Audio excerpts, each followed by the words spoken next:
camera, sound, marker, and action. The timing of everything just kind of worked out, huh?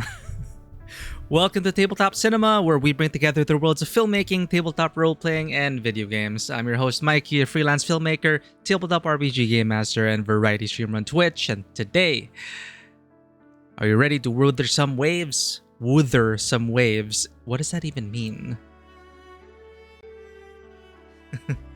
We return to our first playthrough of the Wuthering Waves main story, 2.6 Part 2, featuring Iuno as the banner character this season. And they somehow still keep mightily impressing us with their cinematics and storytelling, and it's been an awesome ride ever since we landed on Renacita, and I've been enjoying myself. In fact, Renacita, the introduction to Renacita is convinced me to return to streaming Wuthering Waves live because it's just so good. So, they just released a trailer a few hours ago, coincidentally as well, things aligning.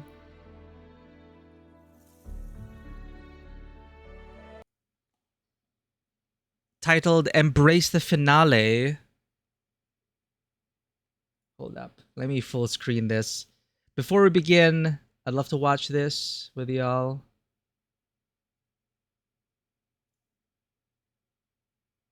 Just to get hyped and also just to showcase the powerhouse that is the Kuro Cinematics team. I don't know what's going on over there, but as people would say, or as the kids would say, they are cooking. Anyway, so Wuthering Waves, Renacita narrative recap, embrace the finale. We just finished the Augusta story last stream, so we'll attempt to finish the Iuno story today. But as the title suggests, we seem to be nearing the end of the finale. I'm still unable to embrace it because this region has just been so good. Like overall, especially compared to launch day, Renacita as a whole has just been a delight to experience. And again, I really wish I streamed the introduction to it because it would have been so awesome to just share the experience with you guys. But even off stream, I was just wowed by it. And again, it's what they made us return to streaming this after such a rough, launch, and the storytelling was just all over the place. And it was just, it's why people are posting about fixing the initial acts, because that's what's supposed to hook new players in, and they do bleed players at the beginning. I've watched content creators go through the opening acts, and it's just it's difficult to tell people, promise it gets good, but that is what this is, chat. Wuthering Waves is good and really gets good, and I hope it continues to do great.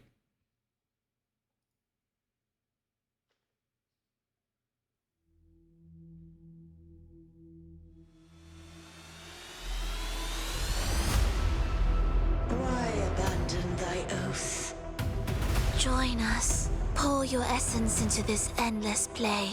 That the dark tide would never recede. The Thenodian is using you! You are the harbinger of the dark tide! The high tide is upon us.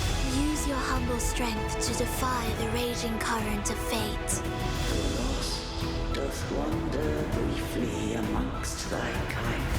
The formidable power once wielded to guard Septimont is now tainted by the dark tide. Oh, dear Sentinel, please forgive my transgressions. Trapped in your own pathetic shell, and you still think you're the king of the world.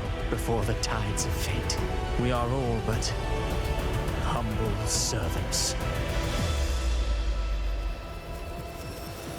But I prefer to handle this my way. This carnival is just the beginning.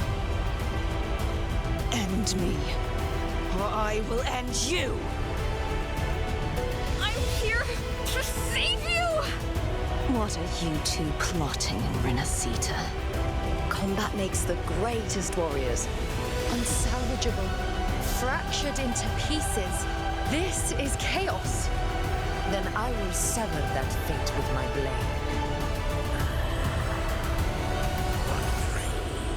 We hunt this time. That sound. What a way to introduce their special broadcast. It is. That's only the second time I watched it, and it's like hitting at me for the first time again. And typical epic music, epic shots. But just it's just a far cry from when they first launched.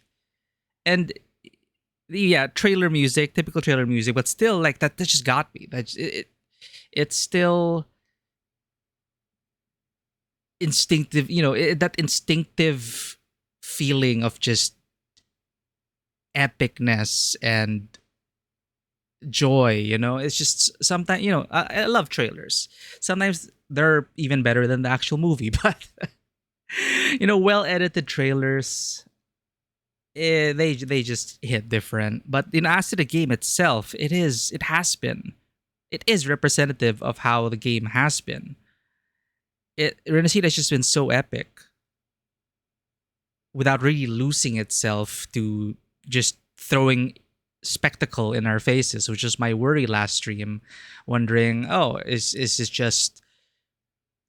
it actually a good story, or am I just being wowed by the choreography, the direction, the staging, the lighting, the cinematography, everything? And Vanwa did remind us that that's still a skill in itself. It's just good. Because of course, it's subjective, personal taste, whatnot. But for some reason, I would just doubt myself whenever like I'm really interested in something. I think it's just the baggage that comes with enjoying something, but other people don't, or they point out that it's not good, and then you see that as a reflection of your own taste. And I just get insecure about that sometimes. It's like, what is cinema? What is art? What is good cinema? What is good art? It's a very personal journey that I tend to forget. But just accepting that Renacita has been such an on multiple levels, have been such a Vivi, welcome in. Thank you for the care package. How Renacita has been so awesome at just delivering on multiple fronts, whether it's epic soundtracks to memorable boss battles or intimate character moments where it becomes personal, and it's just amazing. How are you, Vivi? Well, I was tempted to take a nap today because I didn't sleep very well. But I'm like, no, I have 30 minutes to stream. So I'm like, oh man. So I had to drag myself out of bed. But I did it for Wuwa. So we're experiencing the new Wuwa story today, Vivi. I hope you guys will bless me with your luck again. Because thanks to you guys, we got Augusta in like 20 or 30 or 40 pulls. So like that's rarely happened in any gacha game. So it's all good. Maybe we'll get Iuno this time. But hope you had an awesome week, and hope you're having an awesome start to your weekend. Thank you for being here, Vivi.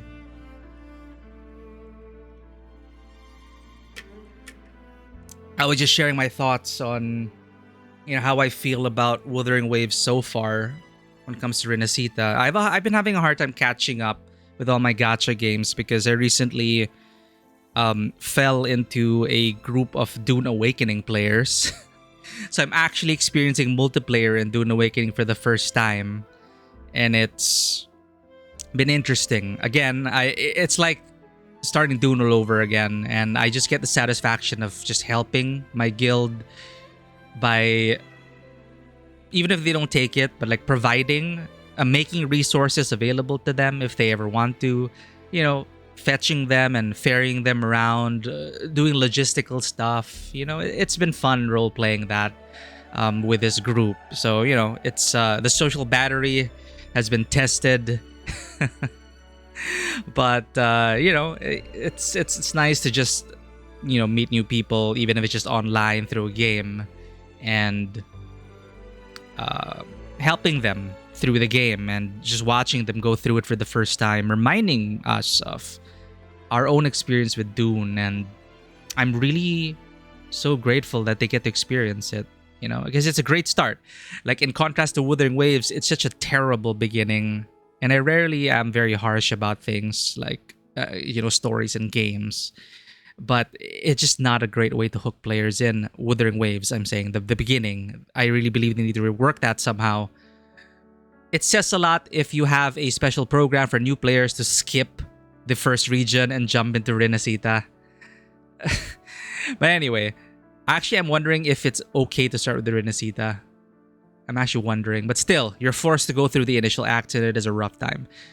Dune Awakening, though, for me, the best parts were the opening hours and the initial 100 hours. And I've just been so happy seeing them run around, gathering resources. So it's been a good week. It's been a fun week. I just lost sleep and time again. And again, the social battery is tested and drained, but it's been interesting. Less routine. You had a week. Actually got a job, although who knows how last. Got a bit sicky through yesterday and late morning. Vivi, get some rest. I hope we can help you rest in some way with our own rambling and ranting. Thank you for being here regardless, but if you do need to get some rest and dip out or lurk, please. Your presence is just appreciated here, and congratulations on getting that job. You've been hunting like an apex predator for the last few months. So I hope that goes well for you, Vivi. It's annoying timing with the sickness, I know, but it will get better. You will get better, and things will get better. So hang in there. But I'm really glad to hear that, and it's been a journey as well. Like, since months ago, the hunt was on, right? And I appreciate you sharing these updates and on your progress and everything. And I'm really happy for you, Vivi, and I'm really proud of you. If that means anything, I'm really proud of you. It is a printing job that's like 9 hours. Yeah, 9, 10, 12, 1, 2, 3, 4, 5. Yeah, a bit longer than average, but if that includes breaks as well, like I just hope it's something that you will find, you know, if not nourishing, if it'll help you live, right? If it'll help you get the steps that you need when you need it. And I'm really hoping for the best. Yeah, so it is like a 9 to 5 or roughly 8 hours and then a 1 hour break, so you can manage. Yeah, and you'll need to take that break, and you deserve that break. So I hope they do treat you well as well at this printing job.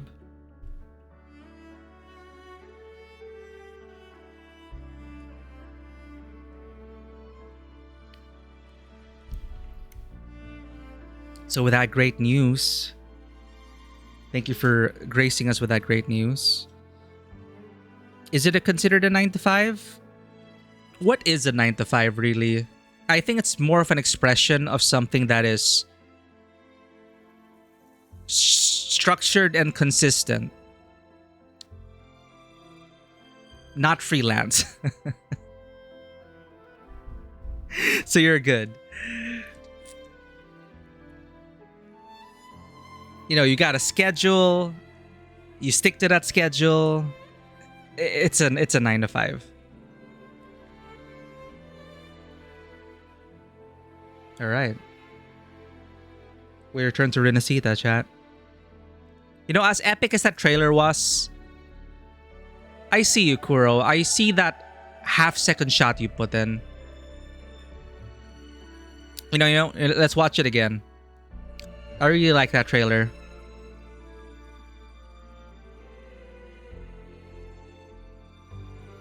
It was a good trailer.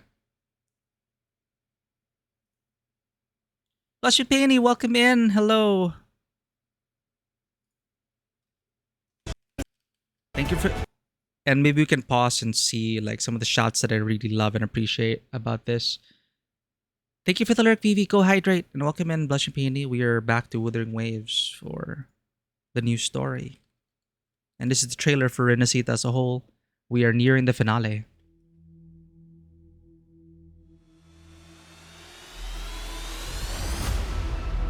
Why abandon thy oath? Join us. Pour your essence into this endless play. That the dark tide would never recede. The Thenodian is using you! You are the harbinger of the dark tide! The high tide is upon us. Use your humble strength to defy the raging current of fate. The lost doth wander briefly amongst thy kind. The formidable power once wielded to guard Septimont is now tainted by the dark tide. Oh, dear Sentinel, please forgive my transgressions. Trapped in your own pathetic shell, and you still think you're the king of the world before the tides of fate. We are all but humble servants. You think it's over? And then... But I prefer to handle this my way. This carnival is just the beginning. End me. that I will ascendance. end you. I'm here to save you. What are you two plotting in Renacita? Combat makes the greatest warriors. Unsalvageable. Fractured into pieces. This is chaos. Then I will sever that fate with my blade.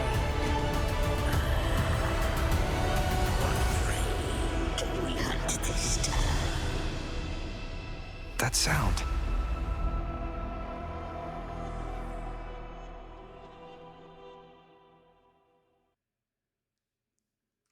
So I rarely go shot by shot. I rarely go shot by shot like this because, you know, I don't... I wonder if it adds any value to the discussion, but, you know, just... I just think it deserves going through shot by shot, even just to admire these frames, where every frame is like a painting. And again, just so impressed with the cinematics team over at Kuro. It's not just a cinematics team, you know. Again, the story delivery, the performances from the actors, everything just coming together. It is a team effort, you know. It's not just any one thing. The musicians, everything, the people who put this together.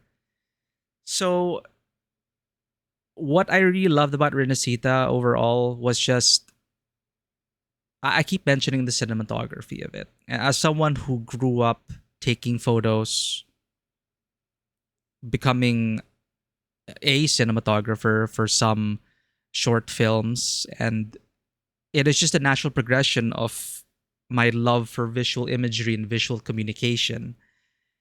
And it's one of those things where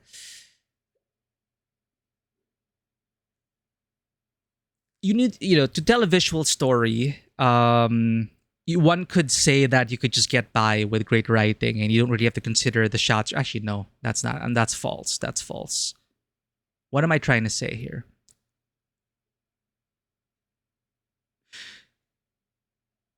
What I love about Renacita is that the cinematography is so good in the sense that it does draw attention to itself, but it doesn't really overindulge itself, and it doesn't forget that it has to tell a story. Because sometimes, in my experience, there have been cases of what you could say maybe runaway cinematography. It over-reliance on like beautiful shots just for the sake of it. It's not necessarily a bad thing. It's just not something that I personally enjoy or desire. Or if it draws too much attention where it's like, look at this, like, yeah, it's a technically amazing shot, but what kind of story did it tell? You know, what was the purpose of that shot? And yes, there are serviceable shots, what you call coverage, in a dialogue, over the shoulder, complementary shots. And then you have these artistic art shots where they're free to flex their visual creativity. But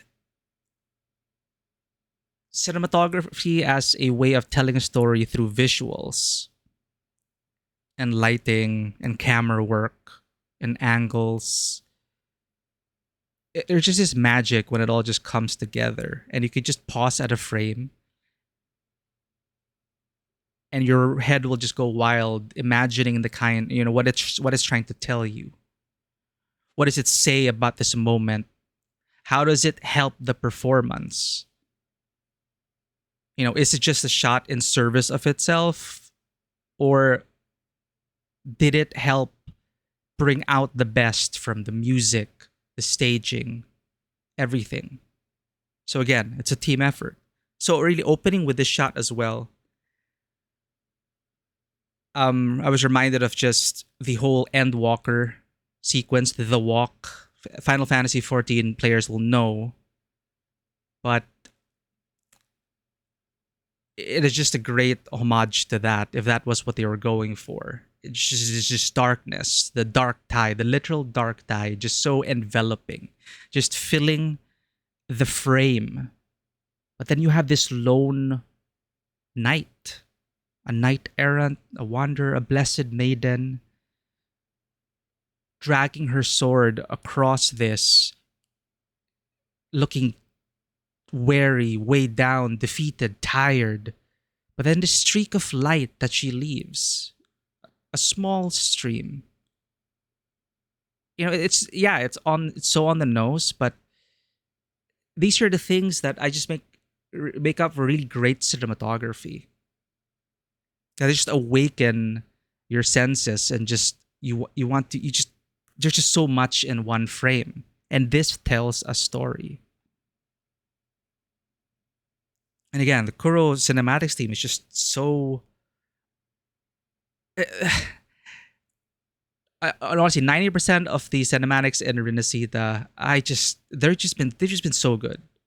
And lately with the recent patches, a trend I keep saying and I keep bringing up is that almost all their dialogue scenes are shot and covered. It's not just two shots, talking heads back and forth.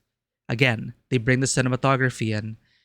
They consider each shot as they deliver their lines, as they do their actions. Such a simple thing as an insert shot of them grabbing their piece of cake or cup of coffee, or seeing what they're looking at. Just keeping things alive and dynamic and visually engaging and interesting. Renacita is so engaging.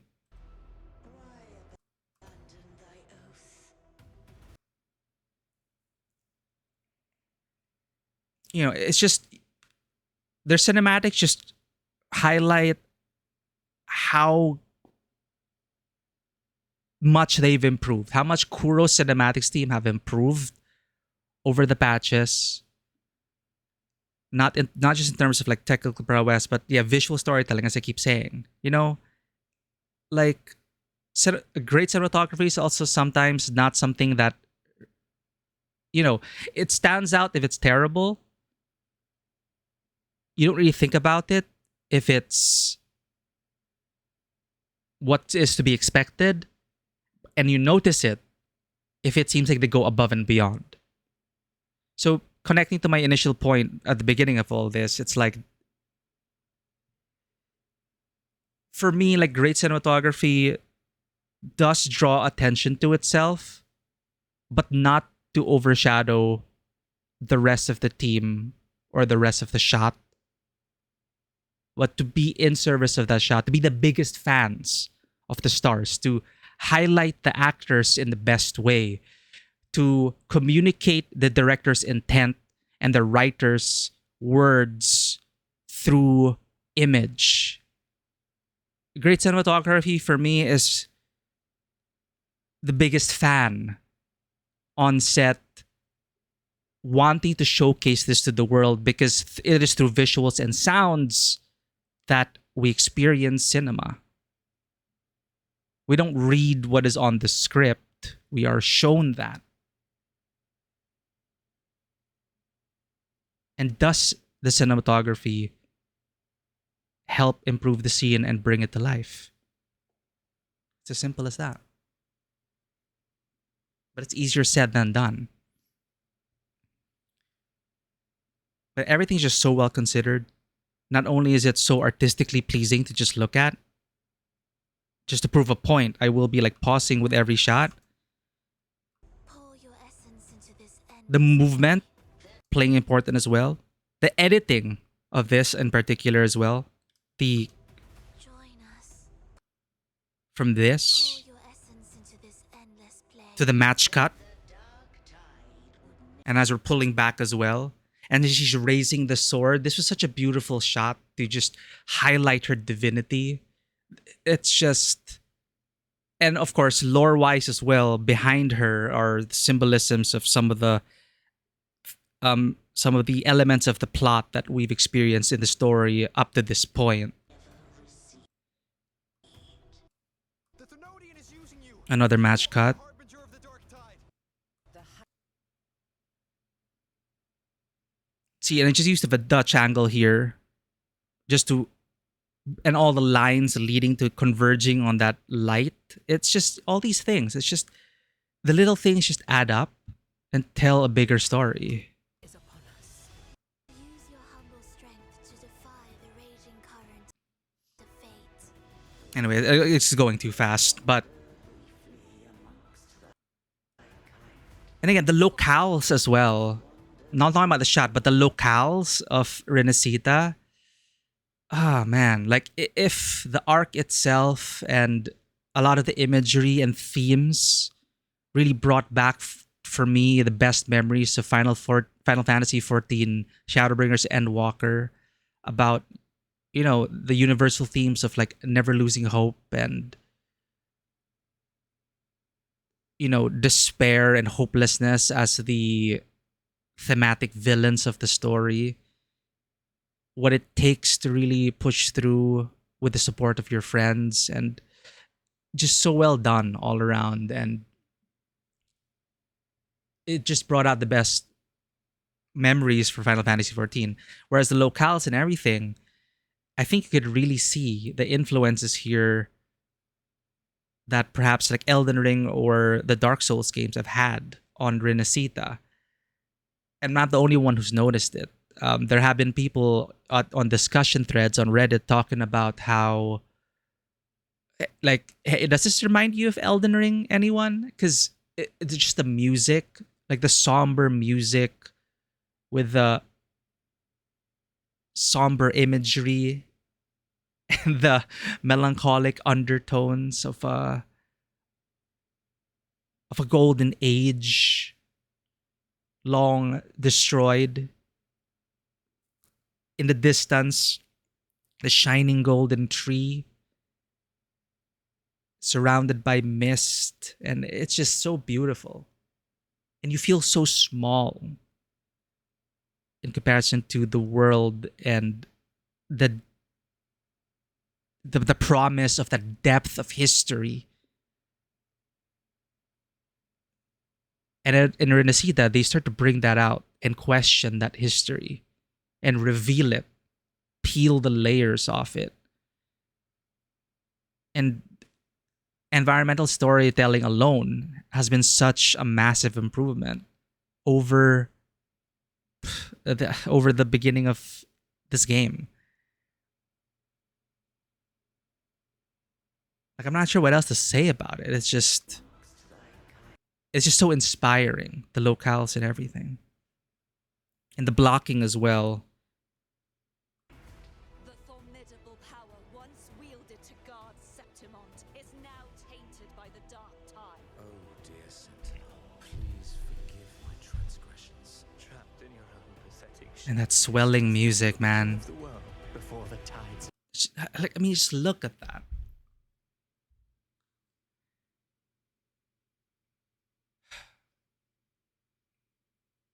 The regions in Renacita have been breathtaking. Fate. We are all but humble servants. But I prefer to handle this my way. This carnival is just This is one of my, like, it's just a minor shot in the grand scheme of things. But I prefer to handle this. this shot for me was it like if I pause it now, but like just during a major fight against Frolova, and it's just a nice party shot. And then there was a bit of a ramp, a speed ramp. You'll see Carlotta raise her rifle. But I prefer to handle. Actually, there's a slow here, right? There's a playback speed.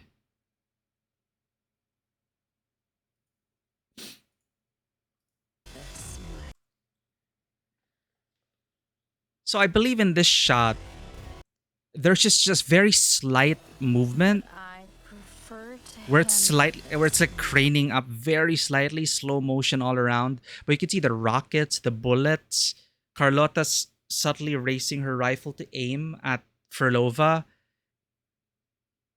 It just all comes together so beautifully. And even Carlotta's like leg here, just helping frame what's in the background over here. And Rover in the center, rising up to meet Frolova. It is just a very quick shot. Blink and you'll miss it. But they bother with these things.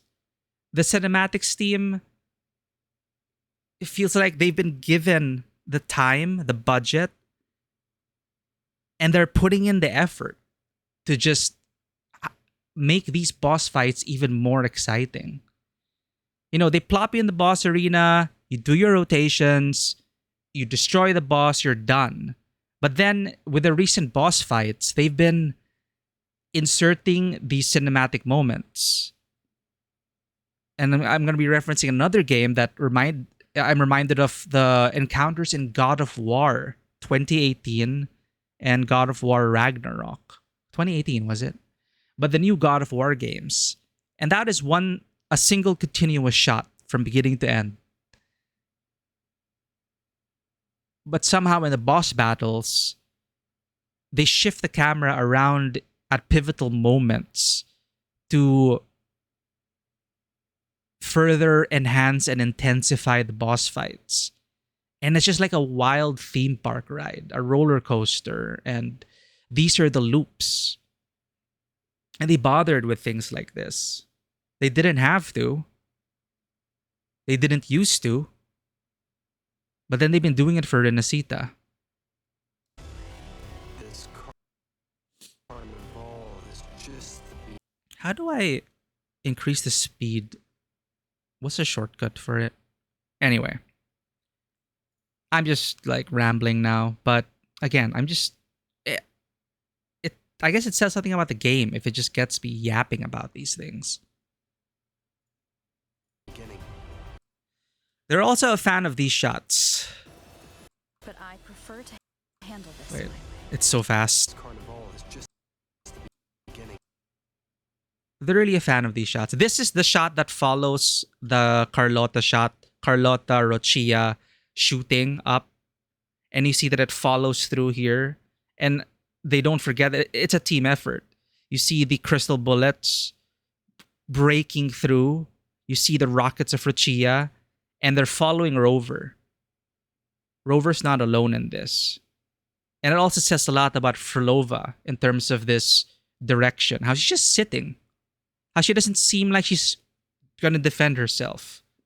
The sheer confidence she has when encountering these people. Even as the world shatters around her, Frolova seems like she's still in control. And I noticed that this is a very common theme in their cinematography throughout Renacita. This rising action to meet the antagonist, to meet fate, to defy fate. And a lot of it has been challenging gods, challenging authority, challenging false narratives, challenging the lies to reveal the truth and shatter the illusions. You know, in one shot, they're just able to touch upon these themes that have been so strong throughout Renacita. And of course, It's a gotcha game. Now, for those who have not played the game, for me, Cantarella was an amazing subversion of expectations. Because they intentionally marketed her as, how do you call it? What did the kids say? Gooner bait. Okay, if you go back and look at Cantarella's marketing and trailers, which are still well shot, they're still cinematically impressive, but of course the content is very, seductive, and they try to make it titillating, and they try to paint her as, you know, gooner bait. But when you actually play her story, spoilers, that is really just a facade. That is, there's just so much depth to this character, personally and lore wise as well. Her role in the story. She's such a major player, especially behind the scenes. And then the marketing totally makes sense, because the marketing was meant to reflect the kinds of scandalous, slanderous rumors that circulate around her. And she just puts on that face and plays her role. But she's doing so much beneath that and behind that that we don't see. That when you actually play it and get to know her, it's that meta level of storytelling where her actual story subverts all of the initial marketing materials, all the glitz and the glam and the seduction and the sexiness. She's still all that, but then she's more. Cantarella was such a great, refreshing character story, and it also, for me, was a turning point in terms of, what do you call it, a watershed moment. Basically, they were also getting their shit together when it came to companion stories. It is a very well done companion story, which also tied into the main narrative.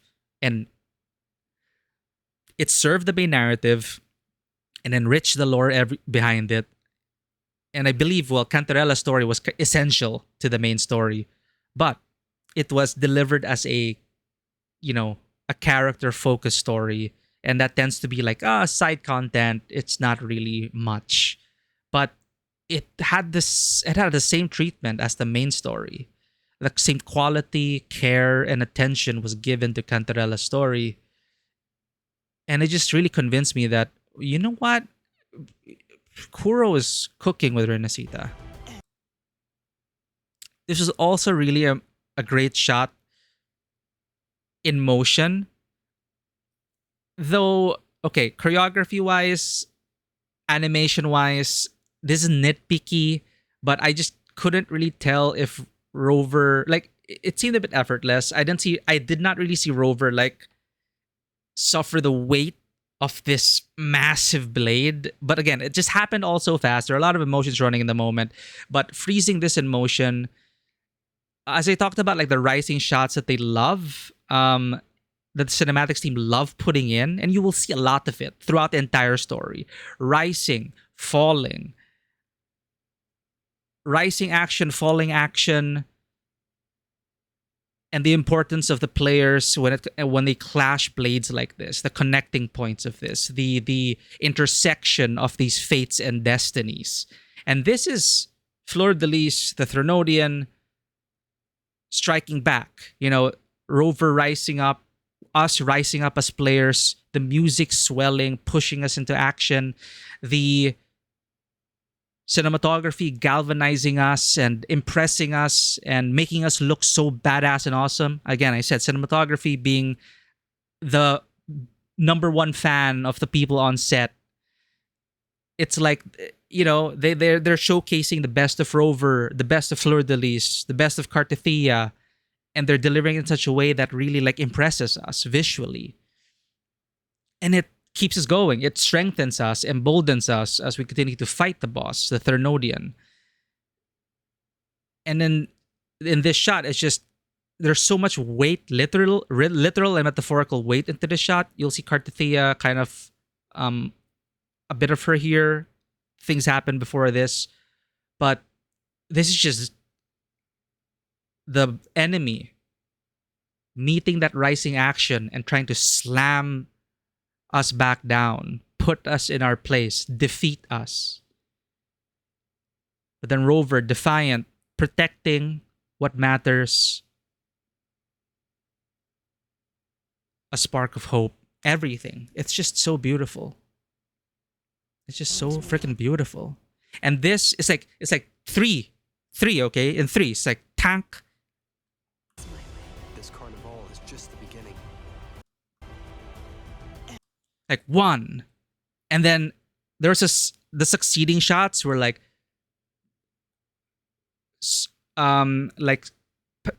tilting shots following the blade, I believe, if I remember correctly, during this fight. She has like 3 or 4 blades, right, that she manifests. So this is the first one. Bang! Point of contact. And then they cut to the other blades. Ooh, a slower shot. Following the motion. Giving us that feeling of a lifting weight in the shot. And then, bam! 2. And then a third. Bam! And that's when you see, like, her reinforcing this point of contact, the visuals, everything. Actually, here's where the, Rover, amazing strength. Like, his arm doesn't move. Maybe that's just a testament to his strength. Even if I wanted to see a bit more struggle and the force coming in. But magic, Rover, the floor. He's unmoving, protecting Cartithia, who saved us. And then just the weight of it, the cinematography adding to that weight. And this is during the boss battle.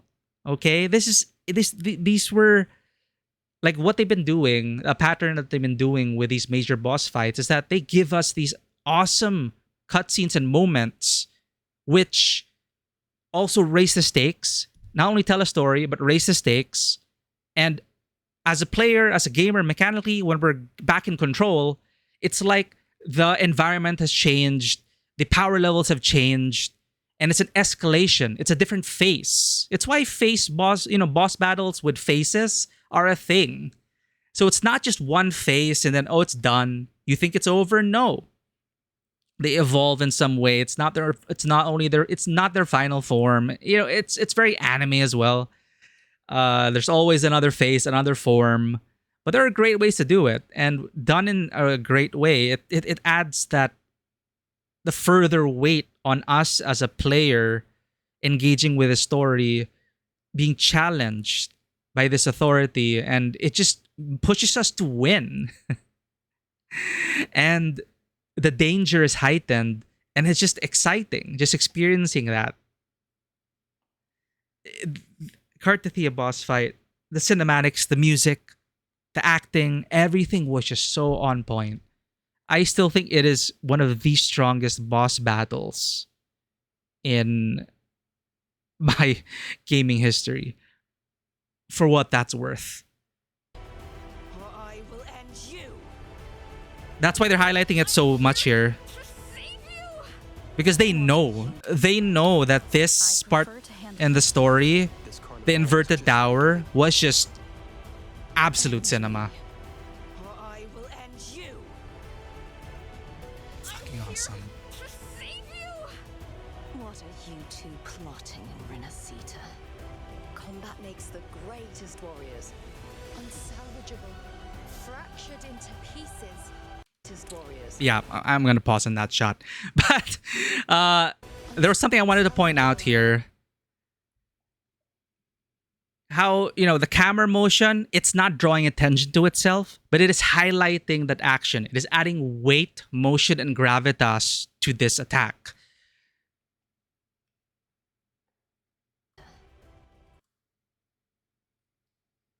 The editing here also helps. Like, then the sword, and then they also like doing this a lot. The clashes, pulling back to a wide shot to see that epic clash. And it might seem counterintuitive, but by doing that, from going to a close-up of a sword to the clash, to the shot of this wide shot, and then the explosion. Look at that match cut. That was an awesome match cut. I did not notice that for the edit of this trailer.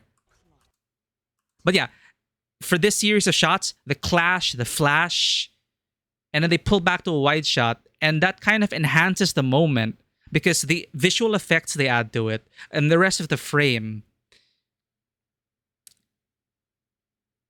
it makes us in the moment, in that split second, focus on that contact point. Despite it being a wide shot, the strength and weight of that clash and this blinding flash in this wide shot makes it even feel more impactful and powerful because of all the close-ups that led up to that shot. And then it's like a release. It's the recoil after like the clash, and then get pulled back, and then we've experienced the full weight of this battle.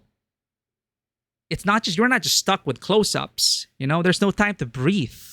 We can't get a sense of what's going on in the battle. So also narratively, it's a narrative tool as well to reorient ourselves, to take a breath. In combat, stamina management, breath management, it's not just a video game thing. It is a legit skill you need to do. You can't go all out all the time. You need to manage your breathing, and you need to find those moments of pause. And these clashes, they help us as viewers as well take a quick breath, get a sense of, okay, she's there, and it reorients everyone. She's there, he's there, they're fighting here, the arena's down there, and then our minds just like, for a second, just gets pulled back, we get a clear view of things, and then we get back into the fight. So they've been doing so well with that in these combat sequences. The choreography has been overall like really fancy, you know, like it's fancy, it looks cool, it's rule of cool, you know, it's anime battles, anime sword battles. It's fun. You know, they look powerful, they look competent, it looks cool. Do they need to twirl around? Do they need to do those things? Not necessarily, but does it add dramatic weight to the moment? Yes, my belief is suspended. Pam! Spear tip, wolf, this clash, red and blue, even their color grading. Again, oh no, I haven't said it yet. I'm also mightily impressed. Well, it's under cinematography, but the lighting of these cinematics, the lighting, they've just been so good with the lighting in Renacita. Just not only the world lighting as you move around, but the cinematics lighting. They are really flexing, chat. And you will notice this as you go through Renacita. You know, now I'm really thinking, if they allow new players to skip to Renacita, I still don't know when they allow you to do that. I think you still have to go through the initial opening act, which leaves a really terrible first impression. But I stuck with it, and it paid off in Renacita.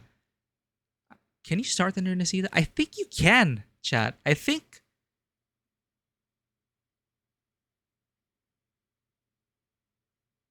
I don't know, actually. Like, I love Renacita, but and it never really makes me think about the first zone, first region. In fact, it makes me think about the first region in a not so favorable light. It doesn't remind me of things that happened in the first region, not in any major way, because they rehash the concepts in Renacita, I believe. They still rehash the concepts. But why Renacita might work even as a standalone thing is because it is tangible. They're not just telling you about 20 different concepts in a span of a minute, trying to prove to you that this world is interesting and there are things at play. But Renacita, I think, does away with all that and just gets straight into the showing. And it's a clear and tangible threat. And the lore underpinnings with the frequencies, the tacit discords, the all of that, they there's more of a face to them. They are less abstract concepts and more actual workings of the world that you engage with, are challenged by, and try to overcome, even try to understand and overcome. And I think that's why Renacita does work so much better compared to Huanglong and Qinzhou. No, actually, Huanglong was where they started to get 1.0 with Changli, Qinshi, Huanglong, the place stuck in time. I feel that it's also representative of where the how the game was warming up and getting good, and the cinematics team was stepping up, and the storytelling and the rest of the team were also stepping up their game. 1.0 Renacita, 1.0 Huanglong with featuring Qinshi and Changli. I was already almost convinced there. I was like, wait, can they keep this quality up? Can they even do better? And they did. They did. Black Shores, I appreciated it technically. I know for some people it's their favorite region and favorite story, Shorekeeper and all. For me, it is a technically impressive Marvel. Also, a hint of what they were going to do in Renacita in terms of cinematic storytelling. Still not quite there. The story may have not... It did hit me at the right moments. But there were also times where I just felt it is a bit, over dramatic. But, that's subjective besides the point. Anyway, actually, it's all subjective. What am I saying? I'm just rambling. But yeah, Huanglong for me was what made me continue Wuthering Waves. Because after Qinzhou, and after that supposedly climactic boss battle and Avengers Assemble moment, I was just honestly very disappointed with the game. And I didn't know if I would continue, given that there's so many other gachas and other games out there. But 1.0, Changli Qinshi convinced me. Because starting with Qinshi's trailer, it was, I believe, the first Wuthering Waves trailer that I can remember, that I can recall, where all of these qualities that you see now were showcased. And I still think, actually, Qinshi's trailer is one of the best Wuthering Wave trailers still to this day. That is what got me on board again. It got me excited to experience the story. And you could see that visual language, that storytelling was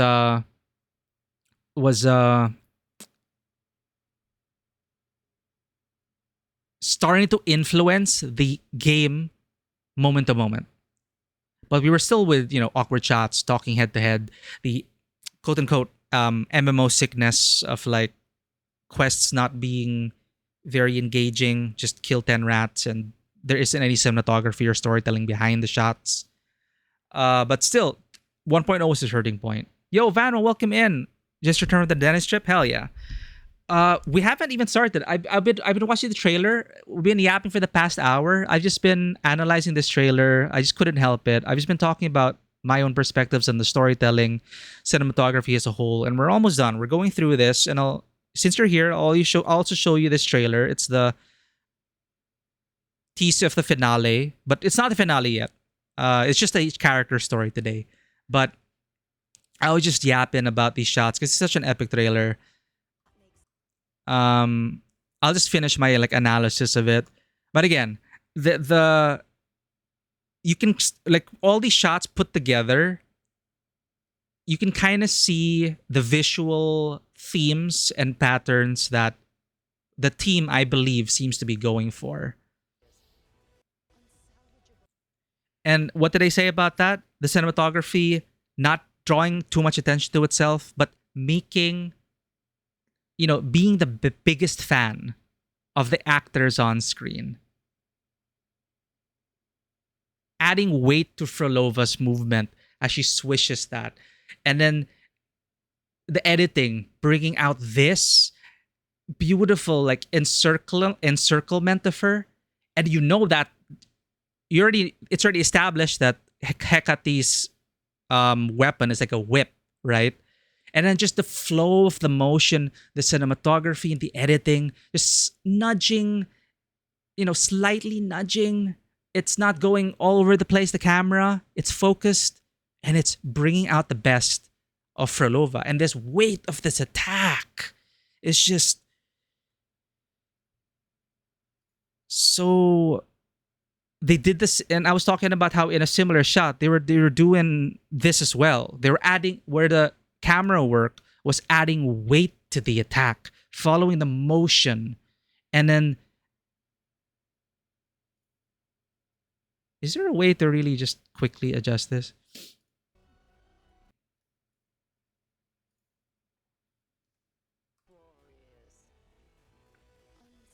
No, pull back. Woof. Pow. And then just the match cuts in this trailer as well. It's just beautiful cinematography. Pow. And again, the speed ramping. They love doing that. And again, a lot of this divine imagery, a lot of the elements of the laments, the tacit discords. And I told you I'd pause on this shot. I mean, again, I don't know how we're doing Iuno's story today. The one you mentioned looked like Ishtar, and I looked up Ishtar in Fate, and like, I see. So I don't know how they're gonna subvert this. Maybe it really is just fan service. But because I was talking about how Cantarella, her marketing was such gooner bait that it was too much, but it was actually intentional. Once you play the story, you'll understand that the marketing was a representation of lore-wise what society's perceptions of this character were. As in, those are society's perceptions of Cantarella, but not actually Cantarella as a character. So it is a great subversion of expectations when you went through Cantarella's story. It subverted their own marketing. And they're like, oh, my God. Yeah, okay. You're sexy and you have an awesome story. Why not both, right? Feet. I don't know when... Well, sometimes I wonder if people are just joining in on the bandwagon. Maybe I'm just getting old. But, I'm not judging if you're a feet person. But the internet seems to be... It seems to be the latest viral trend. Viral kink, I would say. People are just so open about... It's gotten to a point where streamers actually don't... They're afraid... They're wary about showing their feet. Because the internet is just so open about their appreciation for feet. And this is not just a coincidence. The gacha games I'm playing, chat, they are in their feet arc, Zen. They are in their... I said I would pause on this shot because I wanted to make a point. Zenless Zen Zero and now Iuno, they're in their feet. And they're very aware of this. And I mean, again, I wonder if people are actually just... I'm all for being more open about our preferences. I'm very sex positive and kink positive, as long as you're not hurting anyone or hurting yourself, right? I'm not judging. But it's become such a viral trend that I wonder, are people really actually into the feet and pulling for the feet, or pulling for the meme? Or maybe it's both. Did people have a massive awakening? Was there like a surge? And then suddenly people in the gaming spaces were awakened by feet fetishes? I don't know, chat. These are the important questions we have to ask. Anyway.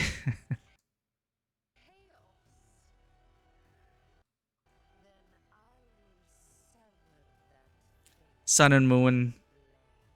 Awesome theming with these characters. Again, with the rising action and the falling action, the pattern that they've had, the pattern I pointed out. But in this case, we have the hero crashing down upon the villain with her Spartans, centurions, legionnaires with her, right? Supporting her blow.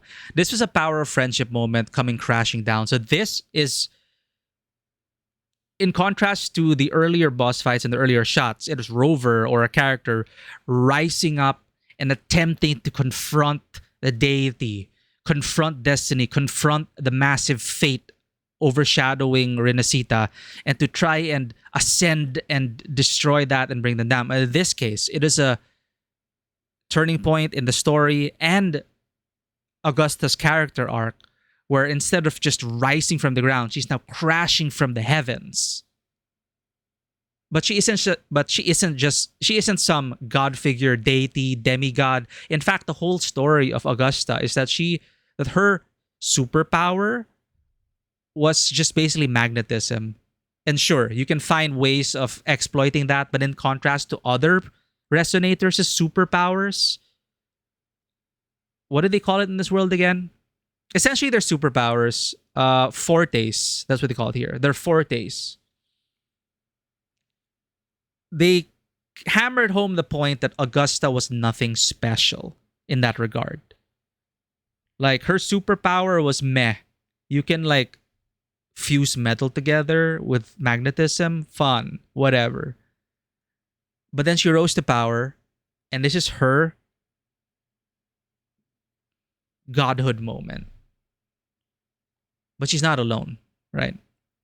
This is also the history of Renacita, Septimont, this region, coming down upon the enemy. Now, this is a turning of the tables.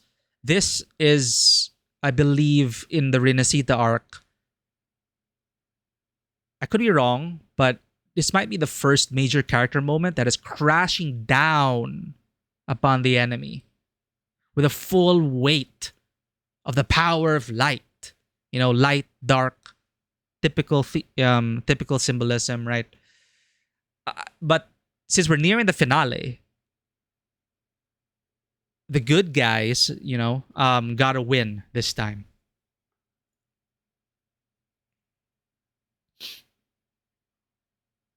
To be fair, ancient China had the thing with lotus feet. Oh yeah, foot binding, right? Yeah, feet binding. Yeah, it's not new. Like, for sure, fetishes go all the way back to what? The dawn of mankind. It is an instinctive, primal thing. It's just very amusing how it has become like the quote-unquote worst kept secret or the most celebrated kink online. Because it's also the safest. It's just the internet turning it into something that's against TOS. But I don't know if it's just me, but feet's feet. Like, it's part of our body. But it's something that they can showcase in their games. Maybe that's it. Maybe we're seeing such a surge of this, of visibility of feet and appreciation for feet, because it is something that is more accessible, that gets past censorship. Right? Maybe.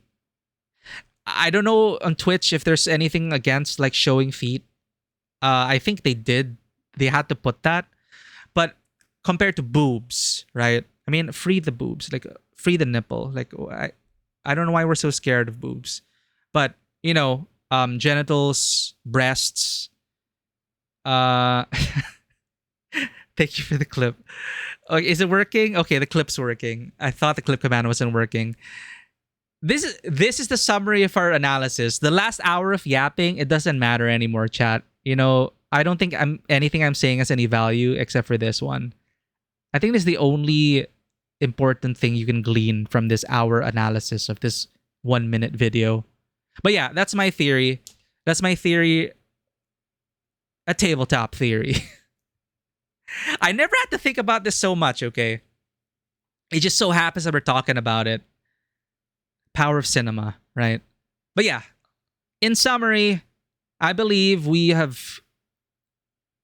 seeing such a flood of appreciation for feet and an openness to loving such feet, to the point of video games using it as a way to sell characters. Because, as of this moment at least, compared to breasts and genitals and booty and butts, it's something that hasn't been regulated yet. And so it's a Wild West out there. That's it.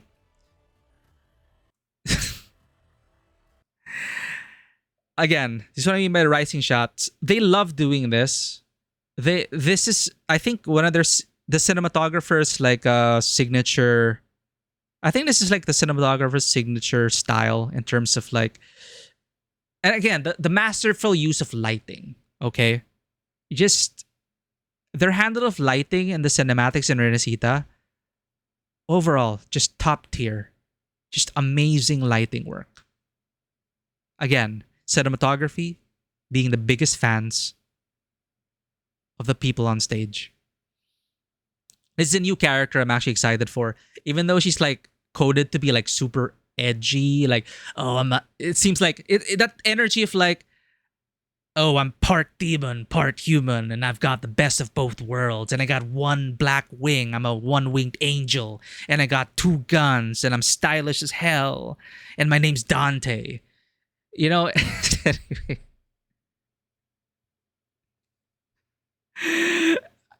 Sorry, like, but I'm gonna pull for her anyway because I'm okay with that. Galbrena. But this is I have not seen this yet. I think this is new. I don't know if it's gonna be in this story that we're gonna play, but she seems to be confronting Cartithia because Cartithia might have, I don't know, maybe she'll be possessed again. Who knows? But yeah, they love those. They love those kinds of shots. There, see, bam, explosion, and then another bam. Confronting divinity, crashing down upon it. This like coded to be like a devil, pulling her devil trigger against divinity. That is also new. Yeah, I think that's gonna be in the thing where 2.7. Nice. So yeah, it's not 2.7 yet. It is 2.6 part 2. Iuno. What happened to Iuno last story patch, last session? Supposedly she dead. They weren't very clear about it, but they were hinting at the fact that Iuno sacrificed herself because the cost of her superpower, her forte, was like her own existence, her own life force. So to buy us that moment, to give us that moment to defeat the big bad, she sacrifices herself. And the last we hear of her is she dissipates, she turns translucent. They hint off screen that she is gone and that she just came as a voice in the wind, encouraging Augusta. And Augusta stayed strong and soldiered on. But somehow, Iuno returns. Let's find out. But for those who just got here, before we begin, let's watch the trailer again for the third time. No analysis. Just watch it as a fan, as a viewer. But I appreciate you guys sticking with me for that impromptu analysis of this video. I didn't have a script or anything. I was just reacting in the moment. I don't know if it's something that people find value in. I hope some people found value in that. But, you know, I'm just sharing my appreciation for it, and I hope you guys get to appreciate it too. So, the finale trailer.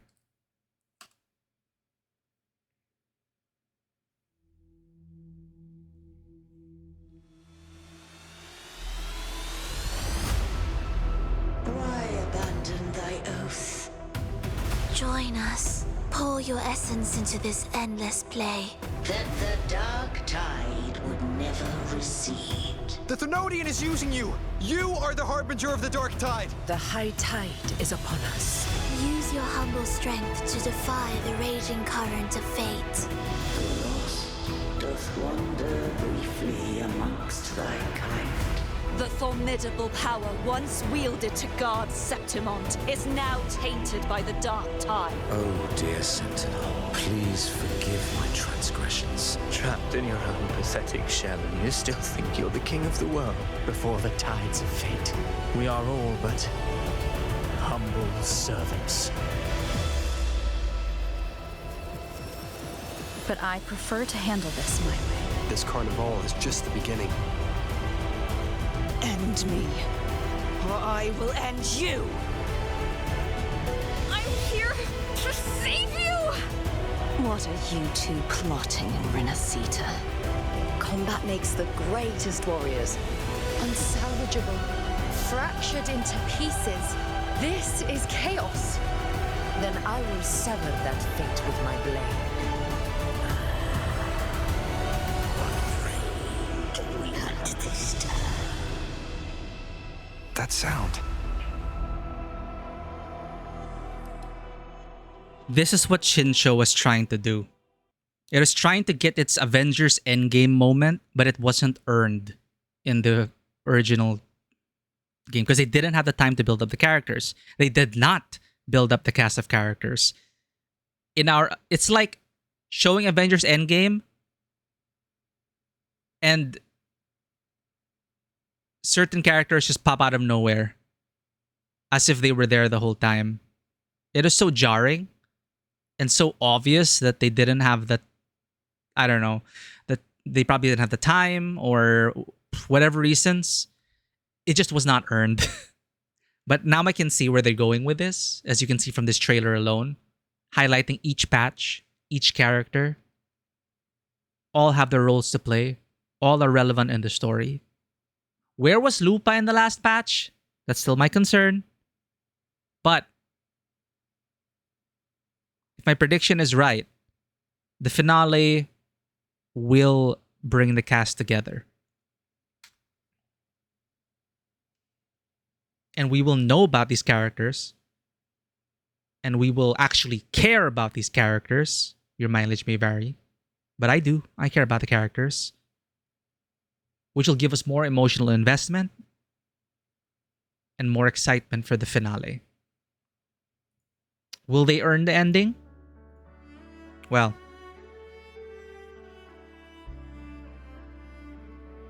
let's take steps in finding that out. We're done yapping. Welcome, everyone.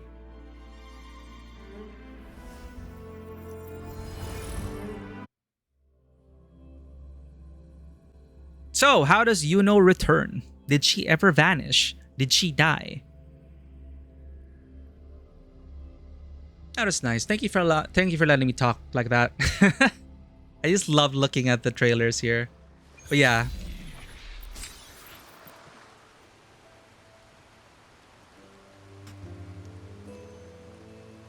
In celebration of the patch, don't think, just pull, Iuno.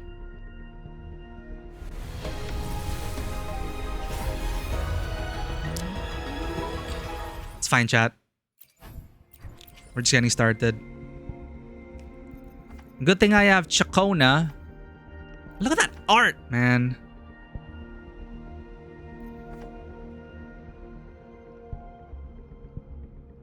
So good.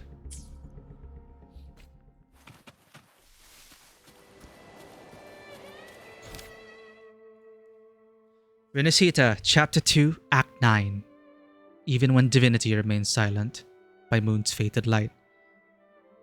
This is so confusing.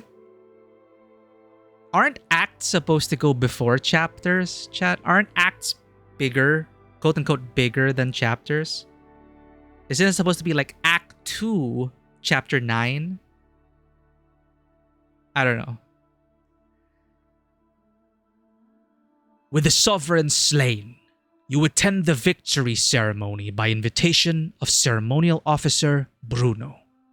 The celebration honors the new hero of heroes and those who stood by their side amidst the crackling bonfire and joyous cheers of the crowd.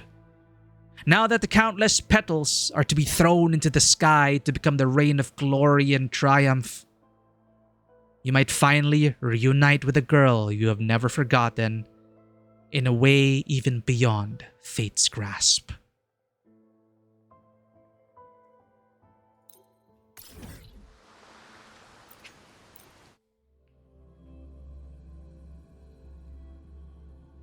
I don't know if Iuno was lying to us when she said that, yeah, the cost of my power is the exchange of my life force, but I can just sleep it off.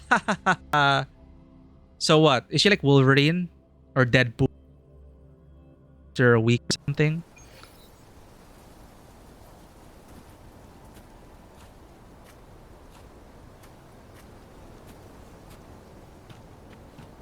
The last patch was so Monster Hunter, chat. Literal hunt. Why is there an NPC named Bezos? What is this Amazon propaganda? Little Caius. Wow, check out that medal you got there. It's as shiny as the edges of the sun. The sun? Touch it. No, wait. Can I try it on? I'll polish your sheath for you. Sheath or scabbard?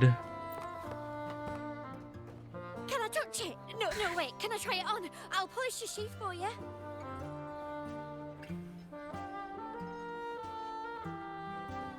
Phrasing! You know your medals, boy. This here is a medal of glory. Ricochet, welcome in. We just started the story. Don't need to shine anything. If you want to try it on, tell me this. What's the secret to holding a sword?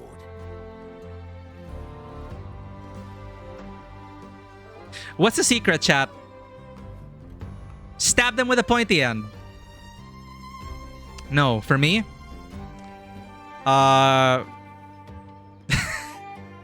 Getting technical with a proper grip and whatever.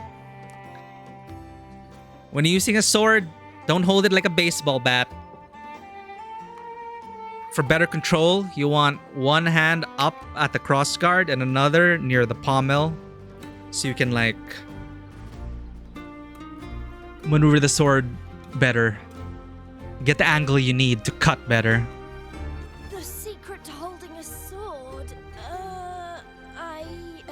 And when you hand a sharp object or a sword to another person, don't hand it blade first. Turn it around. Handle first. The little boy struggles to answer and turns to you for help. Hold it tight like a tiger sinking its teeth into the throat of its prey. No, hold it steady, like a snake caught in an eagle's talons mid-flight. Well, this is a bit more correct, I think. Whatever, it's the moral of the story that counts. Precisely. Oh, we got it. See, we're good. You don't want to choke your blade, chat. You want one hand on your enemy's throat and the other on the sword. Valid answer as well. Just be a badass about it. Just use one hand and then grab with the other. Which is a proper technique. You get in close. You grab the enemy's weapon.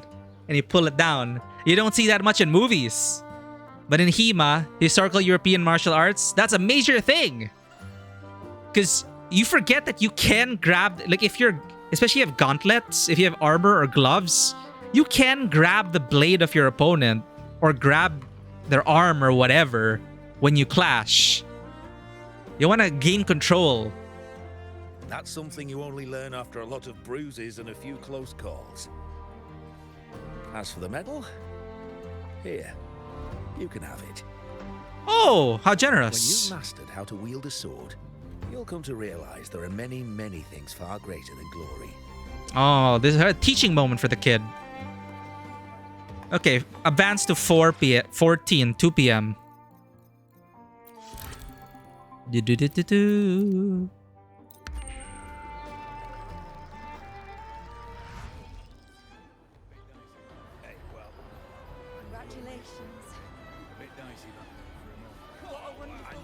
Party! Hunt complete! I'm so glad we did it.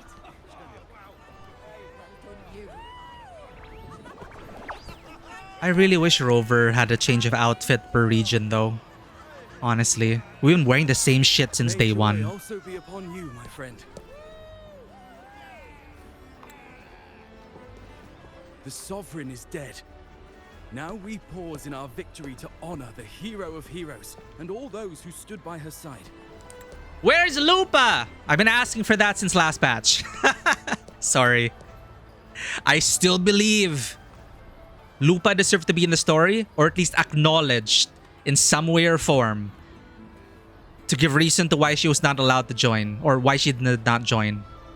Even just one scene of the political intrigue behind the scenes stopping Lupa from joining, I would have been okay with that. But we never even got a word or a mention of Lupa. I am Bruno, Master of Ceremonies for the occasion. I had hoped to greet you alongside Augusta, but she was called away. The Senate insists on wasting her time with their trifles. See? Just that. And I believe Augusta's not gonna be in the story. It's gonna be about Iuno. They didn't do that for Lupa. We wish to bestow upon you the honor of Rosebearer. Roses symbolize our glory and triumph, to be shared with all who are gathered here. I also appreciate that they give us new nicknames now. Because chat, another thing, these are all little pet peeves, okay? I don't like Rover as a, you know, as a hero nickname. I mean, like, come on, like Shepherd, Commander, Trailblazer, Rover? No thanks. Anyway, Rose Bear. Yes, it's a ceremonial role. Don't worry, it's pretty simple, and you won't be handing out too many. At the height of the celebration, everyone will toss their petals into the air. We will all shower in the flowers. Your task will be to distribute the petals beforehand. You have been chosen by the people, but you are held in the highest regard. The people of Septimont gave their all on the battlefield. Now, after fighting side by side, we'll share honey and wine beneath a rain of petals. You are our first non-local Rosebearer, but I believe you were already chosen the moment you cut through the Dark Tide's miasma. Without you, the Sovereign's defeat would not have been possible. See, even just an open cutscene, they bothered with cinematography. And their audio design has also gotten so much better since the beginning. Like, I just feel so immersed in the soundscape.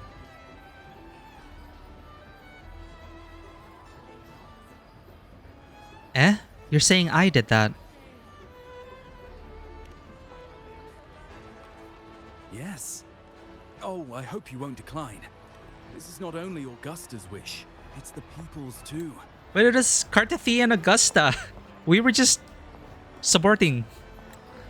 When Augusta arrives, she'll join the other Rosebearers.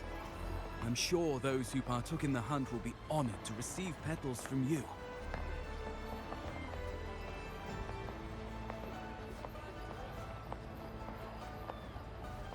Sounds like a good way to soak in the atmosphere. Very well. I'll leave it in your capable hands. As for who you choose and how, trust your instincts. What? It's just like a toast or a priestess's oration. All part of the celebration. No need to overthink it. Now, enjoy. We have to choose? We can't give it to everyone? By Moon's Faded Light. Offer petals to enliven the ceremony. Can I give a petal to you? Yo, adorable.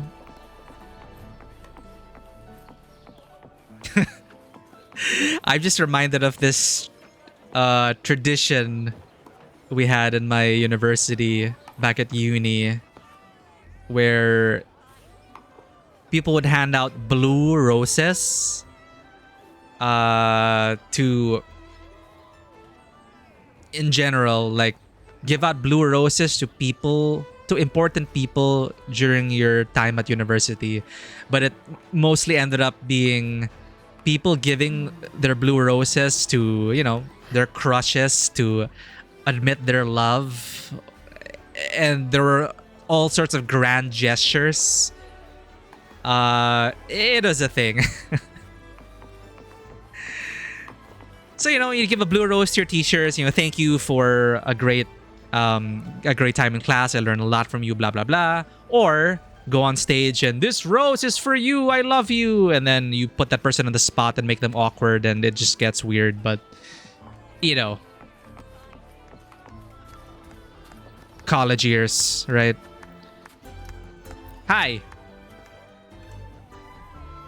So, Septimons, to peace after the storm. Yes. Is that an Aperol Spritz? To you, to me, to... Wait, is that a rover? Give petals to the gladiators. Good. When the time comes, Praise the sun. I'll hurl the glory eye, and let the wind carry it far. Let the world see our triumph. It's so funny how they have to clarify glory. Actually, petals. I'll hurl the petals. Hi. Okay, game. Since you're here, anything you want to drink? Speak up. Theseus and I'll take care of it.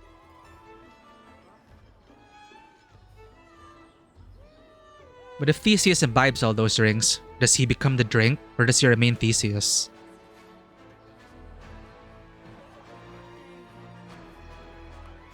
I'll drink with you when I'm done.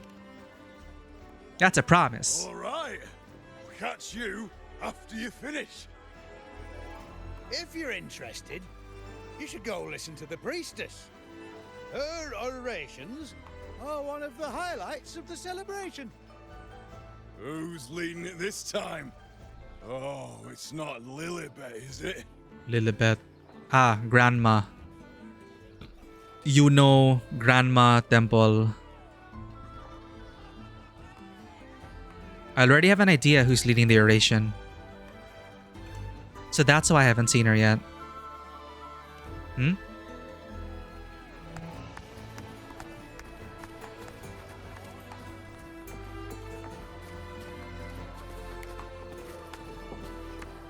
Wow, check out that medal you got.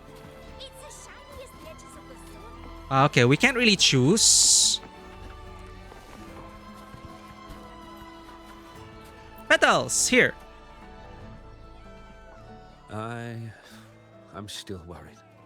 The paradise was stopped, right? But the dark tide. Journeying paradise. The sovereign's gone. But what if something worse is waiting for us? You're hopeless. So what if tomorrow's uncertain? Does that mean tonight doesn't matter? We've earned a breather, at least for tonight. That's the spirit. Tonight is for those who've bled for it. All of us. Speaking of which, Rover, you're here early. Got a little something for us? Petals. Oh, knew it. You were always going to be one of the rose bearers. The fragrance really makes the glory linger. Thank you. Be sure to save some for those who fought by your side. If I were them, I'd gather petals from every bearer, then, when you least expect it, give you a small surprise. Why do they... it's... Small surprise. Petal shower. I first saw this kind of... What do you call it? Addendums? Or something? A little subtext on top. In like Honkai Star Rail. You know, as a way to try and not confuse your viewers or to spell it out for your viewers, the audience.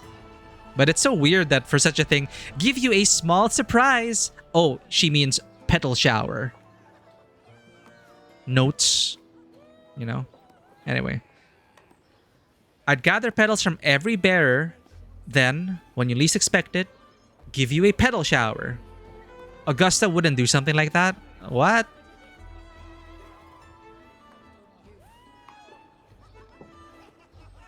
Okay. But Iuno might enjoy it. Huh?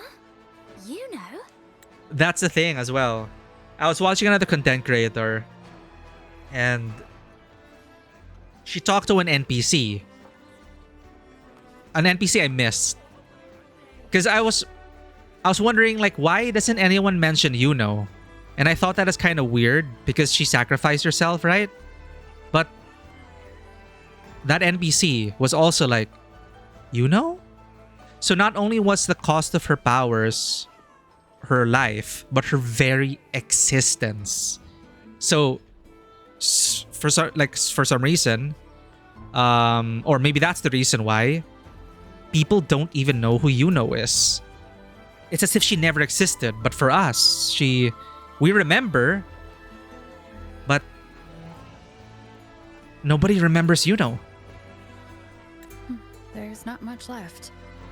I'll hand some out over there.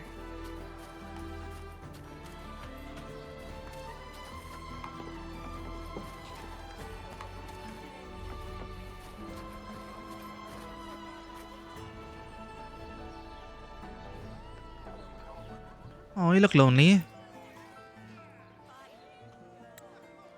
Yeah, she won the bet this time. Alright, folks. This is my first time doing this, so listen up. One top shelf Solus's paean for every one of you. On me. To Silveria, who won't be coming back, in a final battle fought with glory and honor. She used to say a fine drink was meant for moments of victory and triumph. But, well, guess fate's got a taste for cruel jokes. Oh no! That's sad. What? Trophy to those that are gone. For those who come after.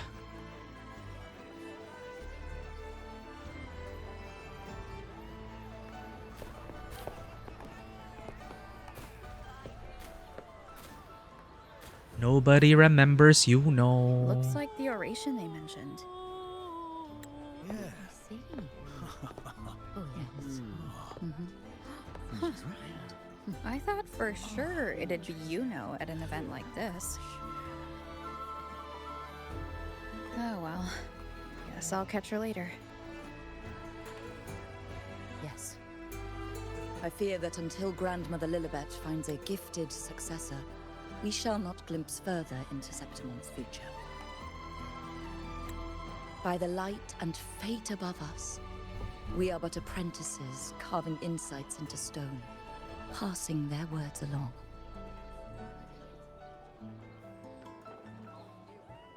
Is Iuno no longer serving as priestess? Once, fate flowed like a thread. It guided reverent seekers to glimpse Septimon's end. Under the tide's surge, all was overturned. No soul was spared. Until the Unwritten One arrived from afar to join forces with Augusta. With the Chorosaurus as bait, she cut through the dark tide's miasma. Oh no, that's Iuno. Truth. Okay, no, okay, that's why it is important. Like, wait, I didn't cut the darkness. Okay, it wasn't Augusta. Augusta dealt the final blow. Iuno was the one that cut the darkness and gave us that opportunity. With the false sovereign's blood, a new ruler was crowned. The prophesied end was averted, thanks to Augusta and the Unwritten One. From now on, fear no longer grips me. The dark tide retreats into the forgotten night, and countless souls drink from pure waters again. The new hero of heroes, Augusta, shall lead Septimont into a new age. Thus, the present now aligns with the prophecy Grandmother Lilibet once foresaw in Septimont's auguries. Prophecy of the end, and how we managed to lure the Sovereign out. The order and the story are right, but something's missing. You speak of me and Augusta, but what of Iuno?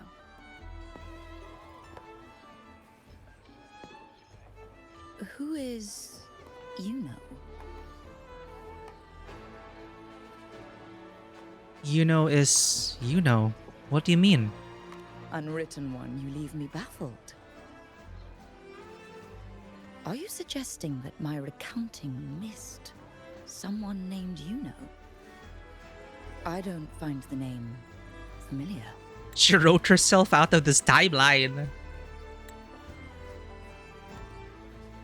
You're not just forgetting her in your story. You speak like you don't know her at all. I should know this Iuno you speak of, yes? Iuno is a priestess, just like you. More than that, she wielded the moon bow and fought alongside me and Augusta in the hunt. We defeated the Sovereign together. Don't you all remember? Impossible. As a priestess myself, I can tell you with certainty that none among us bear that name. And I must remind you, we rarely take part in hunts. Our place is with the flames in Tetragon Temple. The hunt for the Sovereign involved many. Perhaps you are mistaken and confused her for someone else. Uh-oh. No, this can't be. I don't know what a priestess is supposed to be, but I do know what Iuno is like, and I'm certain she's a priestess. You mentioned cutting through the Dark Tide's miasma. Tell me, if Iuno wasn't there, then who shot the moon arrow? Who shot the moon arrow? What do you mean? You were the one who dispelled the miasma. That's a new animation. It was me? Yes. On the cliffside, you struck with your sword to cut through the Dark Tide. Don't you remember, Unwritten One?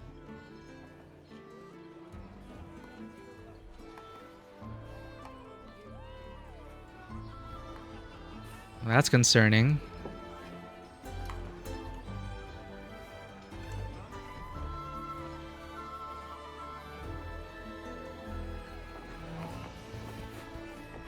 Go somewhere quiet to gather your thoughts.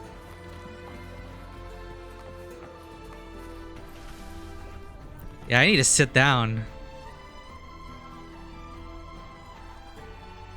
Their accounts are all true, except when it comes to Iuno. How they react to her name is completely wrong. Everything she did, they attribute to me. They're not just forgetting. It's as if Iuno never existed to them at all. Vivi, thanks for lurking. Have a good night. And I hope you feel better. And again, good job in getting the job. I'm happy for you. Have a great weekend, Vivi. Could this be possible?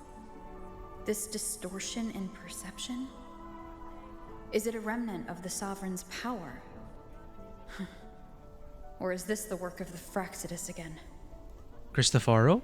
Maybe? I heard what you said to the priestess. You remember Iuno? No, I've never even heard of her. You should know, I've been stationed in this camp longer than most. Memory ain't bad either. Been thinking, maybe the Dark Tide's crawled into your head. Could be you're suffering from dissociation. a side effect of all that exposure. I mean, that's valid. Dissociation? Word is, people who get too close end up seeing things.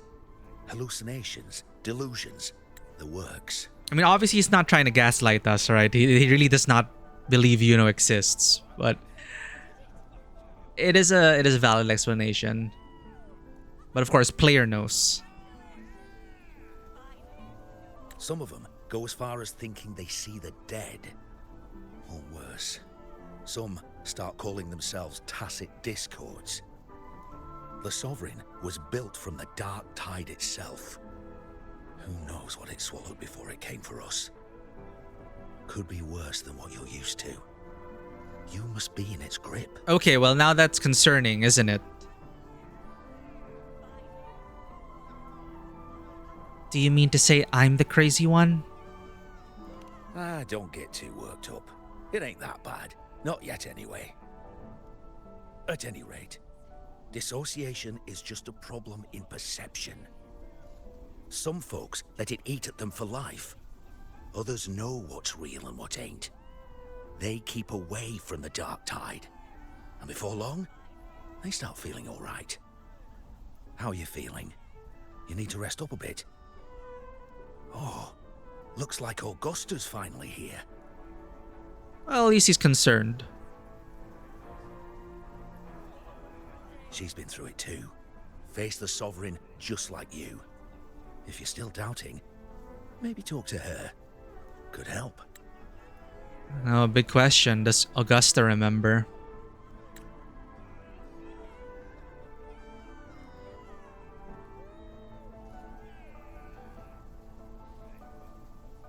My friend, you've come. Bruno has already filled you in on the Rosebearer matter, yes? How are the celebrations treating you? I have something more pressing to discuss with you.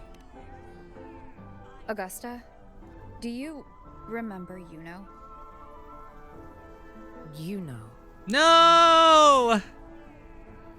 Her moon, Yes, the she love was of her often life. by your side. The one with the bow like the moon. She joined our hunt for the Sovereign. Everyone has forgotten. No, Huh? that's not it. Everyone says they've never even seen her before. Oh, okay. Wait, she remembers? Yeah. But you, Okay. you remember her. You remember everything that happened. You are certain she is real and cannot exist in your memories alone. I know what you're feeling because I felt it too.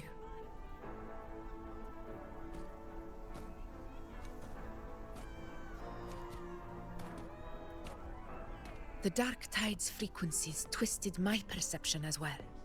Made me see things that weren't real. The Sovereign's whispers dogged me for decades, tempting me to accept its gift.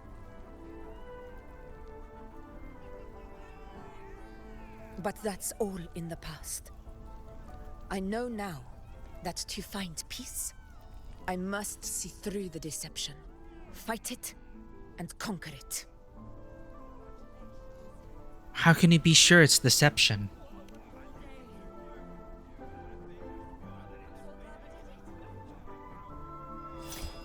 Because of my sword. It reflects everything that happened in Murma's town. Existence always leaves a trace. Beyond feeling, memory, and perception. Is there anything that can prove this Iuno isn't an illusion? Oh wait, okay, she doesn't. Wait, she remembers Iuno, but even she's doubting, like, is it just the dark tide? But they go beyond, they go way back.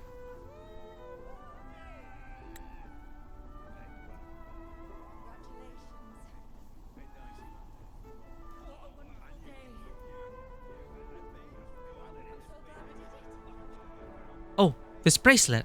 Yes, this bracelet. Ah. I tried to return this to her once,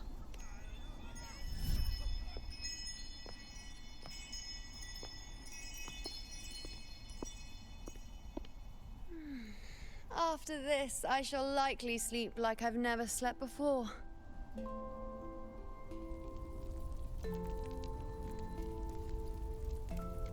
Say, I heard the Montelli family imported some device that aids sleep. It's all the rage. Augusta, I trust you will acquire one for me. I wish to try it myself. Scented candles are fine, though the scent of the forest is most pleasing. As for pillows and bedding... That's enough. I allow requests, but only 3. Whose bedchambers, chat? Apologies, but I need my rest if I'm to be at full power. Do bear with it. It's for your own good after all.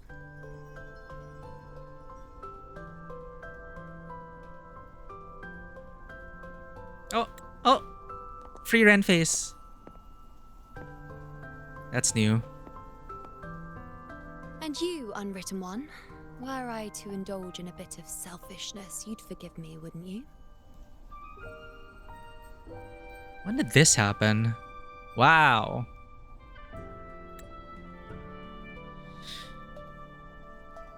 You'd forgive me, wouldn't you? No, I wouldn't. Depends on how selfish you get. Saying that in itself is rather selfish.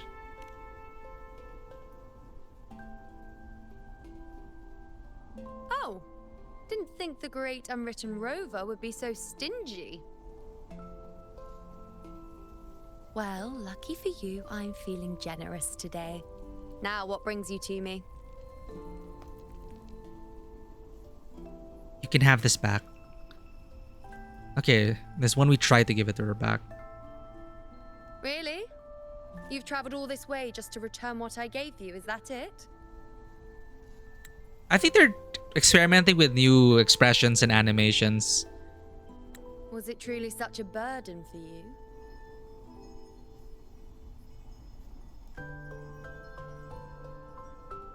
If one day this bracelet becomes meaningless to anyone else, I hope you will remain the exception, unwritten one.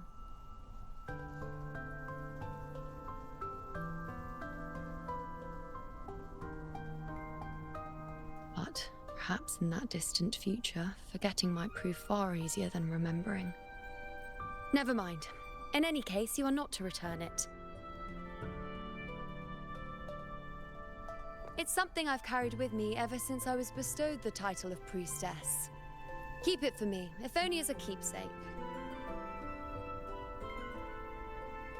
For how long must I keep it? You just keep it forever, Rover. Like, for how long must I keep it? Well, until we meet again, I suppose.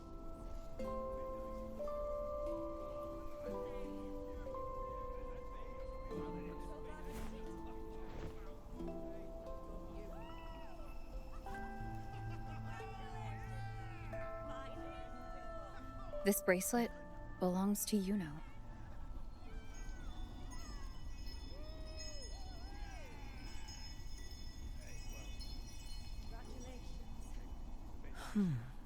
Quite the unique design. Sure, she really doesn't remember. Like a crescent moon.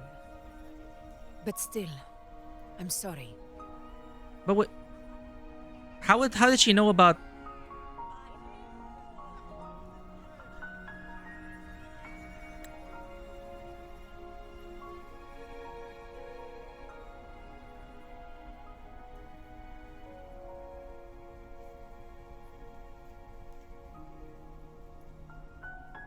Okay, she's talking in general. Like, she really doesn't remember, you know? And she's explaining it like, to you, everyone is forgotten. Everyone says they've never seen her before. I know how that feels because I felt it too. Okay, she was just trying to relate to us. No, she doesn't remember. Of all the people. I wish I could offer you the answer you seek, but to me, it's just an ordinary bracelet. Nothing about it stands out. She'd be hurt if she heard that. When you mentioned her name, I tried to recall any trace of her in my memories.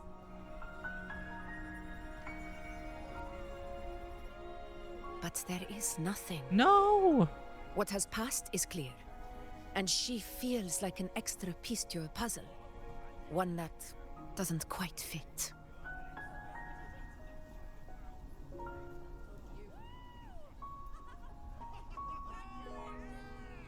How can this be? You spent the most time with her.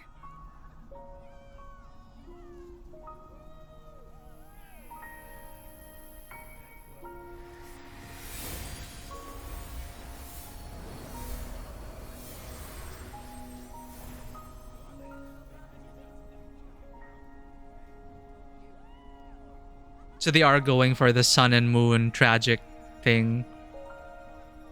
They'll never meet. You know?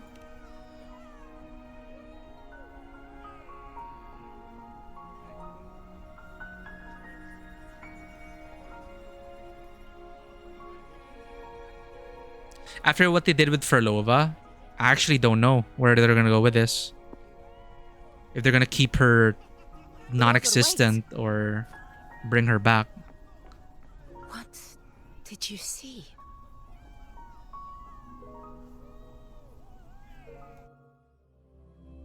Whoa.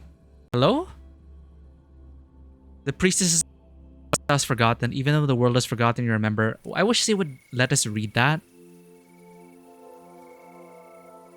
Go to Asphodel Barrens at night. Neon! Welcome in. Thank you for petting the cats.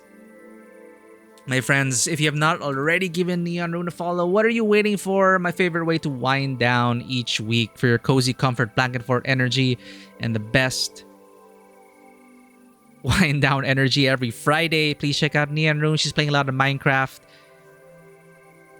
I had this whole spiel in my head prepared for Neon, but then it's all I'm trying to remember. But please go check her out. One of my favorite cozy streamers. Plays a lot of Minecraft. I had something. I can't do an ad read. I need to do an ad read. But Neon deserves your follow, chat. And Neon, welcome in. I see 2 cats. This is a testament to my connection with the world around me, and it's very. I was thinking about it earlier. Bearing witness to everything Wait. I need to resolve this. I need to remember.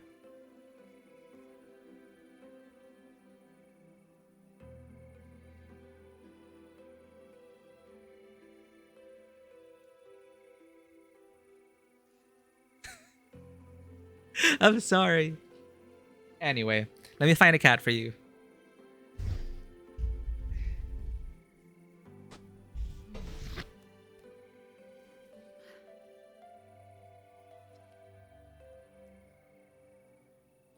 Great yap, great energy, great Minecraft builds, and a great community to hang out with.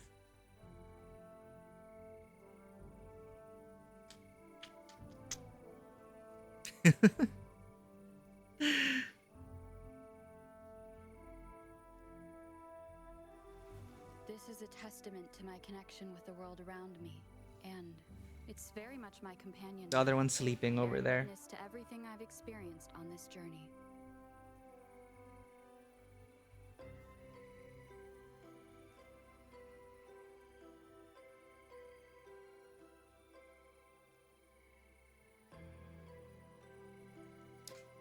Thank you for petting the cat, Neon. Great to have you on stream. Thank you for dropping by. We just started the story. I was just yapping earlier about how much I'm enjoying the cinematic storytelling in this game so far. And now it's starting off with quite a sad tale of the sun forgetting the moon, and they may never meet again. Ouch! I'll take that. Thank you, Neon. Oh, man.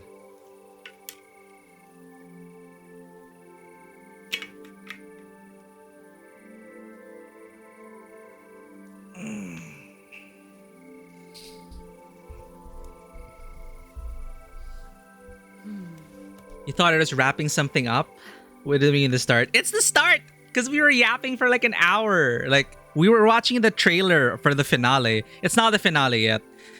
It is just a compilation of like the patch trailers. And this is the beginning. Because last story patch, we got an ad break coming up. But last story patch, this person sacrificed herself to give us a fighting chance. And not only was the cost of her power her life, but her very existence. Nobody remembers her, not even her best friend slash roommate slash gal pal slash lover for life. The son, Augusta, doesn't even remember her. But we do.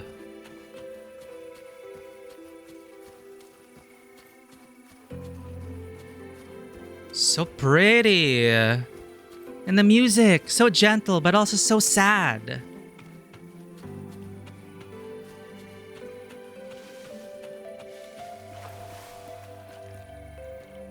So immersive, I need to RP walk. Now, what I love is, they already killed off a character before. So, we don't know what they're gonna do.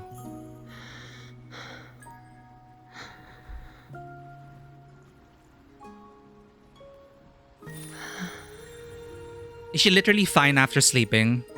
Of course. Only you would be the exception.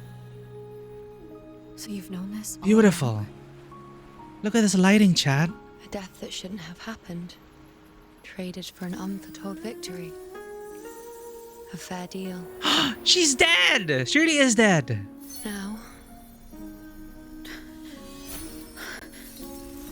I am but a fading sliver of moonlight. Why is it choppy, I'm Chad? sorry, but even I fear being forgotten.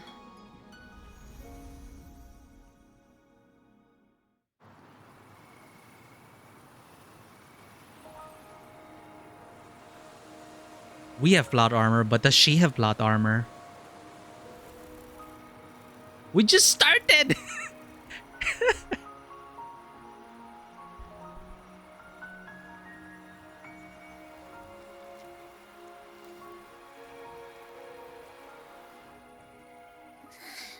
Hey, Rover. You're right.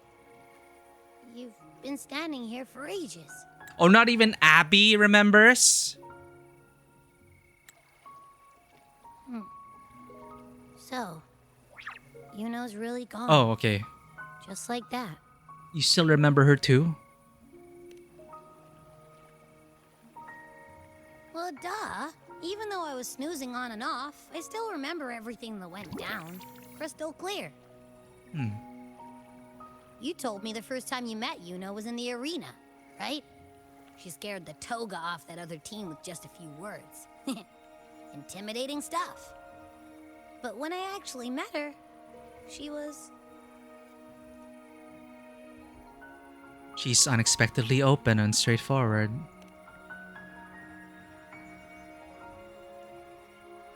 Yeah, totally. We got so much done with her on the hunt trip. She even invited us to the Tetragon Temple to check out the murals. Oh, and we caught that giant blue spiky TD, which led us to that big bad stinky thing. It's a summary of what happened last time. Thanks, Abby. We faced the Sovereign's ambush together, too.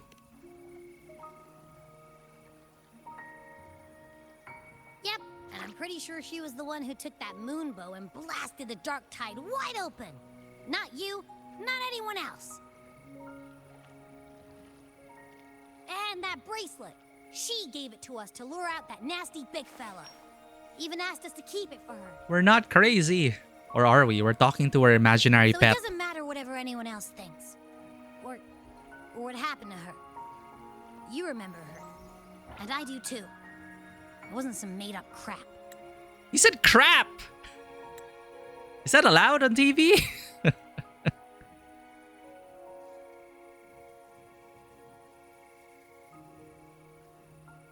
Iuno said she traded her life for our victory.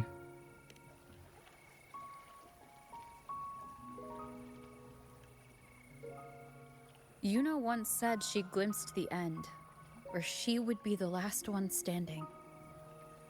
But now, this end never came. And Iuno is dead. Is this the cost of changing destiny? Did she know she'd disappear but accepted it anyway? Yeah, I know what you mean. Like, we didn't even get to have a proper goodbye. Sometimes it's the happiest people, Chad. I can't accept this as the end.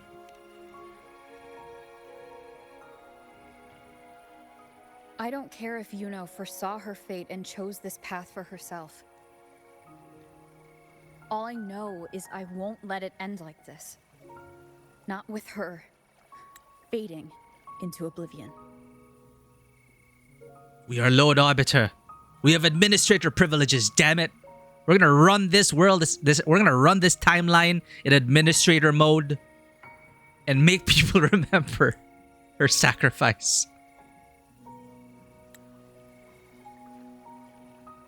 Like Augusta said, everything that exists leaves a trace. Since she's a priestess, I'm sure to find traces of her in Petragon Temple. It's funny how, it's actually even more tragic how this patch started off with a celebration, right? And everyone was like toasting and remembering the fallen. I mean, like, it would be sad if, Iuno died, but people would be able to remember and we'd be able to start grieving, right? That's part of the grieving process. But then to not even be remembered for sacrificing your life. Kezi, welcome in. We just started. And it's already it's already heavy in the beginning. Halid could be the breakthrough I need. And again, they subverted expectations with Frolova's patch. That's the spirit. Look at They you, raised the snapping stakes of out the that game. funk. Knew you'd be back at it soon enough.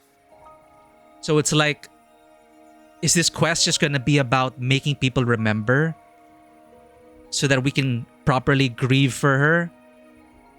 Or is she gonna magically come back, right? But the fact that they make it a possibility thanks to Frolova's story, for me, is it makes their storytelling a bit more real to me and have, it's unexpected.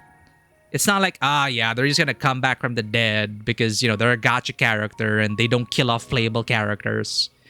But some gachas do. Some gachas have. And they do. It's just not expected. Because why would people really want to pull for a dead person? But then there's the argument that could be made that people will pull for that dead person if her story arc was well done, period.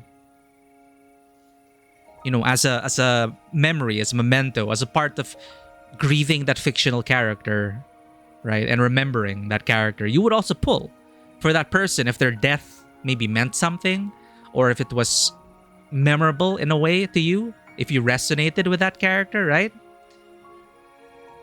So not necessarily you wouldn't pull for a dead character, I correct myself. So anyway, my point being that thanks to the risks they took with the storytelling, I feel like the payoff is that there is real danger and real loss, which I think is quite important in a story. I'm not a very big fan of power trips. Some people like role-playing that, power fantasy, god mode on, no chance of failure. You enjoy what you enjoy. But for me personally, I appreciate the challenge, real stakes, and overcoming those is such a delight for me.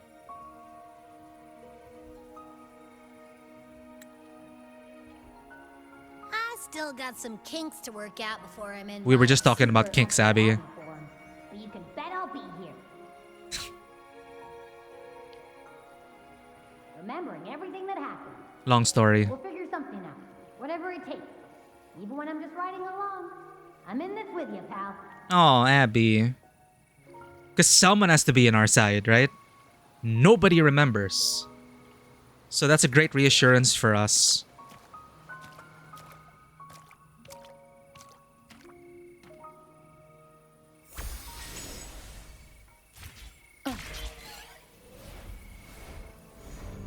We got an ad break coming up. We're just traveling. But again, they really learned how to pace their story better by providing options like this to get to the next quest step. To avoid the pitfall of open worlds, which have great story beats, but the moment-to-moment gameplay in between totally kills off any momentum the story has. It's a problem with open world storytelling. So the fact that they continue to do this in Renacita, they cut through the fat, provide interesting little details around each destination, so it doesn't feel like you're too railroaded, but they understand the need for maintaining the momentum in the story they want to tell. Because imagine if like you had to do this manually, spend 30 minutes hacking through random mobs, which, you know, doing things that are unrelated to the current story thread to find, and then the mystery just dissipates, you know? But here, we get to keep going. It's still fresh in my mind, in my memory, that Iuno's gone, doesn't exist. And in the beginning, they already admit that she's dead. Or she's non-existent. She is fading from reality. So they already hit us with that. So imagine if you just stop that and then spend 5 hours of open world filler, and then the next story beat picks up from that. I feel like that would be a problem. So it's like I'm locked in. We're on main story mode. I don't have to think about the open world activities right now because I want to watch a good movie or episode. Strange. Lilibet and the other priestesses aren't here. The temple seems empty. Iuno's bracelet is shining. The light is pointing at a wall.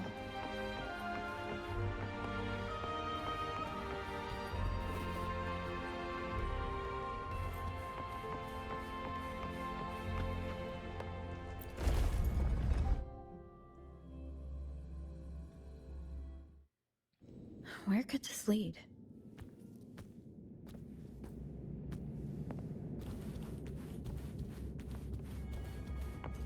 Wait, is my audio options? Sorry, I have to check if frame gen is on. Because I don't want it to be stuttering for you guys.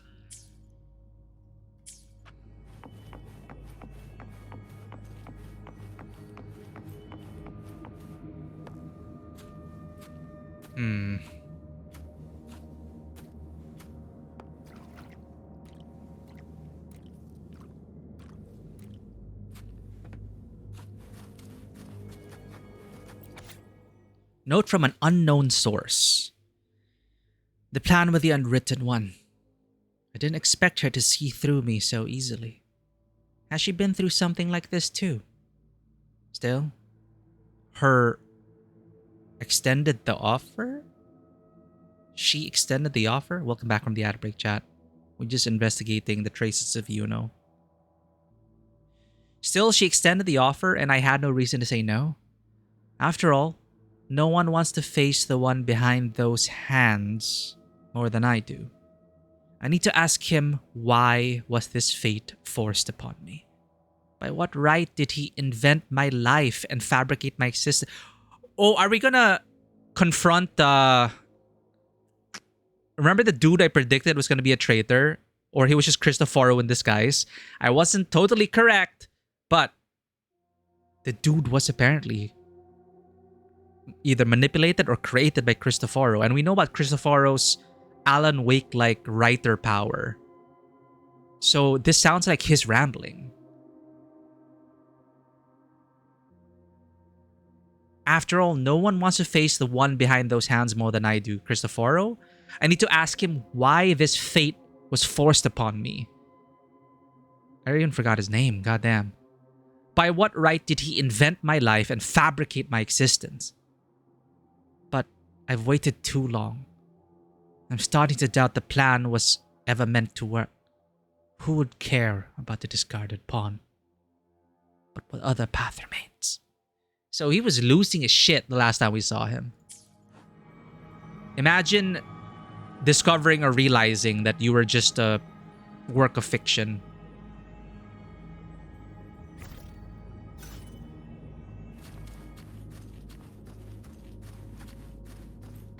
You are not real.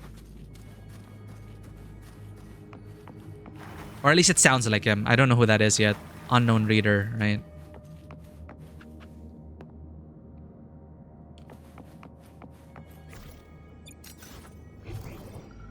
Seems like a new discovery.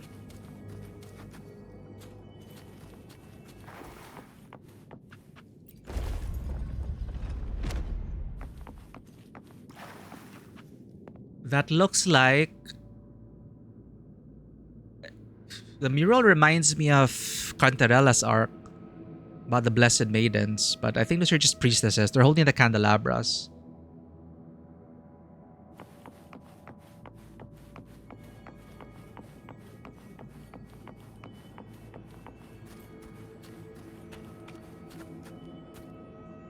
Huh.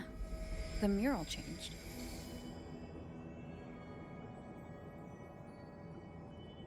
Right. If there are works of art and stuff, like if she was written out of existence, how does that change the physical traces she's left? Like, see, that's like Iuno, right? That's Iuno. But then, yeah, how does that work? An unexpected discovery. Examine the mural. Is this the optional objective? Sit and observe.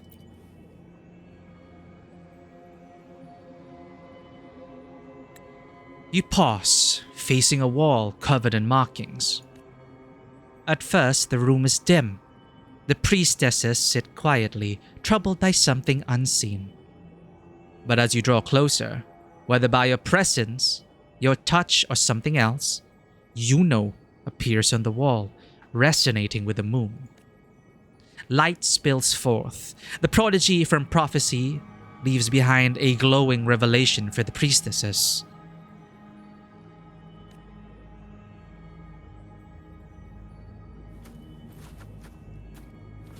Are there other notes to read though?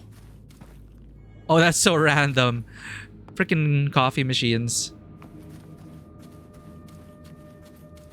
But yo, library and coffee?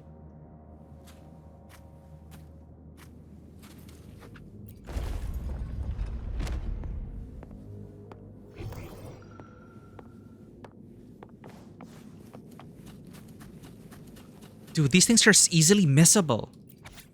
Note from an unknown source. Oh, maybe... Oh, sorry, maybe it's not... Wait. The fiction written for her? Oh, no, wait. Okay, maybe it is Iuno. It would make sense if it is Iuno, finding the notes here. 6 a.m. morning. Woke up a little earlier than usual. Still thinking about the prophecy Grandmother Lilibet mentioned yesterday, I guess. On the bright side, I won't be late for morning oration. 8 a.m. morning. Breakfast was milk, fruit, and bread. I'm still not used to eating on a fixed schedule, but the senior priestesses say discipline makes a proper priestess. Okay, so it's not... It sounded like the fictional dude, but it makes more sense than it would be, 12 noon. Classes are over. I think I managed to see a little father today. We all went for lunch together. Bland as ever. Nothing worth writing about. Afternoon. The Senate sent someone to speak with Grandmother Lilibet. Something about the prophecy of Septimont and the hero of heroes. I didn't catch the rest. Will I be able to have visions like that? Dusk. I wish I could go outside and play, or just go home. But everyone else is so focused. Sister Sophia carved an entire wall today. She's amazing. Evening. Went for a little stroll after dinner, saw a few stars. Late night. Time for bed, though I'm not sleepy at all. Sometimes following the schedule feels like a chore. But today was not bad, I guess. Remnants of the past. Unwritten Is this one. rewriting what was, or revealing what should have been?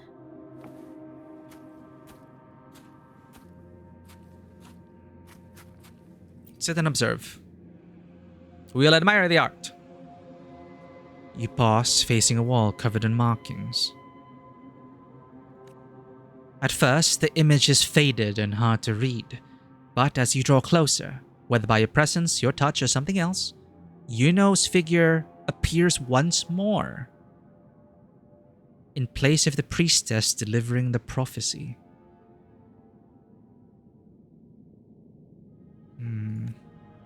Now you see the false sovereign, corrupted by the dark tide, the new hero of heroes, and the blank, unwritten space spreading from the center.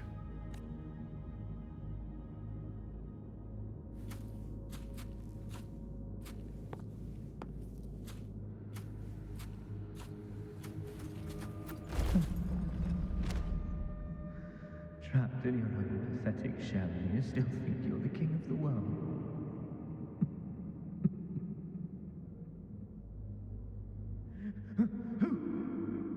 Who's there? Show yourself! Wait. Yes.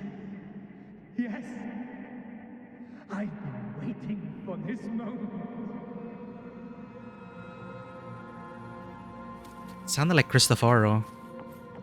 Okay, maybe that's still in play, chat. Because they didn't really resolve that.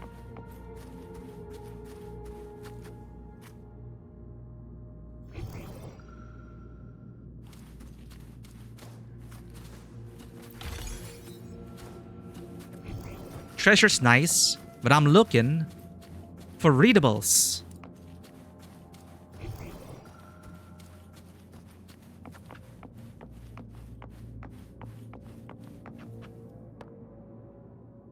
How do we open this door? No, I mean, I know gameplay wise, but then like, I guess Rover just like lifts this massive iron gate.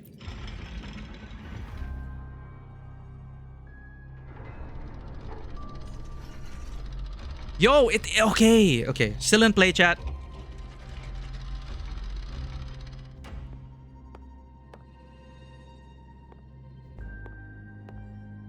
Okay, that is awkward. Avidius. There it is. The person I need to lure fails to show, and now you're here to mock me. Is that it? He's losing at chat. He's trying to lure Cristoforo. I don't care for punching down. How did you end up like this? I'm concerned.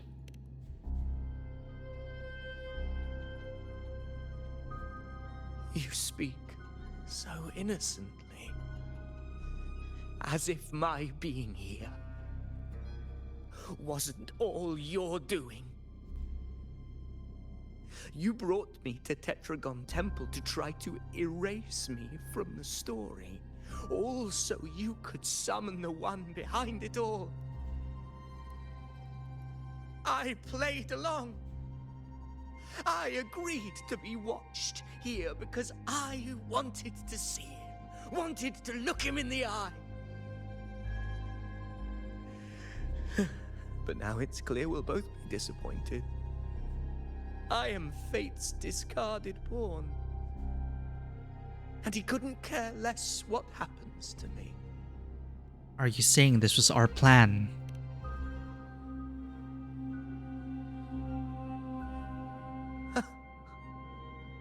There's no one else here. No need to put on an act. He doesn't look like he's lying. But this is the first time I've been here. Priestesses, Tetragon Temple. Could this be Iuno's doing? For Avidius here, Iuno has also never existed. Whatever she did in the past is now my doing. That's why he thinks I'm behind all this. Oh, okay, okay.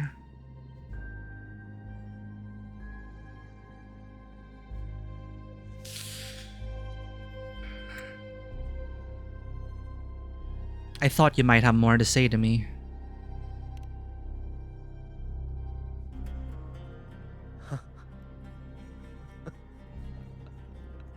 At this point, what do I have left to hide?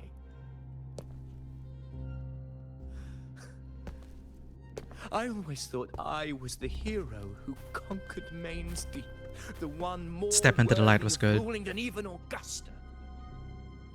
From the shadows to Until the day light. I led the charge to Murmur's Town, determined to stop my comrades from falling to the dark tide and prove I had what it took to be king. I walked to the door I had passed 1,000 times, only to find a dead end. Nothing was ever there. All falsified with Did I Cristoforo. even come here before? When did I conquer this place, and with whom? At that moment, I realized so much was blank. Disconnected dots, scattered and meaningless. How pitiful. Everyone knows my deeds, yet no one can explain how. And I can't find a single soul who's actually witnessed my so-called exploits. See, and this is fascinating to me. And I'm so glad that they're bringing him back into the story because, again, it's an unresolved thread. The last time you see him, he was losing his mind after realizing that probably nothing was real. And again, we're dealing here with, in the beginning, we're already dealing with possible dissociation due to the dark tide, what is real, what is not. It's still a central theme to Renacita as a whole. What are lies, what are truths, does it really matter? And Cristoforo is, for me, a fascinating antagonist in that sense, because the way he slots into Renacita, his powers become even more terrifying. As a nation that is already grappling with false truths, false narratives, and the burial of the truth and the revision of history, it's the perfect playground for a writer such as Cristoforo. So to have one of his creations start losing it, like you already saw Mia, but Mia was less questioning their existence and role and more just dealing with her own personal demons. Tragedy still brought about by Cristoforo, but in this case, they're actually confronting it. And how does it feel to feel not real? Like, you feel like you achieved all these things, but no one is able to give you the details why, because that's not all written down. If these are the limitations of Cristoforo's powers, you can't write everything down. There's stuff beyond the frame, beyond the margins, in the margins, and to see those boundaries and to be unable to perceive them, I can totally understand like why he's losing it, you know? Like, realizing that you're unable to even perceive yourself, or there are parts of yourself that are impossible to perceive and that nobody perceives. And isn't that what it means to be real, or to, like, that we validate each other's existence by perceiving each other in some way?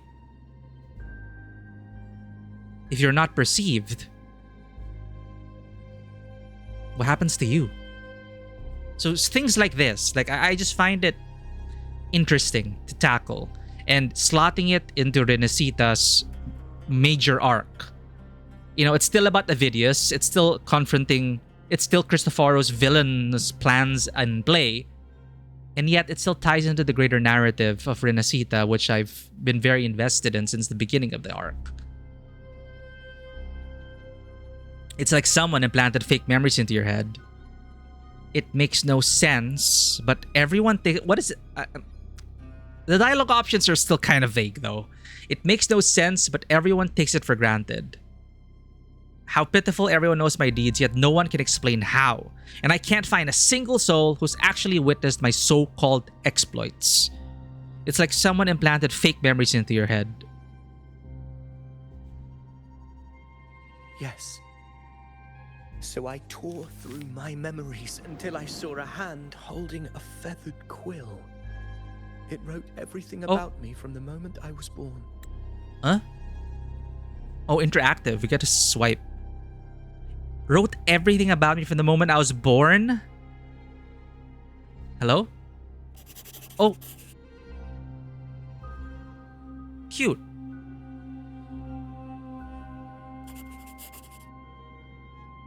And I realized an undeniable truth.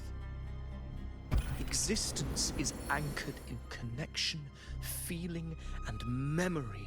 They are its very manifestation. He put it more succinctly than I did, but yeah, precisely. Existence is anchored in connection, feeling, and memory. I still believe that it is possible to exist without these anchors. Just, you know, that there is an existence within us that cannot be taken away. I actually do believe that philosophically. That even if we have no connections to other people, no feelings involved, and nobody remembers, but in a way, like, our self remembers, and even if we forget, again, I still feel like we exist beyond all those anchors, but it's not a way I want to exist. It's like there is that... It's like from an atom coalescing into a human being. Right? There's a difference in terms of like self-awareness and consciousness and everything. But yeah, I'm glad that they're fleshing out his descent into madness. So if someone uses their resonance ability to fabricate a memory of the hero of heroes everyone expects and convinces them it's real, does such a fabricated person really exist? Just going through it, chat. But I'm not a licensed therapist, I'm What of Rover. you? The one they call the unwritten one. An undefined, unknowable void that can anchor unimaginable connections. Imagine the existence that could emerge. Anchoring and manifesting existence? What are you...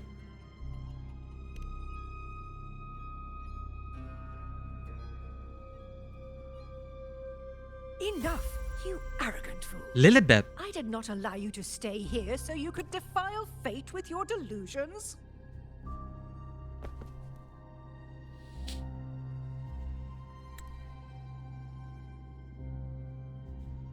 Please excuse this disturbance, Unwritten One. Whatever you need to say, we'll discuss it back in the hall. Hmm.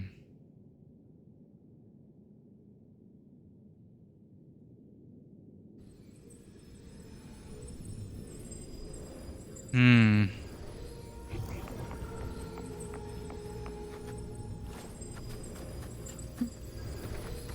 Give me my loot, though. Seems like a new discovery. Talk to Avidius. They need to highlight this with a scanner, chat. I don't want to miss these things. A record left behind. Attempt 1. I think I can try. No, I will try. Attempt 7. Still nothing. O light and fate above, must you torment your most faithful disciple? 23. It's no use. I see nothing. Why? How did I succeed before? 66. Attempts. It's fate I'm facing. I should yield. No. No, I will not give in. Get it together, Ariadne. You're a down priestess. Act like one. 67. What now? What should I do? I've said all I know to say. I have nothing left. 68. Why was I not born gifted? Why so dull, so blind? Why can't I see the fate? Attempt 16. Not nice. Don't push me. Don't you dare push me. You and you. You'll break me. No, not you. I will break myself. 70. I've exhausted every possible way. This is the final attempt. Redacted all the way to 101 attempts. The record ends abruptly. Nothing follows.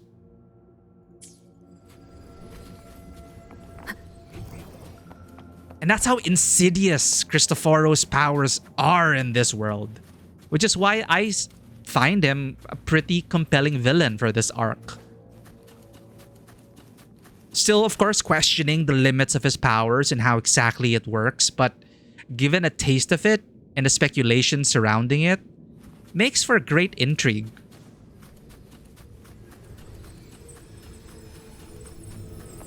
Remnants of the past. They need to fix his sitting position though, but you know, his mind's broken. He doesn't give a shit if he's like manspreading to us. Still here. You'd really rather walk beside a fabrication like me? Or did my words inspire you? I hope you act on them. I am most eager to see how that ends. But you hate what those hands did to you. Why keep saying things you don't mean? You hate what those hands did to you. Am I supposed to forget everything? Join our little celebration? Play the perfect noble again? And act like I was ever real? Once you've seen the line between what's real and what isn't, you cannot go back. Don't you understand that? You let Avidius's words hang in the air. You have no answer to give, not yet. But at the moment of the celebration, you remember the petals Bruno gave you to hand out.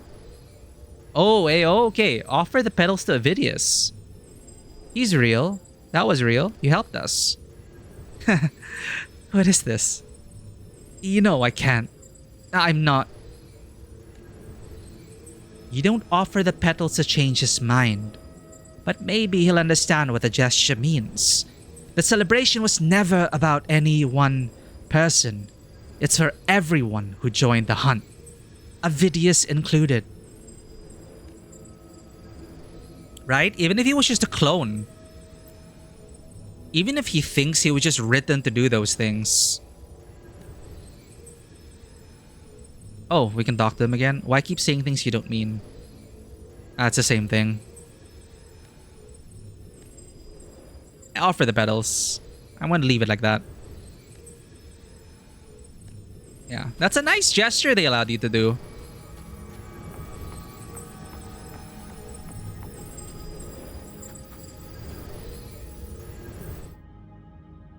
And again, mechanical story pacing.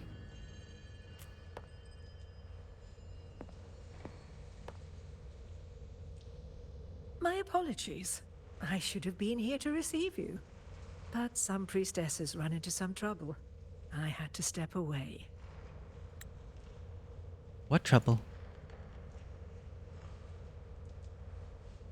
Simply put, aside from what's already been verified, we can no longer see any other of Septimon's auguries.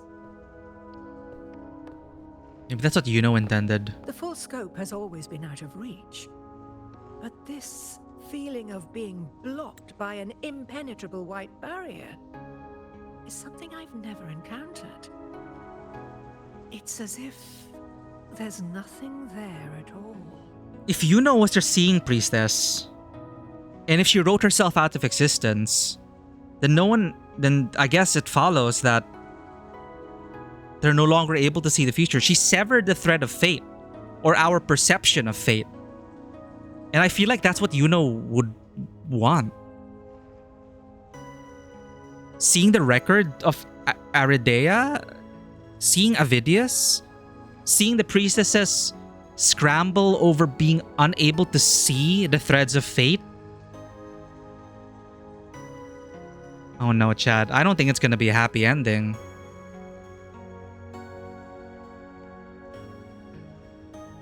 Because that's the thing about Iuno, right?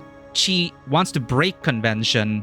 She's never been just a priestess. She's never just stayed at the temple. She's always tried to write herself out of her own fate. And yet she was bound to that very same fate. But she chose. She chose to write prophecy out of existence, embodied through her.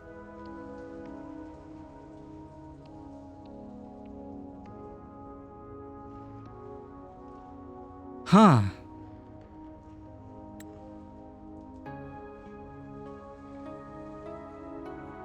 All the priestess's abilities have failed. Can you still make prophecies? Well, there is a silver lining. Septimon's auguries concern Septimon's future. But as for smaller, individual futures, we can still see those. Okay. For instance, I saw Avidius making a commotion not long ago. But let's talk about why you are here first. Augusta mentioned your situation and said you might come looking for me. You seek help in finding a priestess by the name of Iuno. Neon Rune, thank you for dropping by. Have a great weekend ahead. Have a good sleepy. Always great to have you. Go follow Neon Rune channel. Go follow Neon Rune's channel, chat. Amazing, comfy energy over there. The best way to wind down your week. Always appreciate dropping by when I can. Good night. We will continue to ponder the relevance of our existence and if we are real or not. But I'm already so engaged with this story, chat, and it's only just begun. And this shit hits me in a certain way. Memory loss is something that really strikes a chord with me. Having dealt with, well, I was really too young to understand the meaning of it, but later down the road, I began to understand the implications of my own grandmother forgetting us. Like that's why elderly stories, especially ones dealing with dementia and Alzheimer's, always elicit an instinctive emotional reaction to me. The challenges of, the themes of remembrance and all that, it's pretty impactful for me. But yeah, so man, now it's like I don't think Iuno would want to knowing the Iuno from the short time we've known her. Will she want to even come back?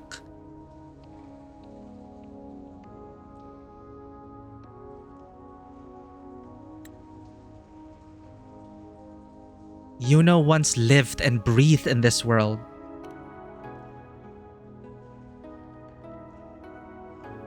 I wish she were a figment of your imagination, a product of your proximity to the dark tide. That would make things much simpler. Because I did find a record of a priestess named Iuno. Plot twist, it's just some other person named Iuno. But according to the record, she died 3 years ago. Buried where the dark tide swallowed the spring basin. There's our next lead. A death that shouldn't have happened. Is that a coincidence? How did she die and why? The record didn't say, but you must understand.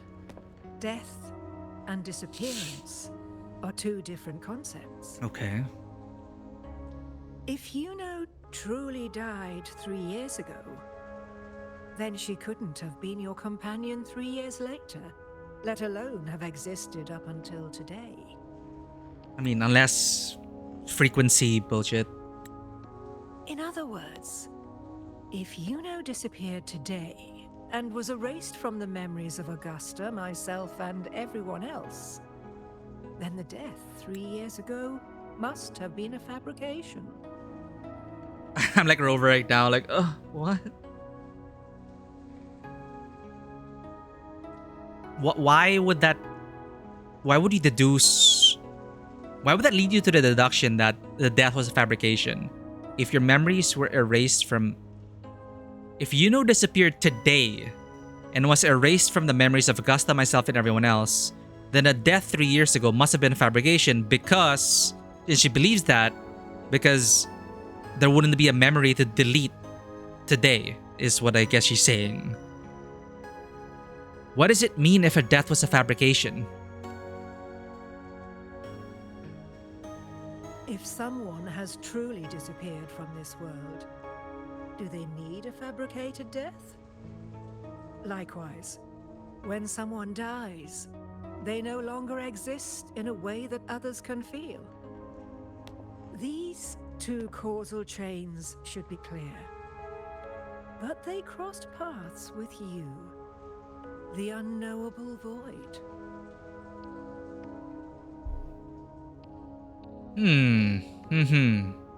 Yeah, because if someone has truly disappeared from this world, do they need to fabricate the death? Because no one would really know. They would just be poof, gone. So why would there be a fabricated death? But when someone dies, they no longer exist in a way that others can feel. Although I hate to admit it, Avidius was right. Since you still remember Iuno, and thus hold on to that last connection between her and the world, you've essentially anchored her. This has caused the causal chain to become tangled. There, that's the word. It's The tangled. ending is still unwritten. Right now, she is but a specter, stuck reliving her past in the chaos between life and death, between existence and non-existence.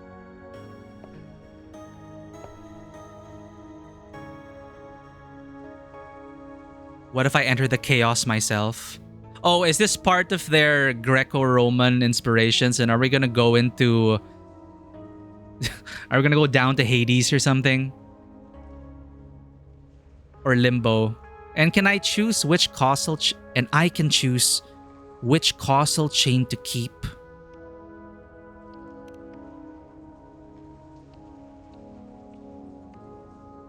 In theory, We are Lady Arbiter, after all. you could forget her, let her disappear entirely. Or you could forget her and let her die for good. Neither of these options are...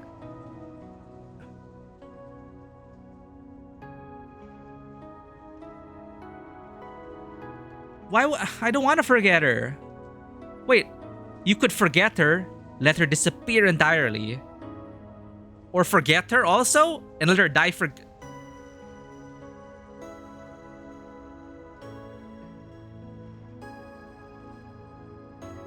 What if neither of those work for me? I believe insight into fate is not to tempt one's defiance. It will move according to its intended end. Besides, it's already granted you a rare gift. 2 options. more than most ever get. Death or disappearance? I refuse to let fate dictate my choices. So you wish to use yourself as a vessel? To anchor the memories, feelings, and connections with Iuno in the chaos, manifesting her back into existence. Okay, I guess that's it. To hear, think, and feel. We are gonna be her mama, Crystal.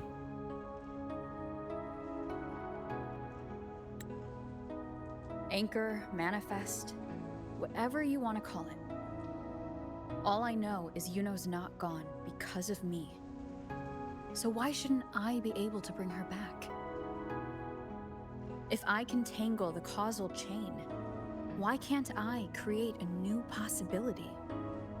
That's a Lady Arbiter for you. Your thinking is bold, to say the least. Yeah, we're running this world in admin mode, Lilibet.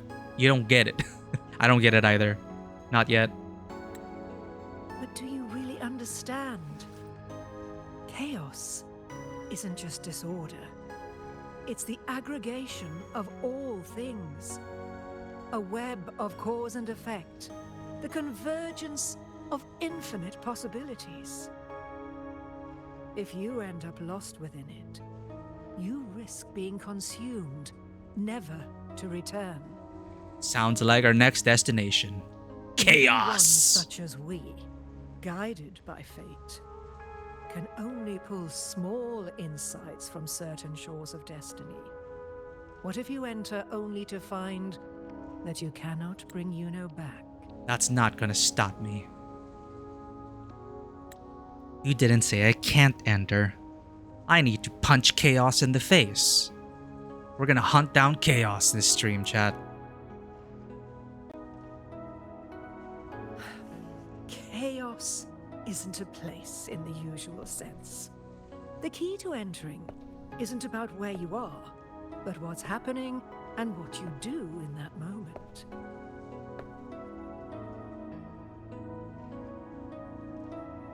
I suspect that 3 years ago, this priestess must have done something that defied fate, which set the course for her inevitable disappearance.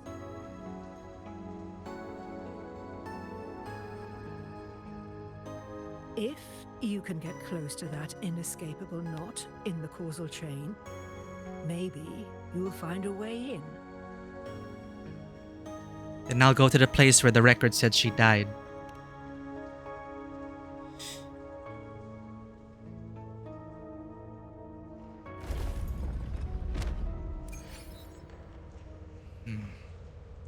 Optional, follow Lilibet.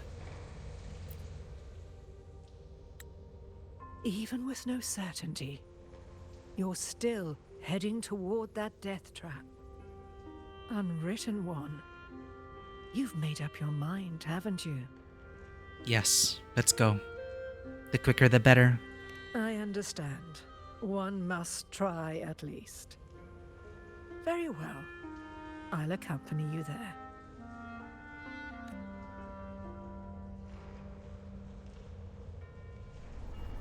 Is that the optional follow Lilibet? Okay, there. See, and just that. Snap! You want the next story point? Let's continue.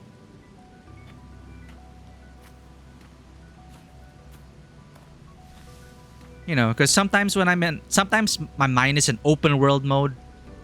But now it's just on, like, linear story mode. So they're making a decision to keep it like this. At least their last few patches. It's like, okay, story time. But of course, the open world is still there to, like, explore and do puzzles and, you know, find quests and all that. But they're intentional when it comes to the pacing of the main story.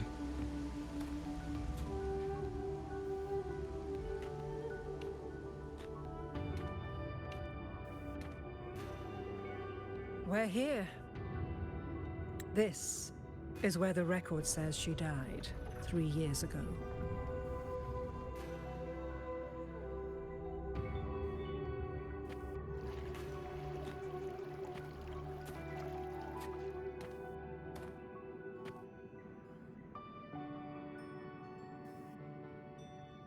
It should reveal things, right?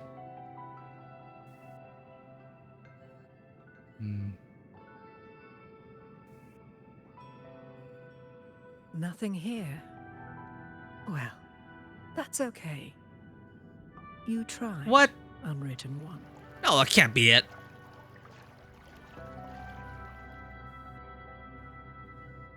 No. We've already come this far. Guided by the light of fate, we walk the web of futures. Many seek prophecies to follow or to break free from, all in pursuit of harmonious completeness.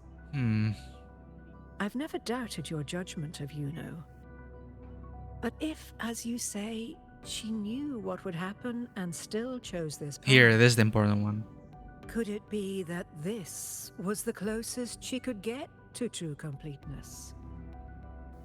It's the future she wanted for us. If you refuse this ending, how can you be certain that you can create a better one? A life with all its experiences and feelings, shredded, scattered, and thrown into the realm of chaos. What you find there may not be beautiful. It will be filled with pain and emptiness. Even if you do find a way in, your time together may be brief, with so much uncertainty. Do you still feel that you must go? If you keep asking me that, there I want to any go doubt? even more. Now? Yeah, Now, exactly. Wait, you...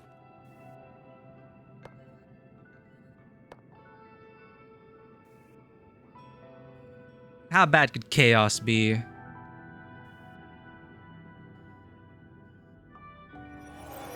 Oh, now it works? I'm not rejecting the ending Iuno wrote. I just want to fix the regret she left behind. This is not about her but me.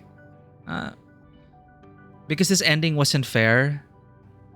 Because I don't want her to go like this.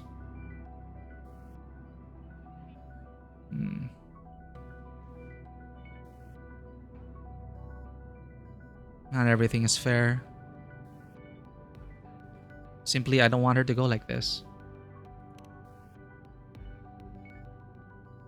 We've only just begun our story. The future I want is one where she's there with all of us.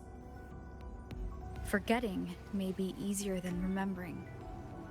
But let that be the choice of someone alive, not one who's already gone. Forgetting may be easier than remembering. But let that be the choice of someone alive, not one who's already gone.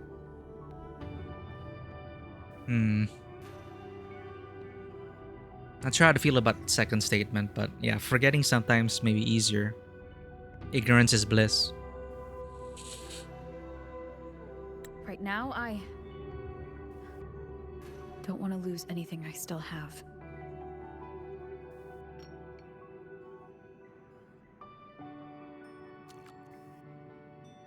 The secret to anchoring lies in connection and its manifestation. If you find what remains of her in the chaos, and she responds to you, then follow her guidance, for that will be the only fragile rope connecting you, her, and this world.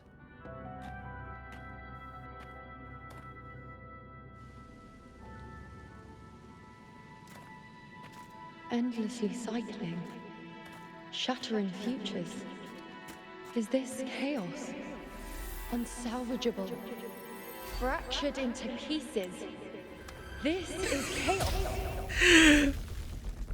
Call the Final Fantasy, dude. Huh? Hello?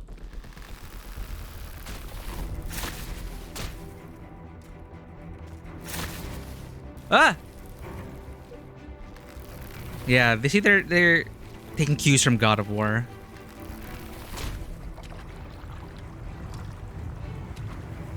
Countless possibilities, both true and not true. This is chaos. Punch it! Destroy chaos! Until Fight every Jack! anchor is revealed, laid bare in the light. Anchor revealed.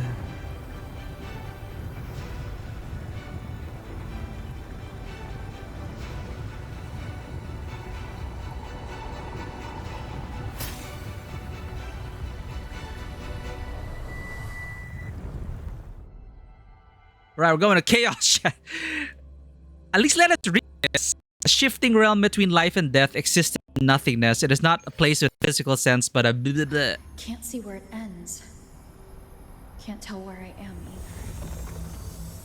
Is this the chaos between life and death?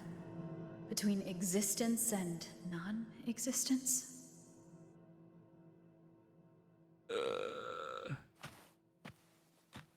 They're really keeping us on the edge, huh? Dude, I need to finish Death Stranding 1. Yeah, click to continue thing. Because those are like... I like reading those lore bits. You know, she already explained what chaos was in her own words, right? But sometimes I want a refresher and... They just introduced chaos. So I want to read it.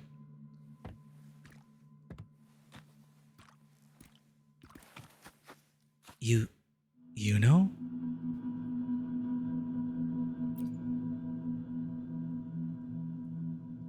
What is the memed fantasy? The memed Final Fantasy about chaos? I never got to play that. Stranger of Paradise? Oh, hello? Dude, that reminds me of Elden Ring. You know, very, very moon-coded as well. The Carian Knights and the mages. That's like the animation of one of the spells. You shoot the moon at people in Elden Ring. You curl up into a fetus, and then you shoot the moon at enemies.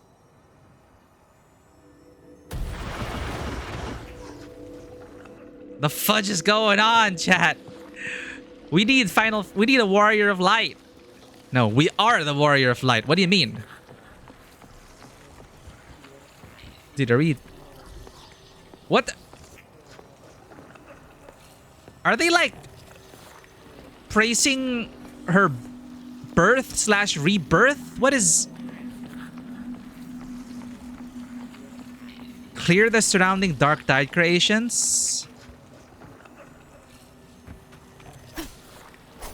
Okay. Sure.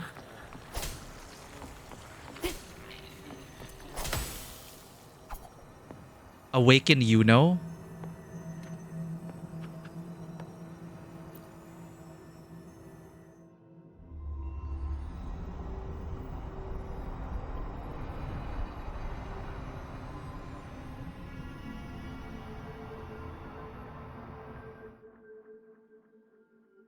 You know, are you... Yeah, they didn't even fight back. It's like they were celebrating. They're celebrating something.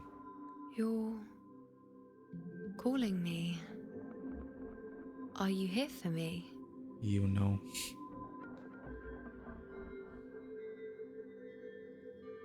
Why would someone be looking for me? She looks the same as she did when she faded away. A sliver of moonlight. How long has she been lost in this chaos?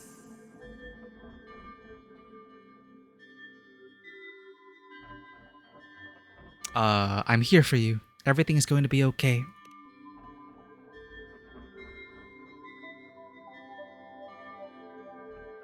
Do you still remember me?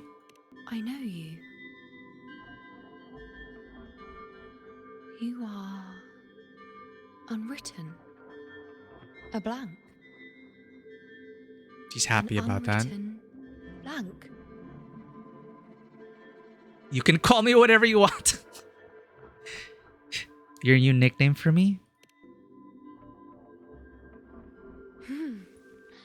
unwritten. Do you what?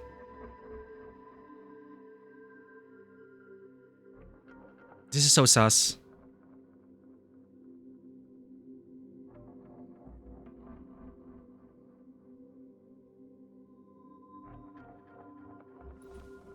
I will guide the unwritten with the moonlight to find more of me. She responded to me. Now, she's guiding me.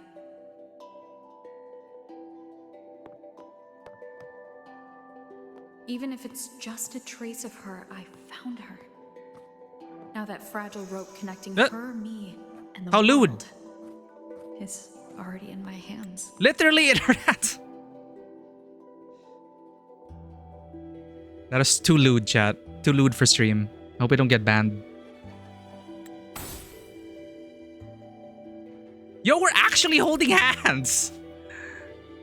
Holding hands. Isn't this a game feature? Oh, what game was that? Well, I mean, we streamed Haven before. Since it was about a relationship with your partner, you get to like hold hands as you traverse the world together with your partner. Yeah. Holding hands tutorial? Who expected this? Nobody would expect this. No. Okay, it wasn't Haven. The sci-fi story.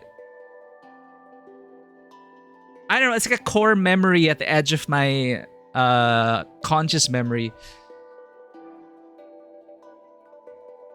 Like, it is a serious thematic mechanic. Okay, it wasn't a joke or anything lewd. I can't remember. Anyway. Find Iuno's specter within the chaos. Take her hand and walk with her to relive her past and complete the anchoring. Hold the hand holding icon. I thought they would subvert expectations, like, because, you know, the way she was marketed was feet first, literally feet first, and then now they're letting us hold her hands. Chat, you will not believe the amount of gooners eating this up. Like, oh my gosh, I get to hold hands with my 2D waifu. Couldn't be me, chat. Hold the hand-holding icon to release Iuno's hand. Moving more than 5 meters away from her specter will break the anchoring and cause you to become lost in the chaos. Chat, hold hands or die. It is literally take my hand if you want to live. See, there's even a timer before you die. Before you get ripped apart. Before your existence is ripped apart. In chaos, chat. Holding hands is the way.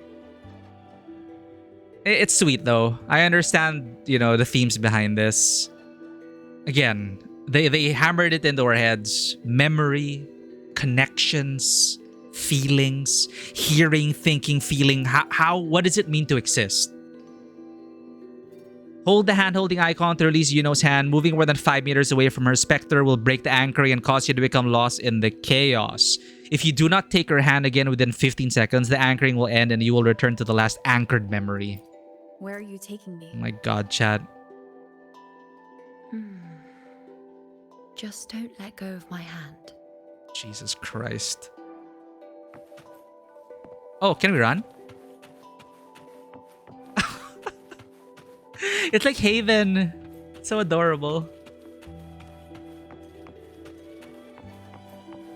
Dude, peak animation work. Totally new, brand new feature. Wuwa 2.6 Part 2. Holding hands with your 3D waifu. Sorry, not 2D.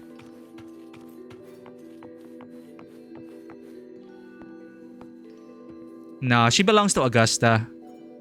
I'm so sad that Augusta doesn't remember. This feels wrong. But what's that thing people keep saying? They get a kick out of it. Where they're stealing your waifu or something. NTR? I don't know. She's on flat screen, so technically, yeah, it's 2D. It's a flat screen. We're not in VR. Yo, Ninja of Comedy, how you doing? As his name implies, Ninja of Comedy is a... I know how to spell. Sorry, the hand holding got me distracted, chat. Keep talking and nobody explodes. Keep holding hands and no one gets ripped apart by chaos. Same thing, same thing. Welcome in, Ninja of Comedy. Isn't Eco the one with the dog? I never played it. Oh wait, no, that's Last Guardian. Or I haven't played it. The previous game of the Shadow of the Colossus people. Wait, Last Guardian was the dog? Sorry, I don't remember. But no, I can't remember. I just know that the game called Haven, we streamed it. It's a little feature because you're with your wife/husband in the story. And it's primarily about the relationship. So you can do things like fly around while holding hands. Fudge! Ad break! I'm sorry if you got caught in the ad break. Eco is with the girl in the cage after Shadow of the Colossus. Got it. Yeah, I never played Eco. Wait, is there anything here? No. You know, I feel like...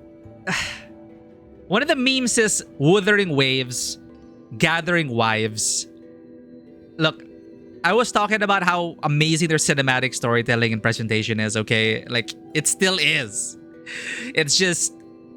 I guess you gotta service the fans if you want to sell your banner characters.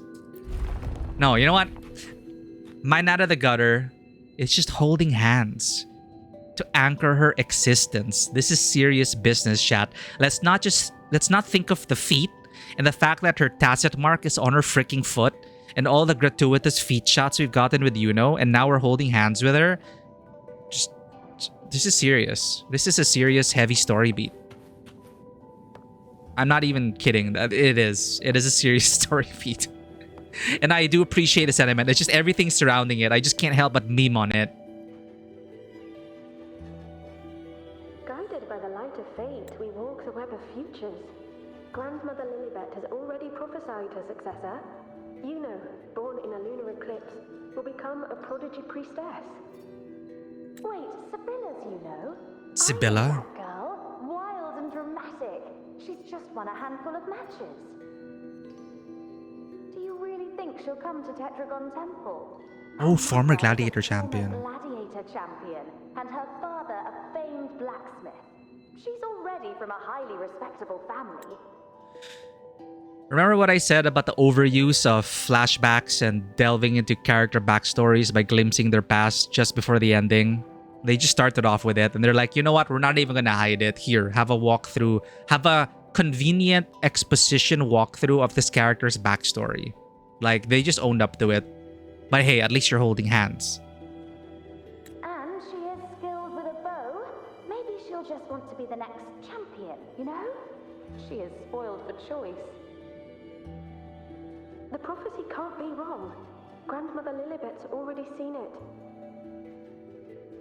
She'll resonate with the moon's phases. That's a huge honor.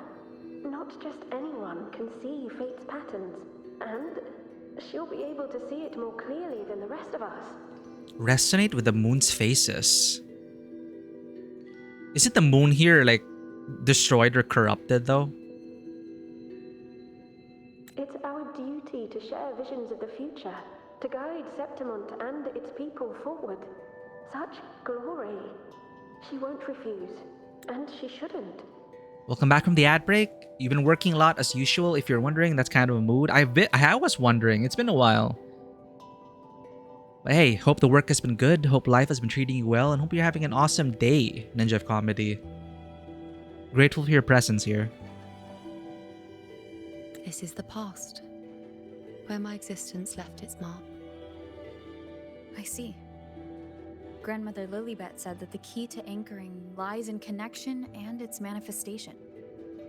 Let's try to find more. This is kind of mirroring Cartithia now.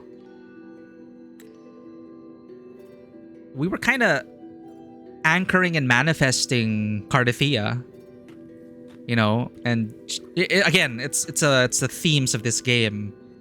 Cartithia, much like Avidius, much like everyone here. Am I real?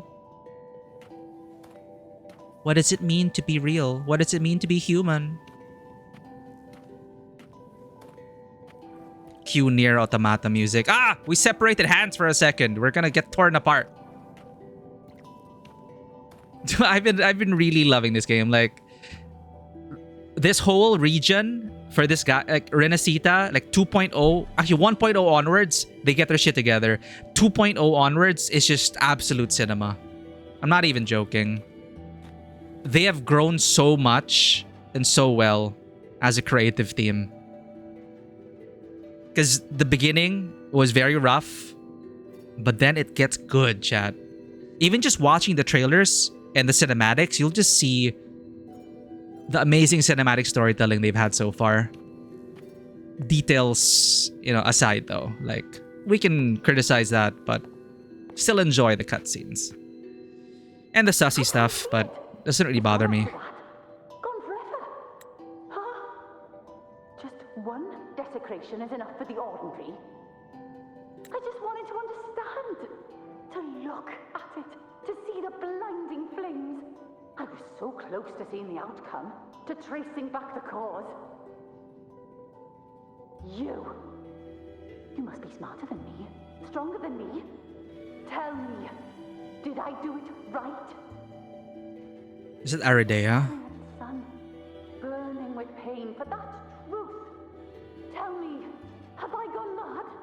Is it me who's gone mad?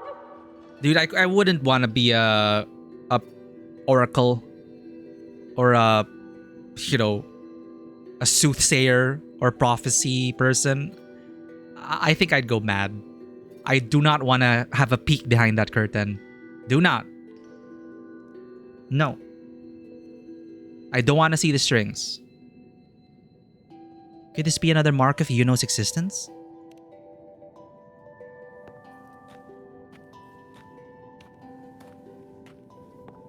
Okay, for real though. Okay, we can actually... There's a holding hands button.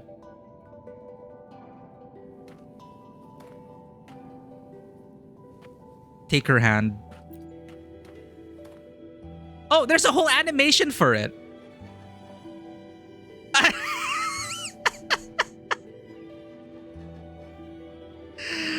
Peak gameplay, chat.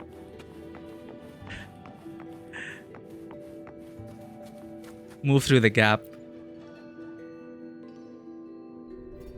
Oh. Oh! Dude, again, it's giving God of War vibes. We're nearly there.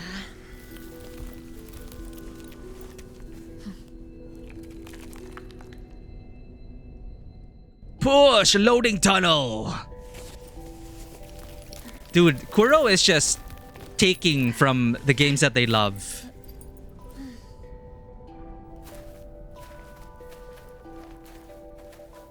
And did you notice the focal change, chat? See, that considered cinematography. They change focal lengths. Catches up to us. I can't get it out of my head. Sorry, Jack Final Fantasy. I can't take chaos seriously. On top of Final Fantasy Strangers of Paradise and all the sussy gacha fan service, I'm loving the sequence though.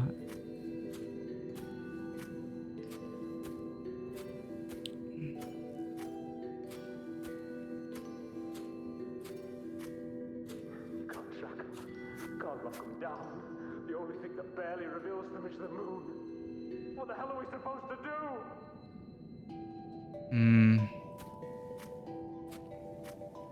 Touch.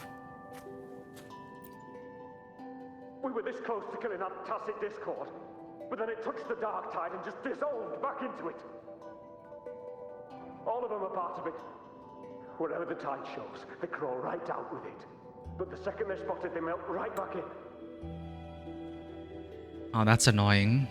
You can't track them, can't lock them down. The only thing that barely reveals them is the moon. What the hell are we supposed to do?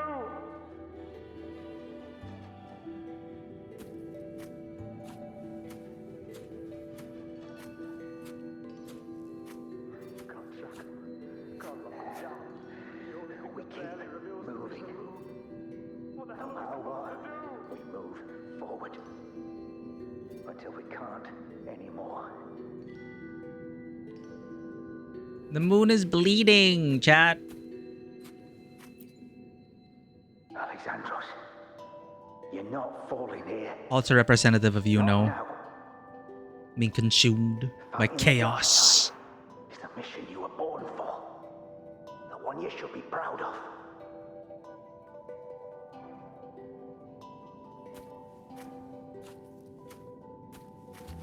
Fear not, Andreas. The priestesses already spoke about victory. Or did they just tell... Do they just tell the gladiators that to make them feel better?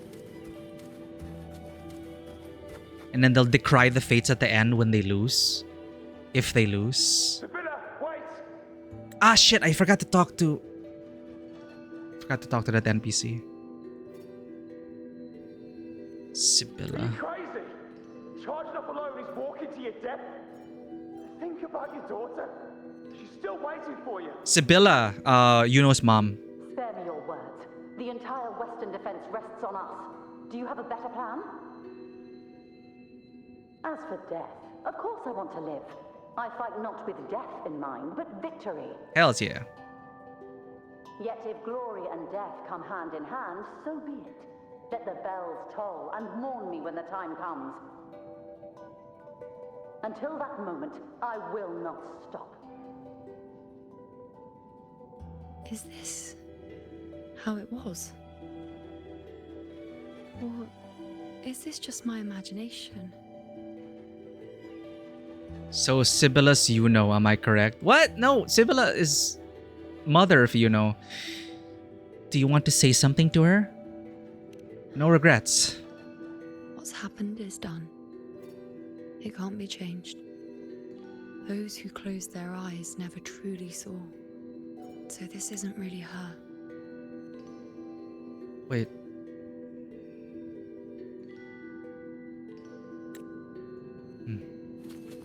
No, I forgot to talk to one of the NPCs.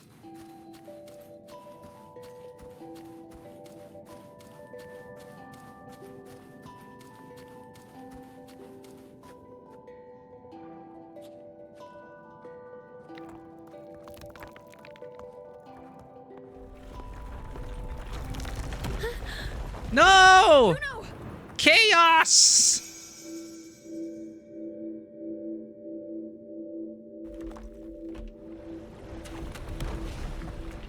Well, I guess we're dead, chat. Oh.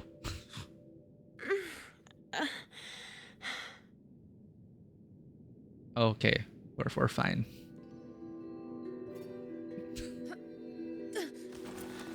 Thank you, Unwritten.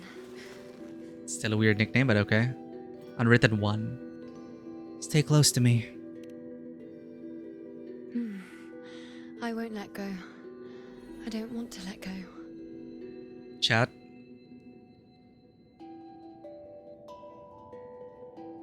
Don't ban us, Twitch.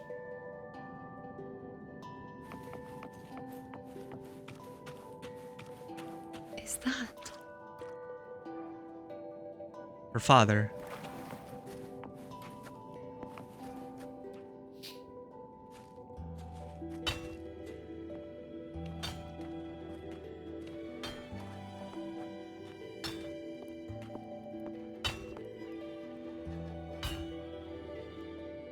Ah, there you are. I've been waiting for you, Iuno. You can see her. Her? Is there anyone else besides you here, Iuno? Huh? Oh. Maybe it's because I'm anchored to Iuno. Here, I really am Iuno.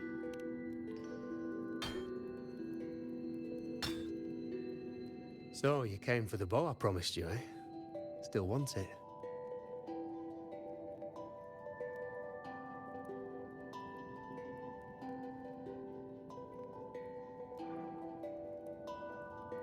Why wouldn't I want it?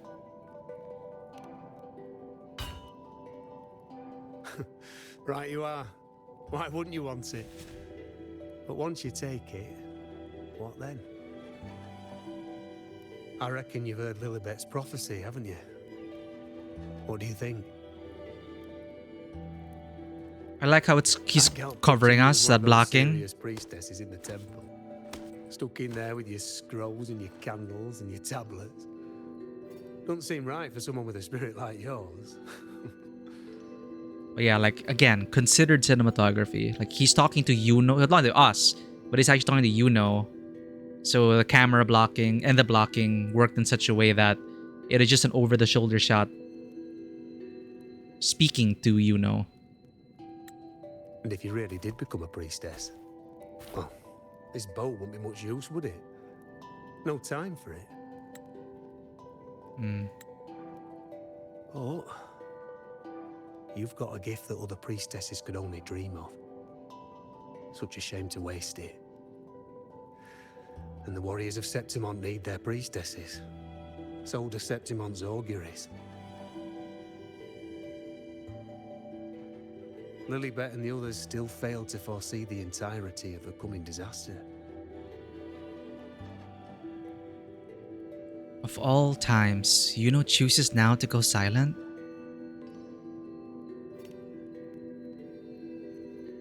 Ah, well, it's not my place to say. You make up your own mind, and that's all that matters. As for me, I make weapons. If you still want the bow, I'll forge it for you. But the materials, well, you'll have to gather those yourself. Materials? What do you mean? Forgetful today, are we? Didn't you say you wanted to craft a bow from your favorite Lunaran bow? Truth be told, making a bow isn't all that different from making anything else. You learn as much as you can, repeat it often enough, until you've shaped it just right. From nothing to something, to its final existence. That's how it's always been, eh? But like I said, if you still want it, you'll need to gather the materials first. When you've gathered enough Lunar, Says a lot about living. you'll get your bow. And if you're not sure where to look for it,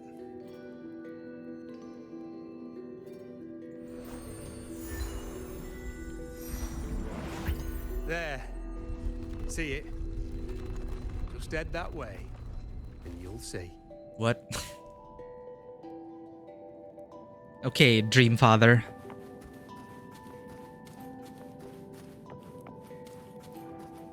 Ah! It's bugging out.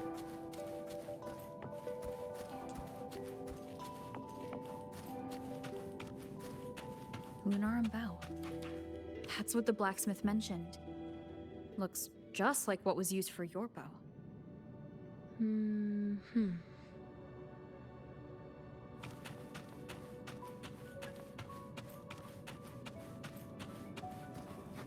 Remnants of the past.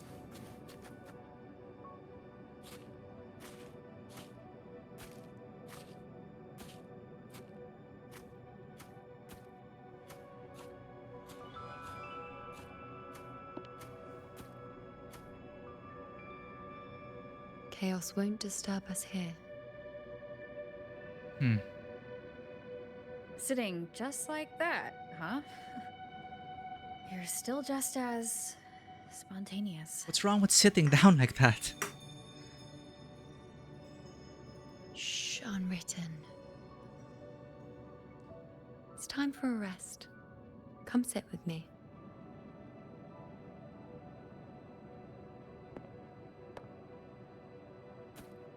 As if sitting down is the most spontaneous thing someone can do, I guess. I've never said it properly before, and I don't know if you fully understand it now. But now that I've found you, I will bring you back. I won't stop until I do. Because you said it, I believe you. We rest to manifest what we've already found. Manifest? How?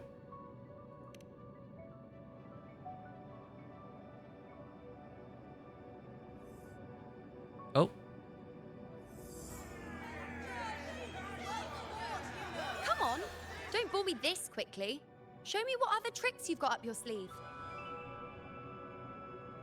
Victory? That's the only befitting outcome. Now spare me the words. I know I'll be first.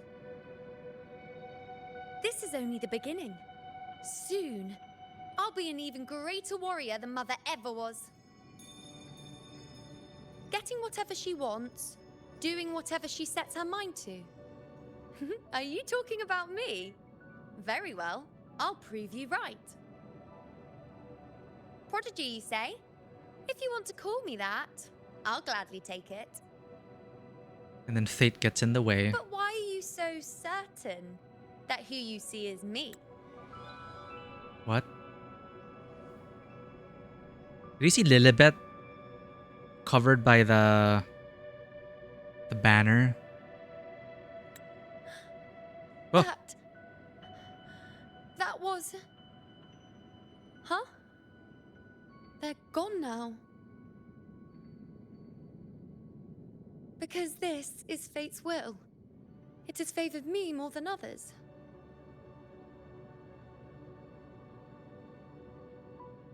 Because I can see what others cannot. Only I can see further. But...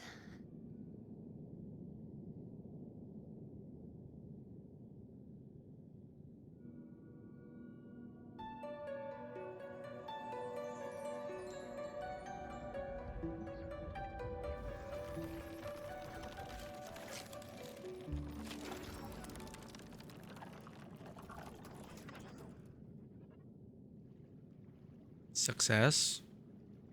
1 anchor point. You've You gained. look like you're recovering. Humanity gained. She's just hollow, chat. We just need bonfires. So after experiencing and feeling all that, you need to rest among Lunarum boughs to make what's anchored become a part of you. Okay, I guess we just understood all that. So she wasn't kidding about sleeping it off. Exactly. After manifestation, this is how I can absorb more.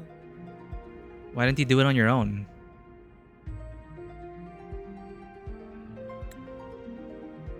They said she's the one guiding us. A more complete me. Unwritten, you are a clever one. I just... Okay.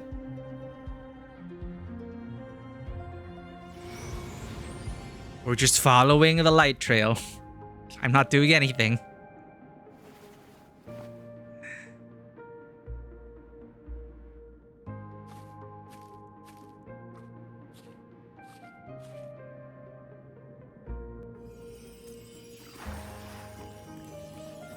A manifestation of her existence. She's real. Oh, we can sit down.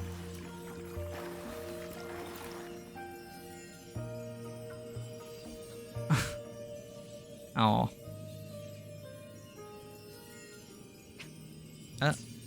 Cannot screenshot.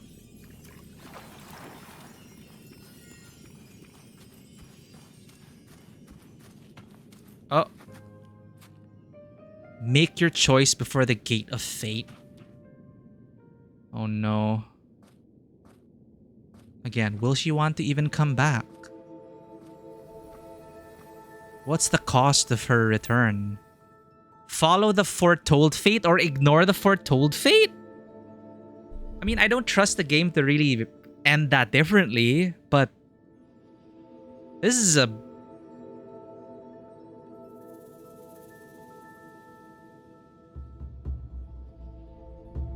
Ignore the foretold fate. Easy. Let's go. Forget the prophecies, forget being a priestess. Let's do what we truly want. Oh. If the future is a question, the answer's never in what others define.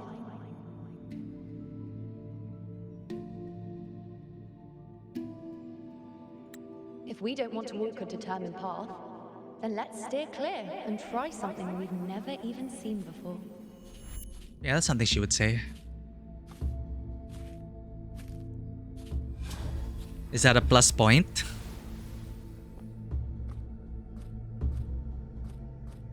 Anchoring cannot continue? Hello? There are countless possibilities. What's done is done. Only one pass can bring you to the present you seek. Where's the voice? Where's the audio? Only one past can bring you to the present you seek. Oh, we ended the story already. GG chat, we're done. Iuno or perhaps your specter yet to fully return. Can't continue the anchoring. What? We have to accept. Well, again, I don't trust the game to give us any freedom of choice and agency. But interesting.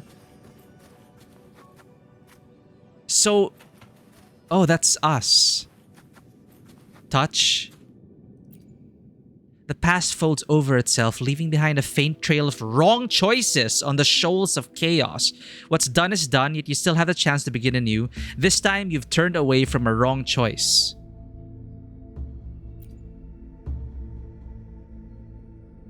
But if that's the case, then it's just that there is just no other way. Or, again, it's a collection of choices. It's not just any one decision. It's a collection of all that. That will lead to a whole Iuno. So yeah, in the beginning, so we have to like just basically paint by the numbers.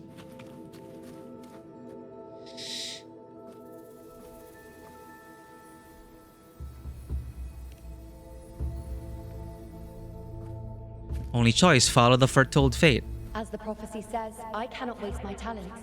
I will not turn a blind eye to misfortune. Since only I can do this, I'll be the one to see it through. Okay. It says possible choice, not Iuno herself. But this is the choice she made. A gladiator or a priestess, what does it Yeah. matter? I'll face fate and see just how far I can go. Okay, yeah. The other one was a bit too selfish. Like, I'll do what I want. And nothing will stop me. Which is fine to a certain extent. The anchoring But is so- responsibility, right? This looks like a memory from when you became a priestess. Okay. I have to remember, it's about anchoring. The Agora in Iuno Square. I think I'd like to see it. So it's Assassin's Creed synchronization. This one seems to see to know what happened. I'm also afraid of what that will mean. Again with the cinematic sequences. Making good use of the focal length. Restricting the player's perspective. This one seems to see everything. I need to know what happened. Adding to the moment. I'm afraid of what that will mean. There's no one by that altar. Every priestess has a Isn't the priestess supposed to give us a prophecy This there? one seems to see everything. I'm dying here. Back then, it seems you didn't mind giving prophecies. The people were much closer to you than they are now. Over there? That was my divination altar. They're waiting for the priestess's words. I must go and deliver it. Sit on the divination altar with Iuno. Oh, since we're Iuno, we're gonna tell people like, There's no one by that altar. you will meet Isn't the priestess the love of your life tomorrow. If you offer 10 coins.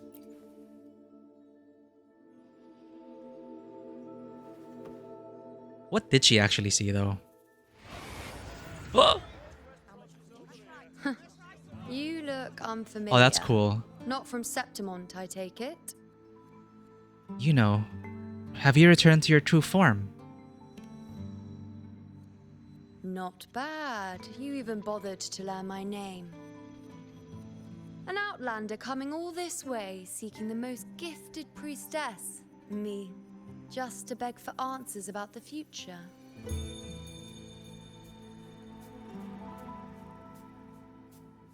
Ah, you're still not fully recovered. More like I've come to beg for answers about the past. What's this about? How dreadfully complicated. But I suppose I can't fault your luck finding your way to me.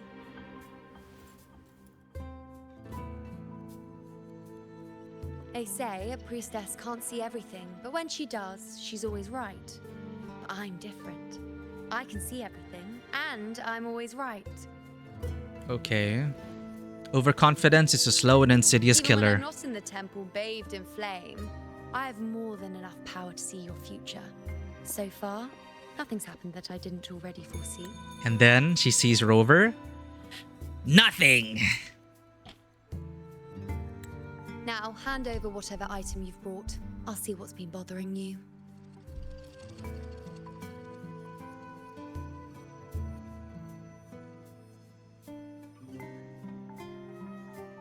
I don't have time for this. I'm trying to...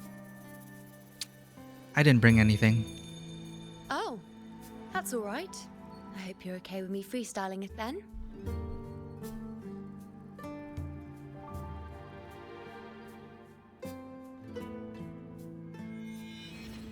What? I see a void?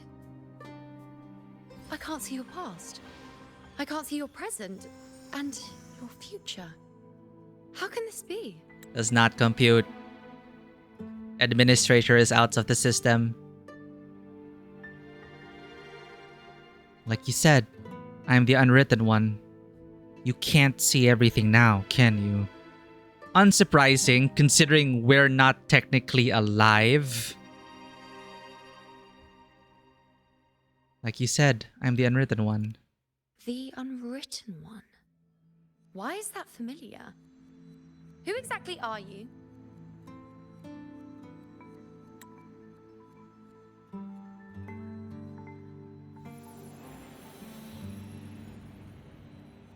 You? Why are you here? Isn't this Iuno Square?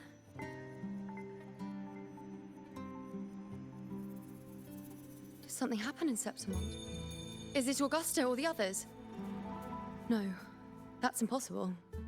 I should have disappeared by now. Why do I feel so tired? Like I'm walking the same path over and over again without end.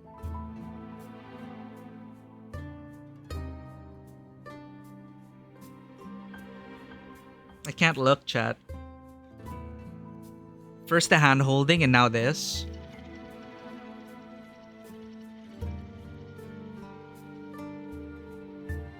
What's she saying, chat? I can't look at it. It's too much for my eyes. Now's a good time to get some coffee. Iuno.x says stop responding.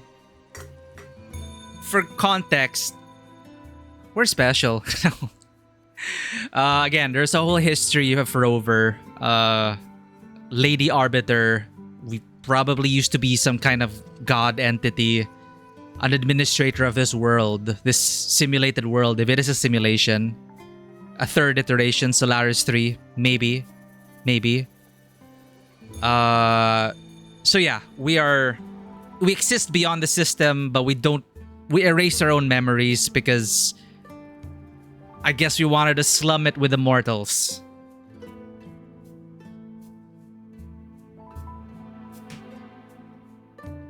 Yeah, they're just showing her mark. This is an absolutely essential shot. You know how I was lauding their cinematography here and visual storytelling? This is peak. This is absolute cinema.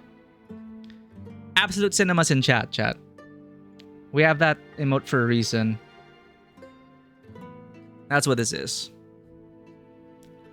I feel enriched for being told this story visually. Like, I understand now that her nails are well manicured and that her tacit mark is that shape.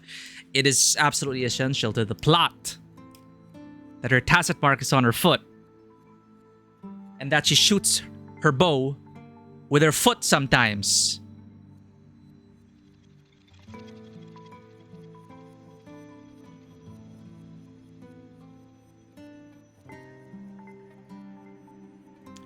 Did something happen in Septimont? Is it Augusta or the others? No, that's impossible.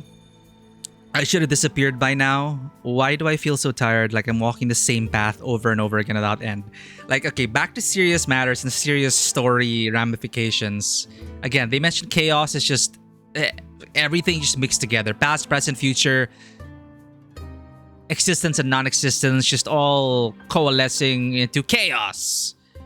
So it's all a jumble. And again, we have to remain her anchor and manifest her existence because we're the Lady Arbiter and that's what we do. It is a metaphor about the endless path she is on. Indeed, the trials and tribulations, the steps these feet have taken, chat. I really can't justify it. It's fine. Moving on. See, I'm walking the same path over and over again without end. Isn't it great visual storytelling? Why do I see so many memories from the past? My mother, the other priestesses, and you. You've done something for me, haven't you? Eclipse? Yes, we're in the chaos now. The chaos. But you shouldn't be here. Neither should I. Why haven't I disappeared completely? Did you want to? Yeah, see, I think this is the future she wanted for us. Why did you sacrifice yourself? Why did you just leave without a word?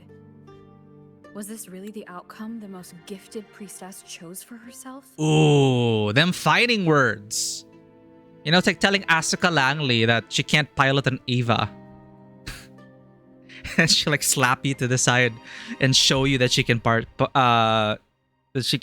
she's the best Eva pilot out there. Because this was the best I could do for Septimont. Destruction. Failure. Oblivion. The dark tide devours everything you can imagine. The Griffons can't escape it. The gladiators can't defeat it. In the blink of an eye, before we could even react, it had already enveloped everything. I knew it from the start.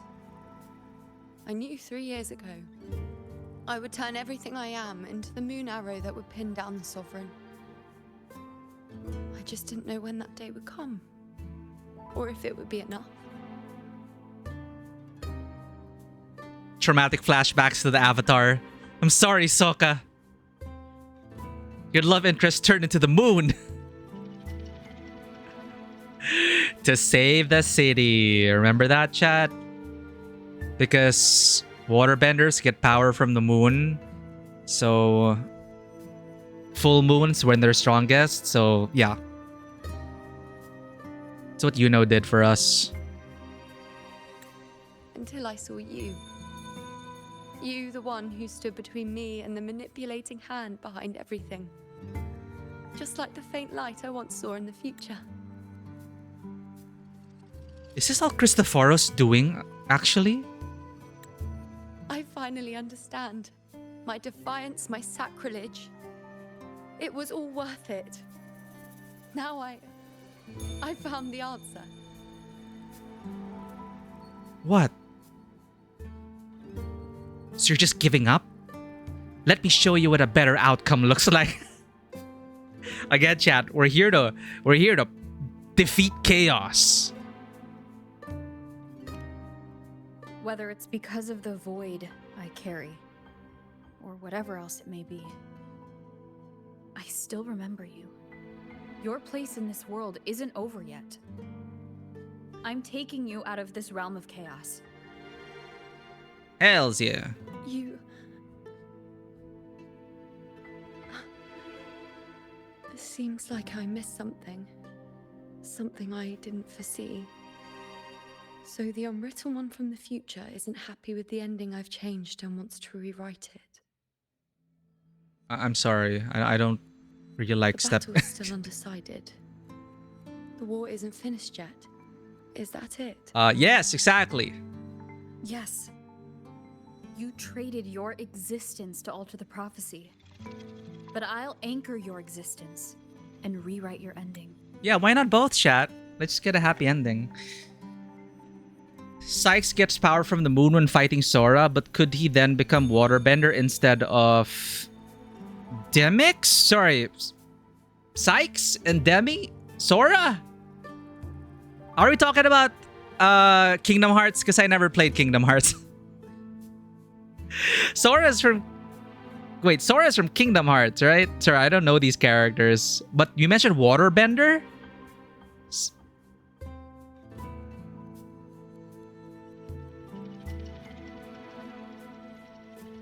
Huh. If I've ever guided you before, then now let me guide you one more time. Have we ever guided her before? I guess, in a way. Really? I'll entrust myself to you then. But be careful. Don't get lost in the chaos. And I shall put my best foot forward as well. We shall meet at the very end. Wait. Am I Iuno now? Not like this! Hello, priestess. I've got the item here with me. I hope you can take a look for me. Not like this. Rover's inside her, chat. Not like this. You mentioned it because of Avatar: The Last Airbender. I know of Sokka. I was just trying to put the names, put the faces to the names. Because I don't remember. What do you want with Iuno? I mean, what is it? I can't promise anything, but show it to me. Now, we're confused at first. What do you want with Iuno? I mean, what is it?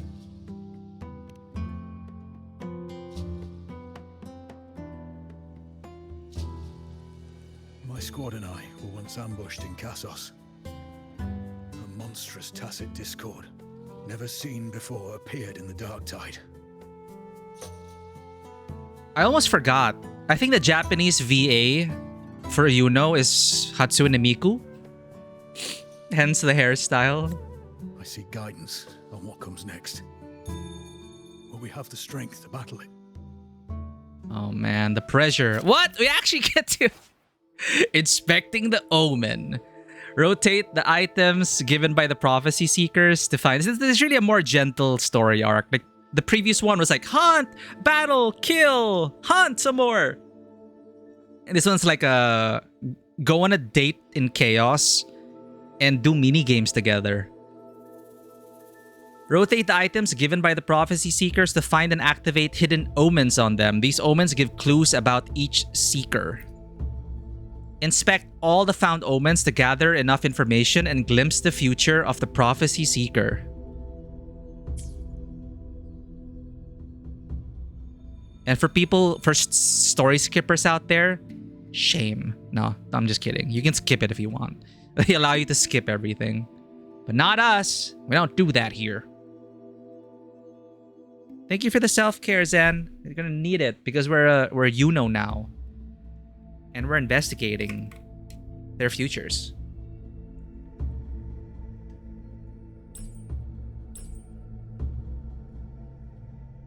Like a survival horror thing. Okay.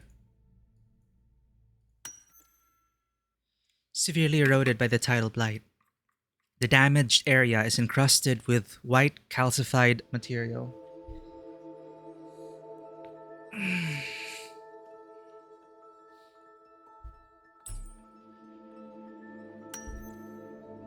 Traces of the dark tide linger in the cracks. Or we're Sherlock now. Traces of the dark tide linger in the cracks. Likely caused by an attack from a strength-type dark tide creation. Paragon, how's it going? How is it going? It's going fine. We're enjoying our date through chaos. Now we're just here to tell people their futures and to either bind them by fate or drive them insane because they can't change their fate, or make them go crazy because they cannot fight their fate. I don't know. It's a lot being a priestess. Traces of the dark tide linger in the cracks, likely caused by an attack from a strength-type dark tide creation. Your future? Let us peek into it.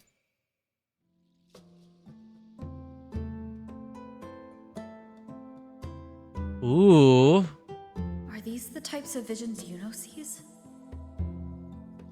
Oh. The broken horn. The spear piercing through the eye. Victory. Cheering. You and the other gladiators. There's blood.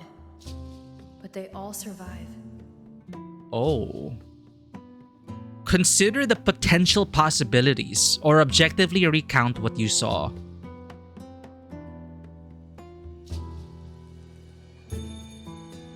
Consider the potential possibilities.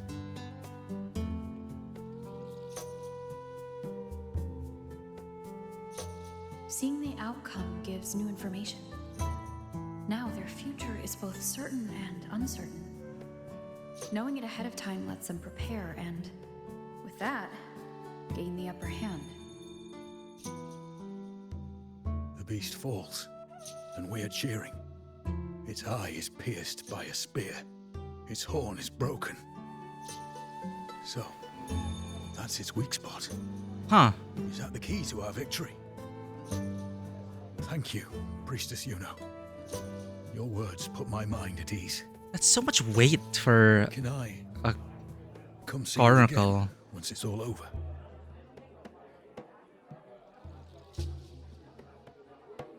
What item would you bring to Iuno?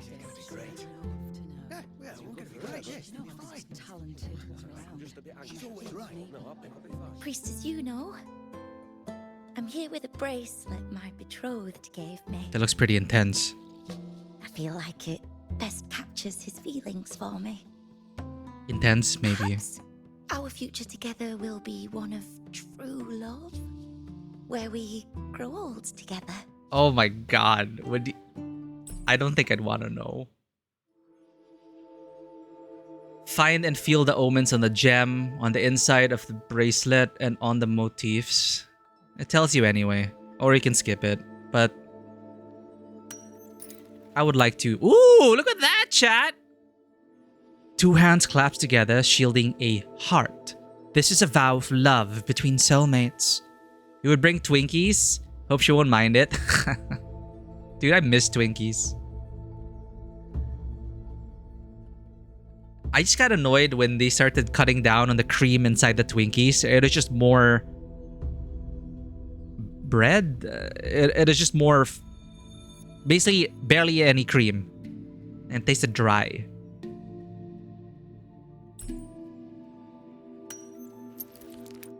The faint abrasions. Could these be the signs of use or nervous fingers rubbing over time?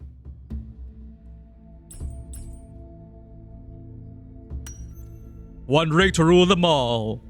Samantha and Gustavus. The couple's names are engraved here. Okay. Peek into the future.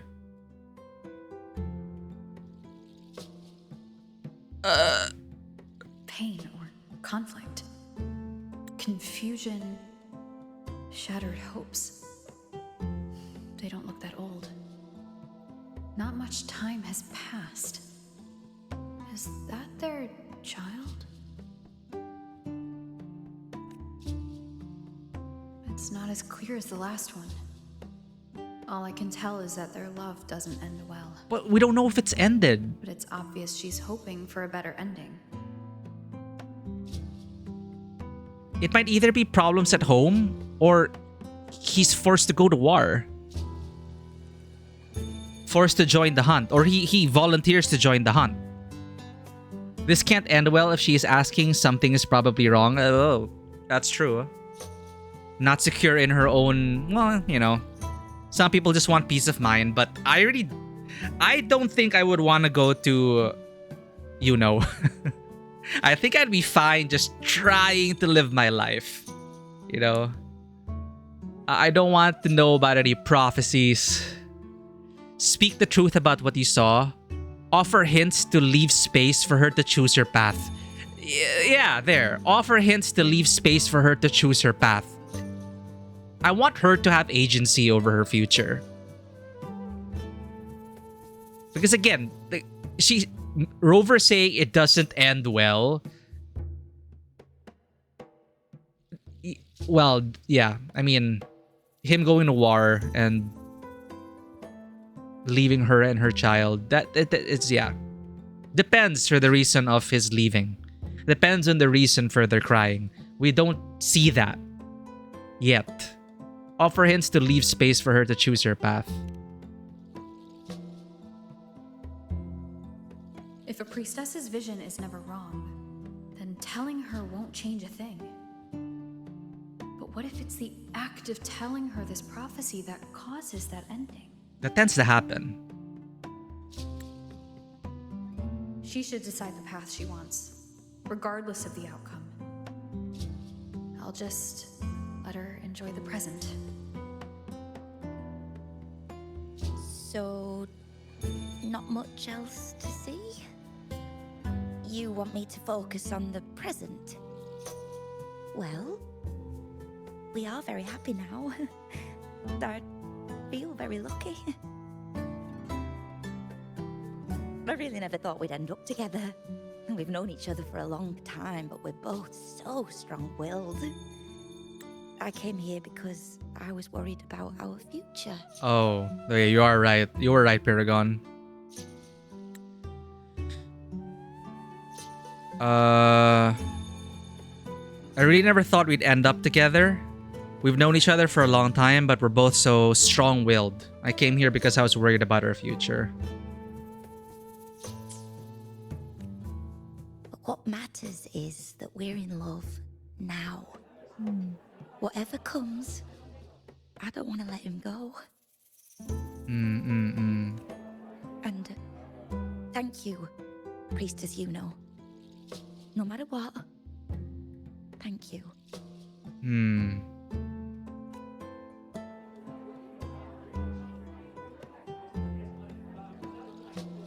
Next.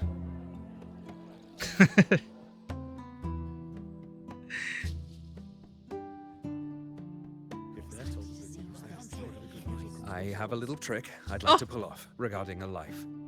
That's why I've come to you, Priestess Iuno. I'm curious if your prophecy can confirm whether it's possible.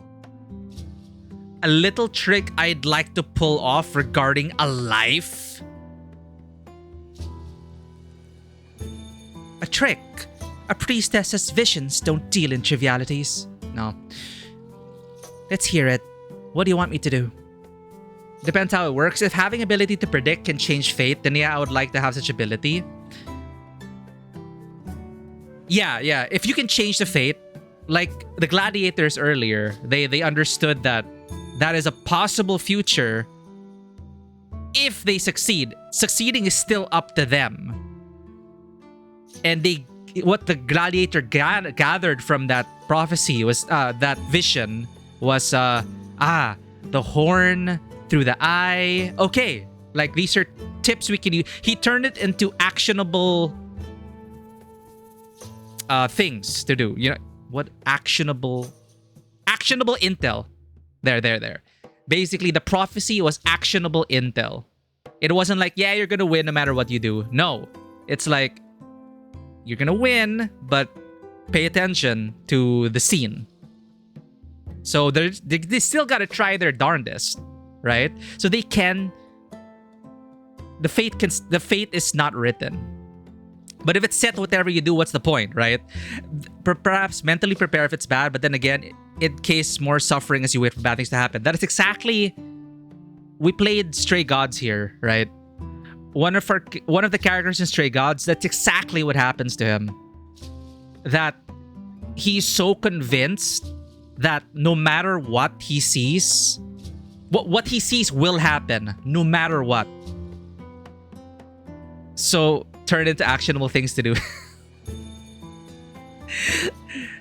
I sometimes eloquent. Sometimes.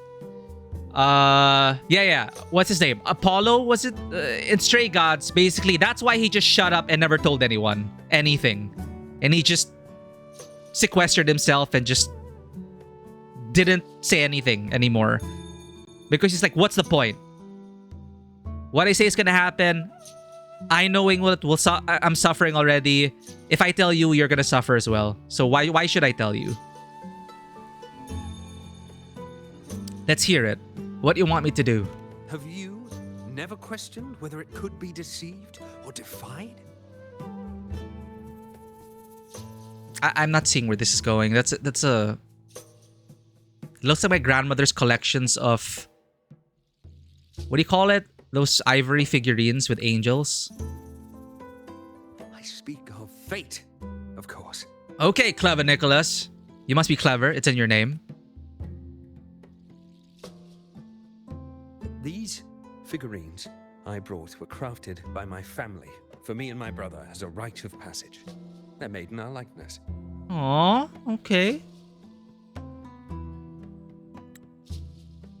We're twins, but we walked two very different paths. Me, books and knowledge, and him, weapons and strength. Cool. By chance, I learned my brother's fate in Tetragon Temple. Destined to die this summer at the hands of a tacit discord. They couldn't see my fate, so here I am now. I want to see whether fate will once again lead me down a path opposite my brother. Uh-oh. Fine. Okay, Identical faces with only expressions differing. They belong to two brothers. Astute observation. The quiet one holds a spear.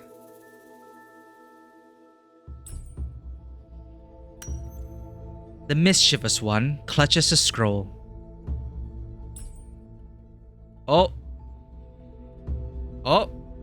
Divided line. A pottery figurine split in two, just like the divergent fates of the two. Ah! Peek into the future. I like that you're trying a new little game. Ah! Oh. An older, more aged Nicholas. Peaceful. Dead at 50. No, at least 60.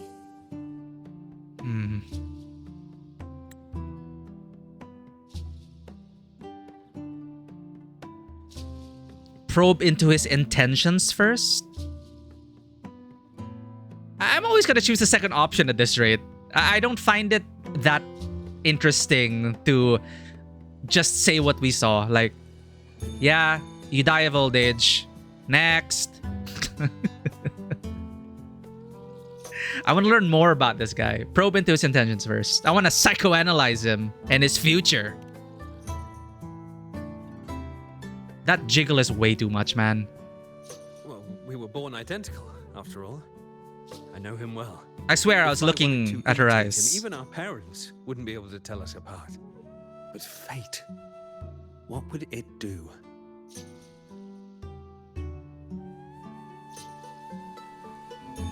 Oh no. That's the trick. Oh wow. That's kind of bittersweet in a tragic way. Well, I don't think Fate would know. No, sorry. Fate would know the difference if we're gonna go like... They'll know. They'll know it's the twin, but the thought of it, like, I don't want my brother to die. I'm gonna take his place. So the twin wants to know if that's possible.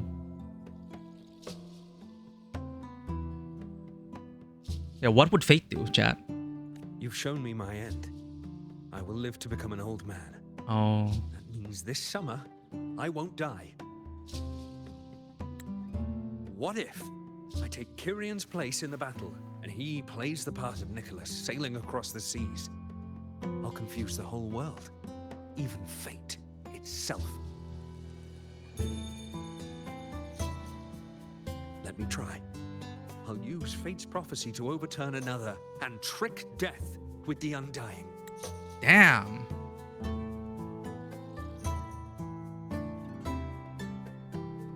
Who knows? It might work. Bold, I don't hate it. That's such a Iuno thing to say. If he wouldn't be in war, how can he die in war? Easy. Well, one of them... Okay, but the details, we can't really tell. Like, how is he gonna convince his brother to like, oh, hey, brother, you should stay at home for today. Yeah. And then, how will he keep his brother out of it? How will he keep it a secret from his own brother? Right? Or maybe he'll get his brother in on it. They can both like cheat Fate because Fate gets it wrong. Like, wait, you're not Nicholas's brother. Oh shit. And then they defy death, and then that's how Final Destination happens. Who knows? It might work.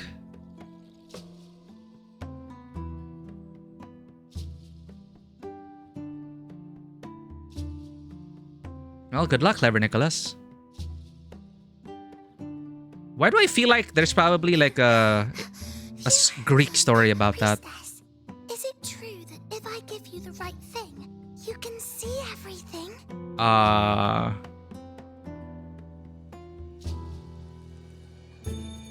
Reply cautiously. Insights depend on the situation. I think this is Rover. And then first option is Iuno. Second option is Rover. I think.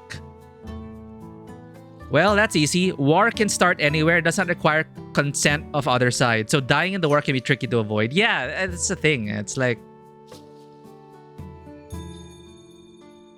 But anyway, I wish him luck. If they get to trick Fate, I think that would be a cool story. Reply cautiously. Insights depend on the situation. You look so serious. But everyone says you're the most powerful priestess. If it's not you, I don't know who else to ask. Innocent Maya. Oh, no.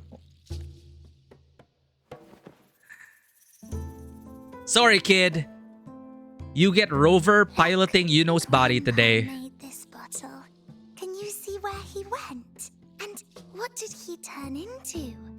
Ah! We're gonna destroy this child's innocence, chat. I want to find him quickly. He left so fast. He must have forgotten to tell me. Oh my god. So he went to the farm. And he's taking care of all the happy animals who have passed away. The liquid inside appears to have been stored for a long time. It doesn't look like ordinary water. Ew, wait. Wait. The lively and whimsical motifs reflect the care and creativity of its maker. What kind of freaking liquid is this that you would leave to a child? Milk of the puppy? Hey! The bottle stopper shows signs of wear, as if it's been opened and closed repeatedly.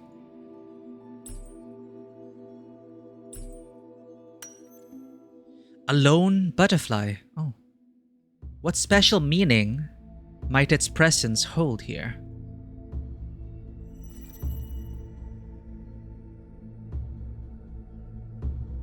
Peek into the future. Drumroll, please.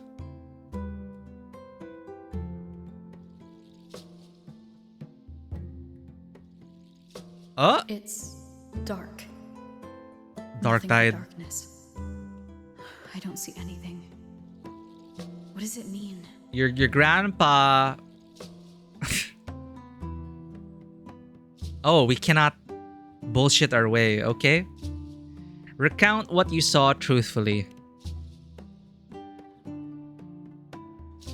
Game doesn't give us a choice. The priestesses at the temple said they saw the same thing. They said when someone dies, their light goes out, and everything left is just pitch black. Nobody can see anything anymore. Oof.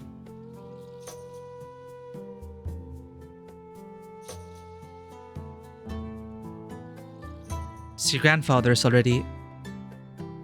Yes, Grandpa was really sick and he died. But it's okay. He made me promise that if he ever wasn't here anymore, I'd put all my tears in this bottle. Oh, those are her tears. Okay. One day, when the tears dry up, we'll see each other again. Aw. So, I don't cry anymore. I'm worried it'll take a really, really long time to see him again. Just how long exactly? What will Grandpa look like then? What will you look like then? I can be forgetful sometimes. What if I don't recognize him? What then?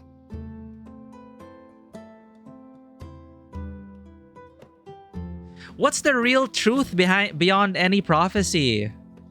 Look, I know this is just the past and memory lane. This is no ramifications in real life, but tell her a kind lie wrapped in the illusion of prophecy. For me, it's so challenging talking to children about these things. Like, you know, the white lie. You know, I know some people who are all about ripping the band-aid off and that'll be better in the long run, right? Which is probably the case. So that she can face the future with clarity, I guess. Instead of a numb sense of fake reassurance. I don't know.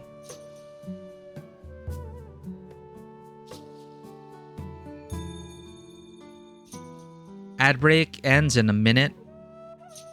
Wonder what you guys would choose.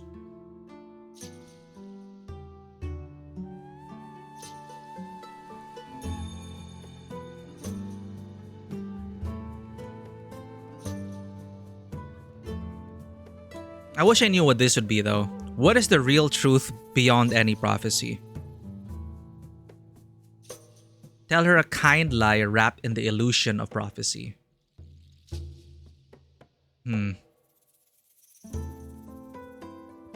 I don't know what Iuno would choose, honestly. We barely know her. But if number 1 has been like Iuno and number 2 has been Rover, I don't know if that tracks. Maybe it doesn't really... I guess it doesn't really mean anything.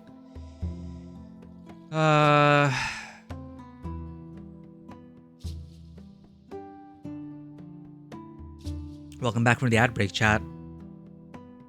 We're trying to decide if we wanna tell this child that Santa Claus doesn't exist.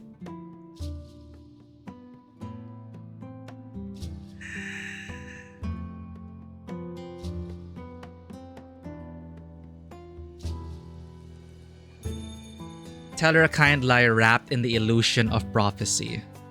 Let's see what happens if we lie to this innocent Maya. Will she believe us?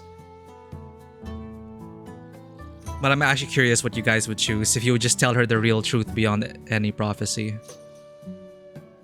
But it's wrapped in the illusion of prophecy. This one is the real truth beyond any prophecy. So that's actually quite different. This is pretending that the prophecies are...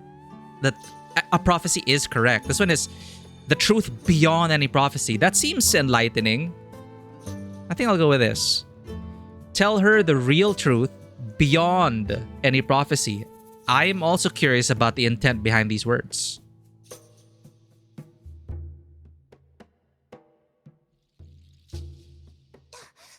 I don't believe it.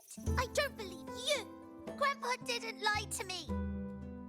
I don't think that was worded well. I think the second option was basically saying, yeah, they're right. Beyond any prophecy. Or did they mean underneath each prophecy? I don't know. Whatever. Grandpa wouldn't lie to me. I must have given you the wrong thing. Or maybe you're just not as powerful as they say you are.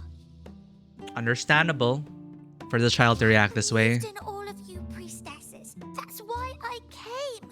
But you don't believe me. It doesn't matter if you can see or not. I'm not giving up.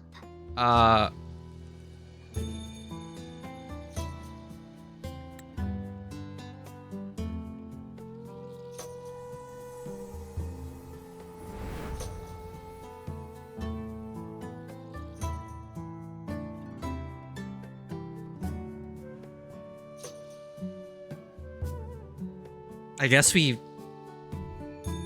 helped her believe by telling her that it kind of worked in a roundabout way. I guess. Walk down the divination altar with Iuno. Chat, look at this. Holding hands. Sit down.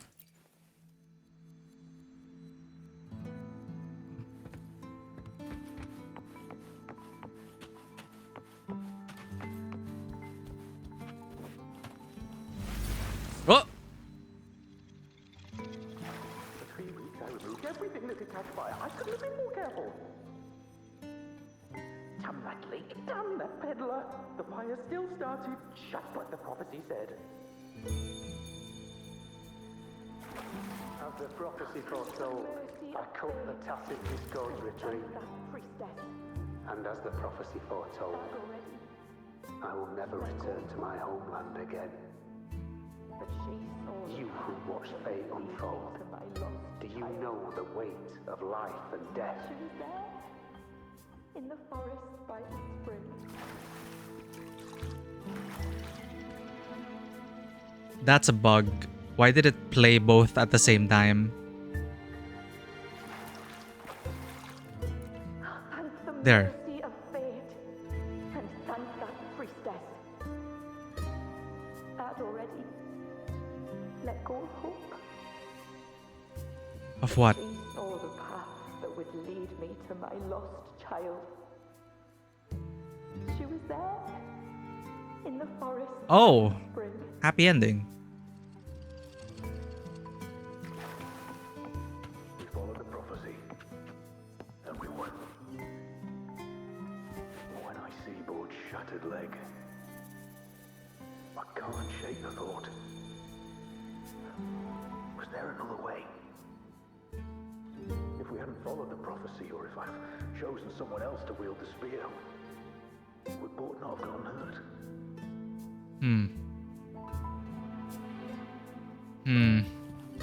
Gustavus left me and little Iuno. I knew it all along, didn't I? Whoever really has forever anyway. But at least I have those moments with him. So full of passion. Oh, this is the girl. Now. Even if now means feeling the sting of his loss. So he did leave them. What is the... I can't move back. Curious set sail across the sea, only to meet his end at the hands of a tacit discord. And I believing in my own The twins. took his place in battle. I was gravely wounded, and now I'm but a living corpse. Oh, they did trick fate though. To 50 or even 60. Oh, but in a way it's Now still... I have to spend all those years in a broken shell of a body. It still did come true. Those who think they can cheat fate will find themselves thoroughly deceived. Yeah, that's usually what happens in Greek tragedy, right? It happens, but just not the way you expected it to happen.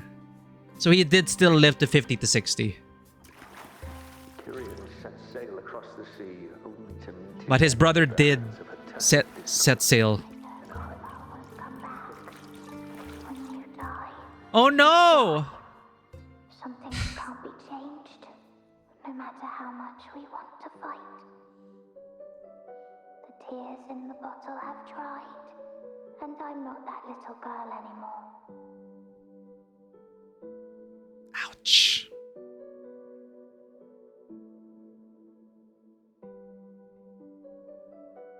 Ouch. Let's rest here, one more time. Anchor these memories and connections.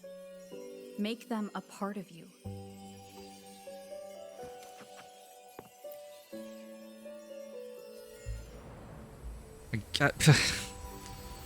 Okay.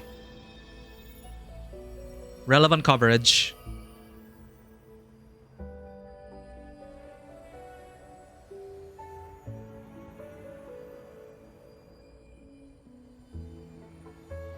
So this whole thing is just a literal trip down memory lane.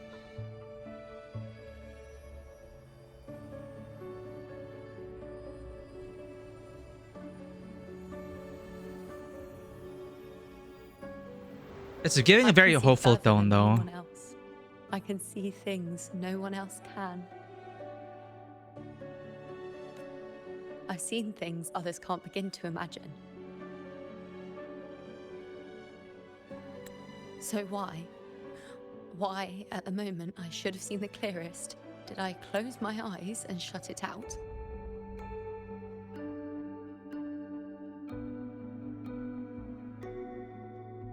Did she not tell her mother? I was so close. If I hadn't closed my eyes, The regrets. I would have learned the causal chain and I could have stopped it.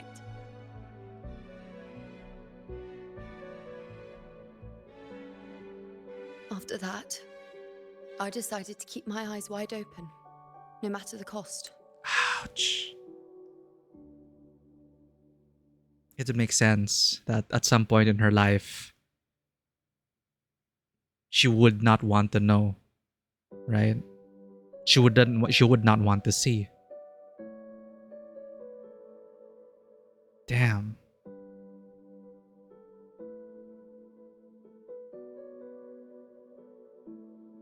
Damn, that character motivation. I'll sit at the crossroads of fate.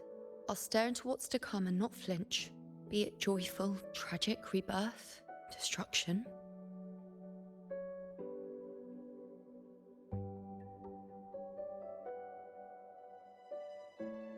Until I see it all.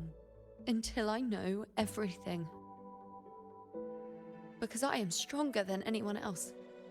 This is something only I can do.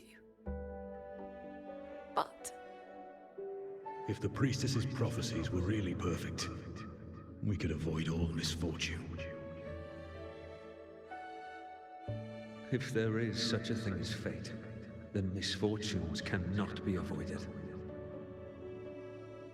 Just because you know the outcome doesn't mean the journey isn't worth it. If life is destined to follow a predetermined path, does it even matter if we know our fate? Disillusioned child, they've after all I changed. see, could I ever answer what they hope of me? Does glimpsing one's fate really matter? That's why she erased herself, chat. She doesn't want people to be bound to faith and prophecy anymore, is what I'm guessing. So the question remains is, will she want to come back to the world and reintroduce that? If the temple truly is bound to her power.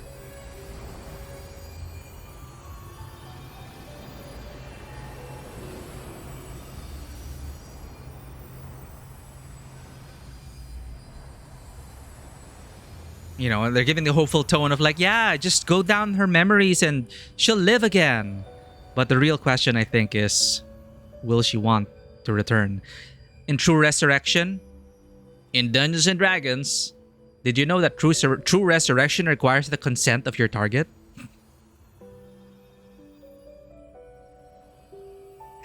You spend a lot on the spell, go through an entire adventure and a half to find a true resurrection spell to bring your friend or loved one back, only to find out at the end that they don't want to return to the mortal world. That's something. And no refunds.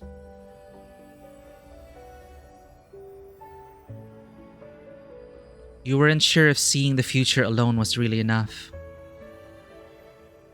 I understand why you stopped offering prophecies, and you weren't sure if seeing the future alone was really enough. Which is why she was on the front lines. You are as sharp as ever. She still wanted to be there on the front lines. Seeing is simple, but facing what you see isn't.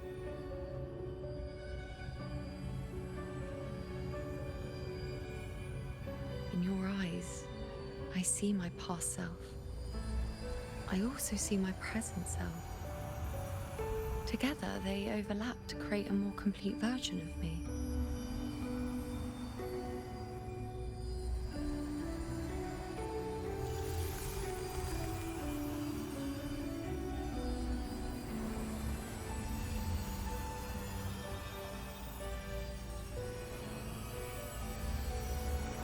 Aww.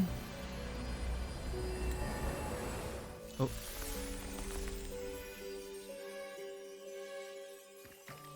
Try to take a screenshot.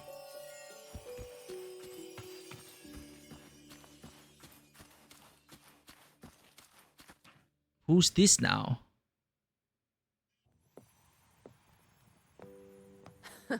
Augusta. Still giving prophecies, you know.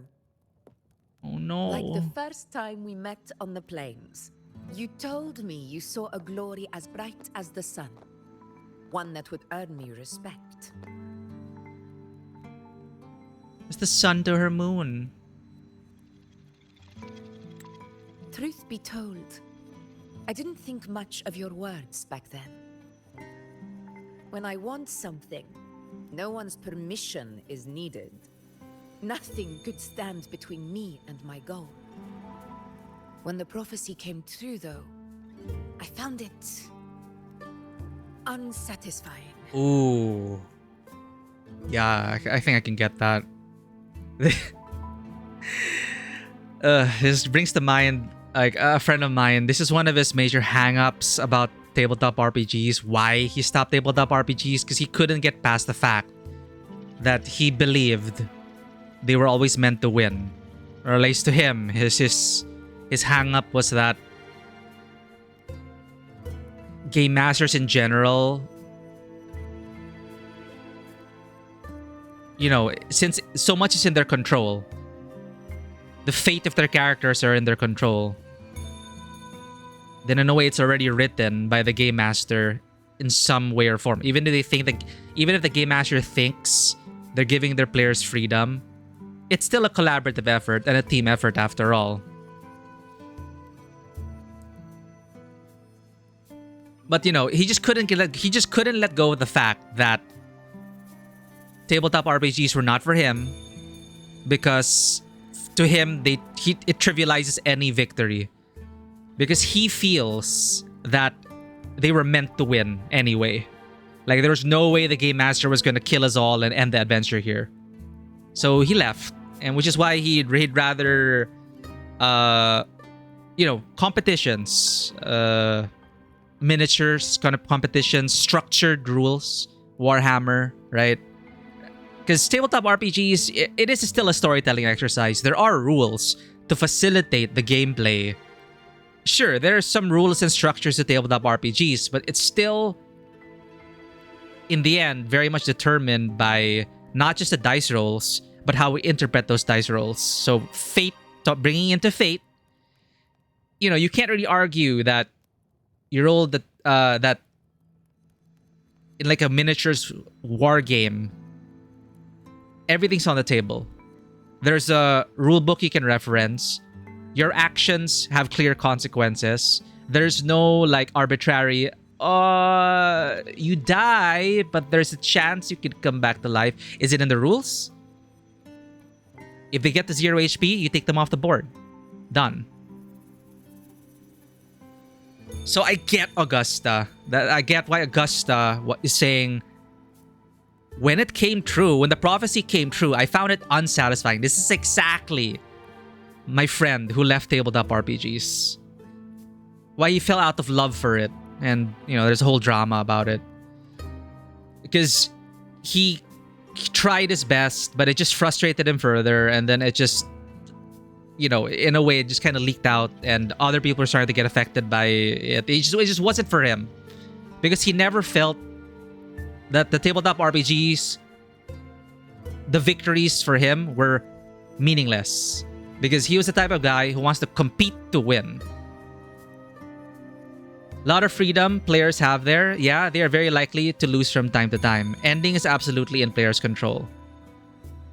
Yeah, but it's not just the players. The game master is still there. And the game master does have the power to move things behind the scene to give them a chance. And I think that's what he really didn't like. The possibility that the game master could give them a fighting chance when, if you go to Warhammer, it's all on you. You move your units, you roll the dice, you suffer the consequences of your tactical decisions, accumulated over time. There's never a question of whether the game master pulled their punches or designed the encounter with fail-safes in mind. And he could never trust that, no matter what the game master would say. Despite saying, I'm going to treat this like a war game. But even the narrative outcomes then, like once you're done with combat and then you're back to narrative outcomes, let's admit, there are some game masters who like the god mode. They just can't help it. They have a story they want to tell, and they will use their players to do so, which is why there are a lot of different safety tools out now. Tabletop RPGs blew up over the past decade, and then now there are a lot of safety tools as we acknowledge that it is a storytelling exercise, but it is one that is very much prone to bleed effect, as people who are encouraged to roleplay and empathize with their characters, there becomes a development of rules and conduct to protect the players from themselves, right? And to protect the people at the table. Some people may scoff at that, but if you've been playing tabletop RPGs for a long time with different kinds of communities, you could definitely see the effects of not unrestricted, but people diving into it like for the first time, for example, not knowing any better and experiencing bad actors or toxic players. It's not... It leaves so much, like, not having these safety tools and stuff in the tabletop RPGs leads to a lot of toxic behavior that for people is just a game, but may actually impact people and their friendships in very deep psychological ways. So I love tabletop RPGs, but I've had my own share of drama in those spaces. Oh, that's a lot of memories. But sorry, returning to the game, yeah, I get Augusta. I also feel this sometimes under some game masters. But I tell myself I'm here for the ride. I'm here for the story. My friend, on the other hand, didn't really care about the story because for him, the story ought to be determined by our actions alone, with no arbitrary decisions made in the heat of the moment. It has to be clear. I roll the dice. I get that. There's no room to contest this. I win. So, yeah, Augusta. Imagine thinking you are the master of your own fate, only to learn, for better or for worse, everything you are is part of fate's design. It's as if fate chips away at the untamed part of you, turning you from a wolf into a caged rabbit. That's definitely one way of putting it. And you saw it all so easily. Truths as clear as the moonlight, bright, yet distant and cold.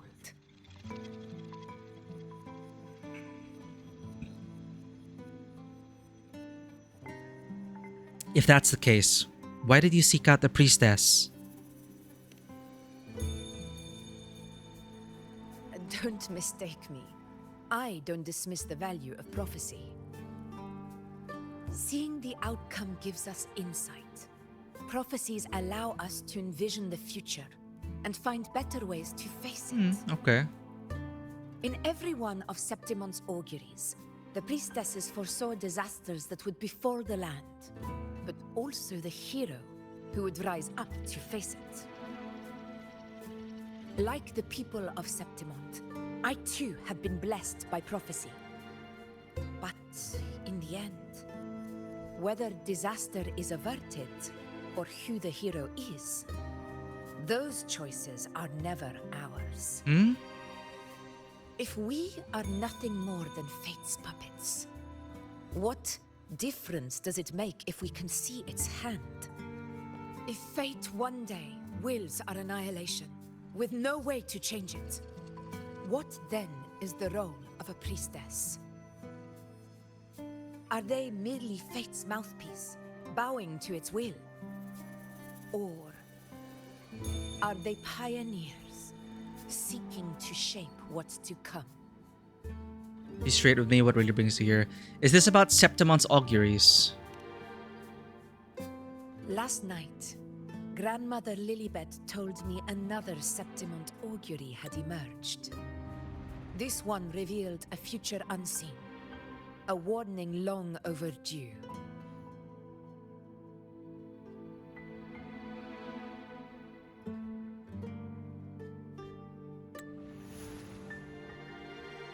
An unknown disaster that would bring about the end of Septimont. The vision was unclear. The priestess couldn't discern the cause of the disaster, nor could they see the hero who would rise up to stop it. Okay, so it's like nothing burger. Prefers to wait, believing the solution will reveal itself in time. But I must consider the darker possibility. I know that you'd rather be out there dealing with living, breathing people than confined to the temple to await some grand future. You, too, are tired of the Senate's rules and the priestess's chains. But as a prodigy in prophecy, you should see further than Lilibet or any of the other priestesses. Would you dare, with no direction, no clues, and not a single focus item, gaze upon Septimon's end and trace its cause?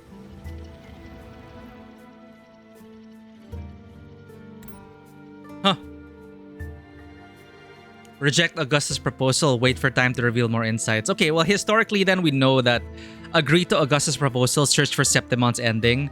But if the first decision was a point to go by, we are gonna get sent back. But we will get an additional cutscene of the what if. Assuming this is not what happened. I'm assuming this happened, which is why they became friends. So I'm gonna go with this just so we get another cutscene. So what if We reject Augustus' proposal and we just wait for the prophesied one to come.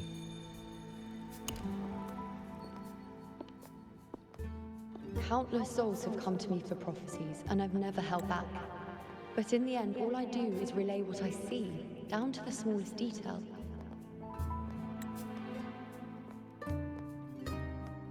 That's why it's possible choice. Whether I intervene or not, what's destined to happen will come to pass. If we are but fate's puppets, what difference does it make if we see the future?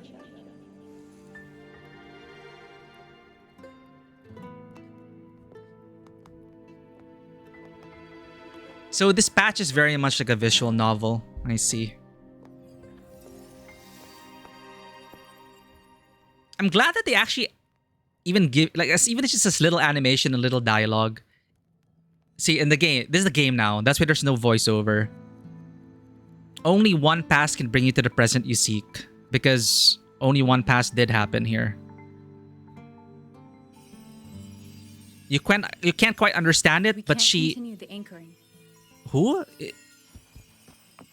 Is it Iuno? So this is the alternative. The what if. The past folds itself, and in it, you see yourself bidding Augusta farewell before stepping into the wrong choice beside Iuno. But just like last time, you now know where you should go. And it gives us a bit more insight into the choice he actually made.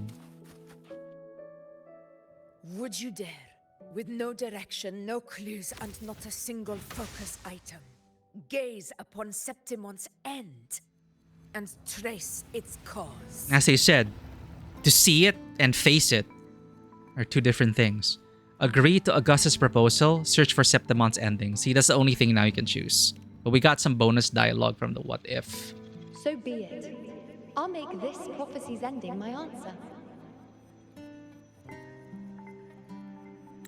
End or future, if I can break through the maze and find the hero of heroes they could not, I won't need to worry about the meaning of what I see. I will be the meaning I see. I see.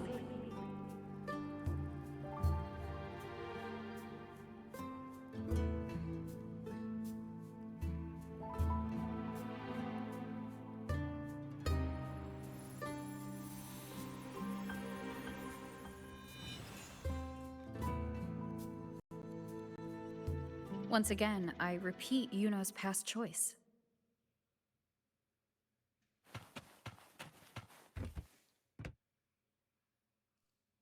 It's so quiet.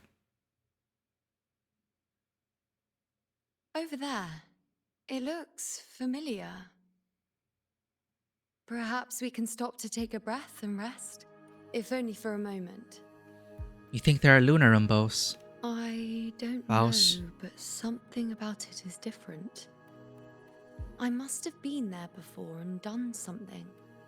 Something important. None of the other places felt like this.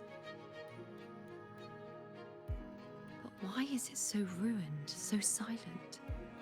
There should be people and more light, like how it was when it all began.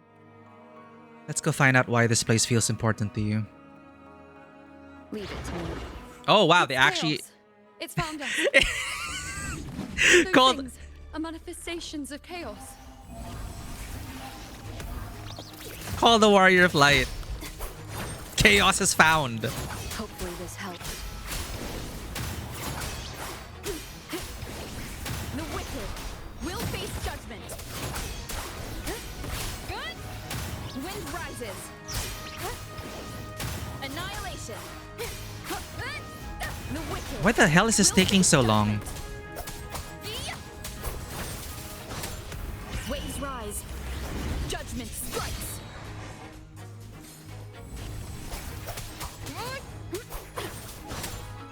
Be careful, they're closing in. It really insists that I stay. Now Chaos is fighting back. I knew it was gonna be too easy. It wasn't gonna be easy. It's like, yeah, walk down memory lane. What about all that warning about Chaos? Hopefully this helps. Wind howls. Unfettered by bounds. Because if it were that easy, nobody would really die. The wicked will face judgment. Annihilation. Well, Yuno's case is kind of different. She is in between existence and non-existence. Wind be my blade.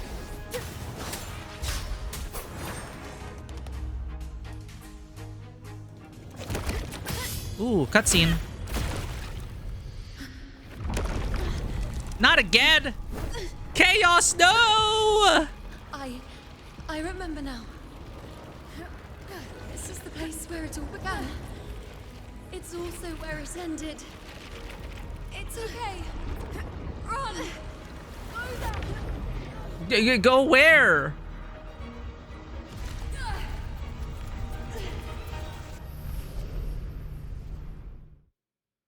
Go there? The dark tide is starting to surge. Uh-oh. To get there before I'm swallowed too. Is that another one of Chaos's tricks? Sorry. It's because of Final Fantasy. Don't get in my way. Gotta hurry. I think it's intentional. At this point, I think it's intentional. I think they're aware of their writing. That way. Oh, whoosh. Manifestations of chaos. Where is it taking Iuno? How can I find her? Iuno wanted to come here. What did she remember? What's different about this place? When she said it's where it ended, does that mean it's the way out? I don't know, man. Chaos. Remnants of the past. They first referenced a lot. Now is the event and they reference Red Riding Hood fairy tale. Wait. What? I don't know the full Red Riding Hood. Like the actual Grimm's version of it.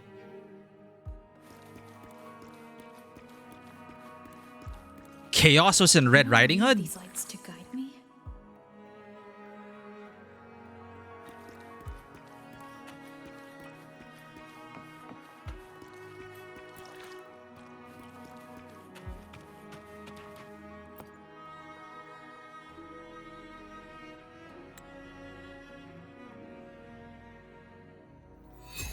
Those cursed creatures. If it weren't for the dark tide, we would have killed them all already. We couldn't activate the anchor stone before they destroyed it. Now it's over. Everything's ruined. Wait. Aurelius, we shouldn't have come here. We've lost everything. The priestess saw it all. What in the bloody skies made her insist on coming with us?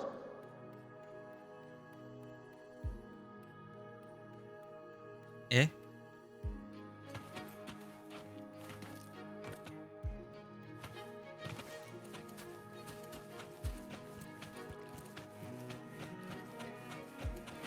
Oh, treasure. Cherish every game.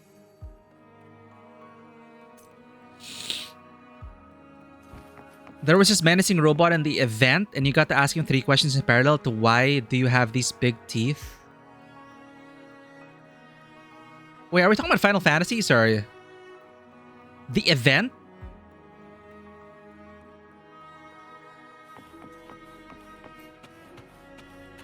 Is there an event in this game? I haven't played all the events yet. I'm not caught up with the gacha stuff if that's what we're talking about.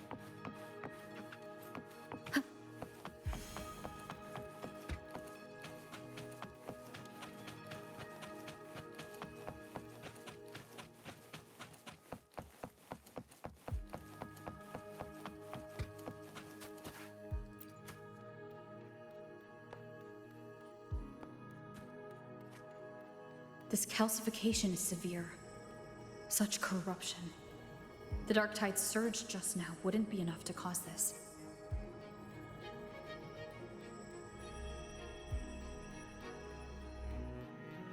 Could this be connected to the important event Iuno mentioned before she was taken?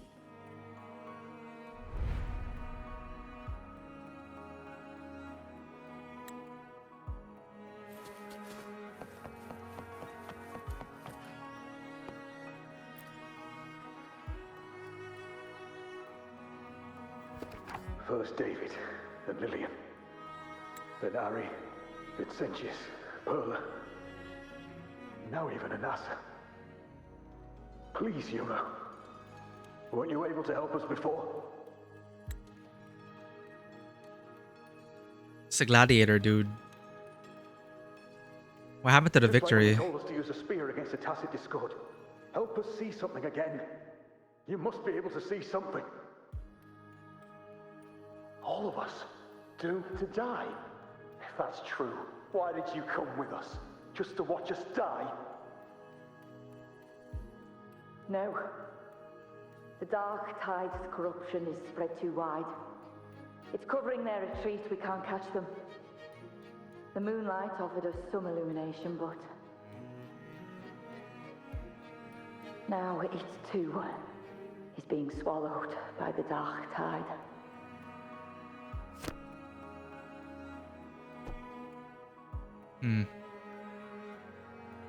So that's why the moon's like that.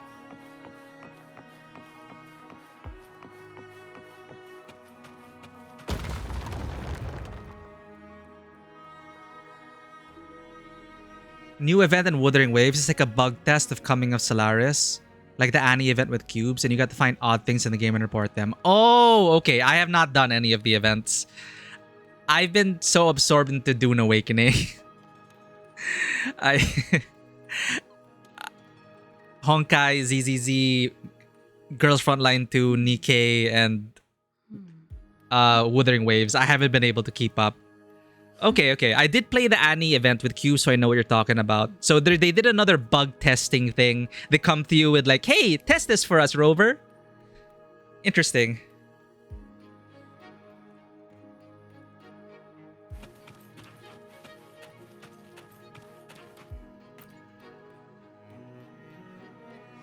Looks familiar. A priestess's candelabrum.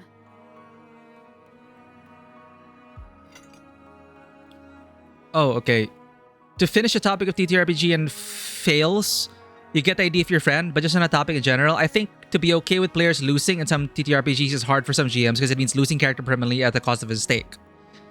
In system, I mentioned death is not end, but can lead to the fail of the mission, and consequences of failed missions stacked over time and lead to, in short, the world of the game slowly or quickly turning into a big mess. But yeah, I get that. It depends on what you want to get out of your tabletop RPG. So I've had arguments with this friend, and for him, it just really wasn't for him.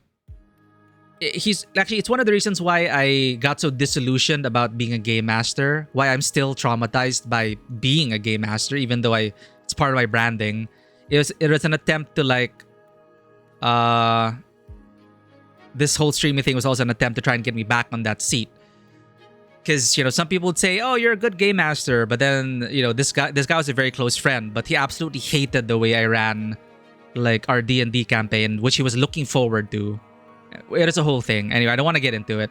But, yeah, that's the thing. Like, that's precisely why he had to step away. Because, for him, it just has to end permanently. Like, why are you trying to bring me back? And the fact that there are rules to, like, safety nets, he doesn't like that. He's like, if I made a mistake and I died, I will own up to that. I will bear the consequences. That's him as a player. But what's funny is, even him as a game master, he understands that not all players are like him. So he also kind of got disgusted at himself because he would go against his own principles and give his players a chance. Because he understands that if he were to run the game the way he wants it to be run as a player, he would be sending people into tears, which has happened already. Which is got what in disillusion even more. His players would actually cry if you gave them a tough time or killed off their character. So yeah, it's a compilation of a lot of things that just kind of drove him from the space. Because again, there are people that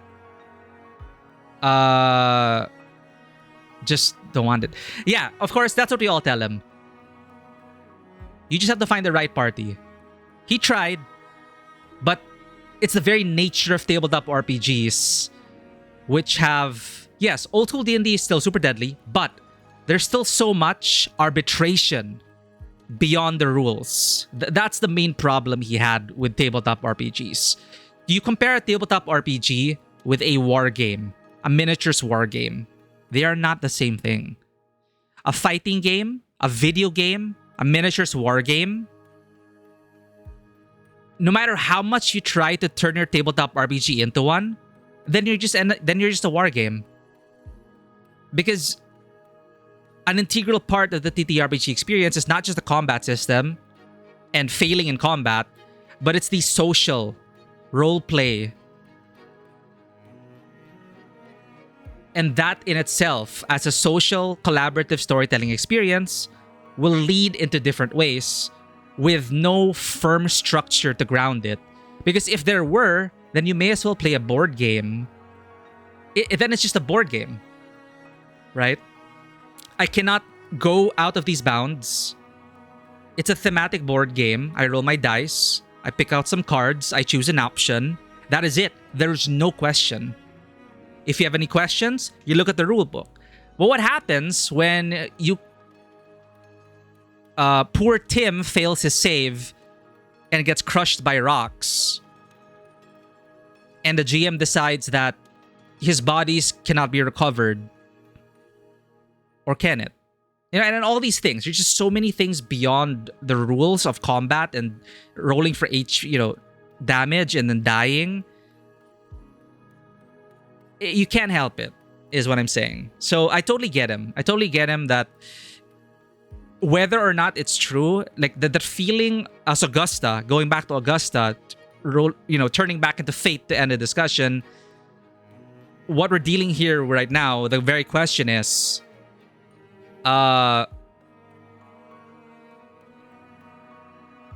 when you understand that there's a possibility of fate at work, then it is not entirely, how can we say that we have our own agency, which is very important to him. He needs maximum agency and everything has to be on him, not because of some arbitrary ruling based on the table. How did it get so damaged?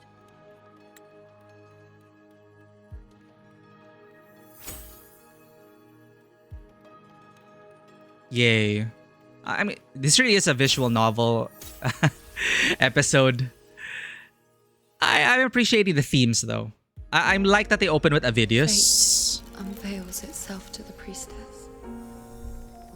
Following its guidance, she reaches the end again and again, foreseeing its conclusion. Heads fall, whimpers fade. She sees no hero of heroes. Variables added, visions expanded. She sees no hero of heroes. Beyond a doubt, no other choice. She sees no hero of heroes. The priestess is never wrong, but she despises her own truth. For her success is Septimon's defeat. Defeat. Why? Defeat. It's always defeat. Oh my god, she's losing it, chat. If fate one day wills our annihilation, if we are nothing more than fate's puppets, Let me solo her? Hello? When that time comes, what good is a priestess? Yeah, what's your purpose then? If nothing matters. Nothing you do matters. Septimon will be known. Nothing will remain. Only she who foresaw every death still lives.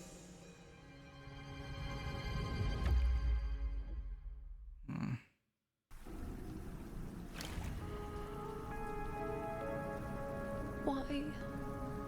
Why? Why? hundreds of days and nights spent in fate's embrace, staring at the end. I tried to see everything, missing nothing, but not once did I see a single future where Septimont still stands.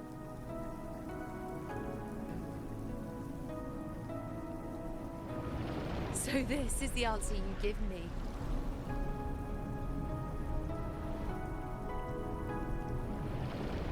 To know our inevitable doom, then tell the people of Septimont to wait for it, accept it, and even be grateful?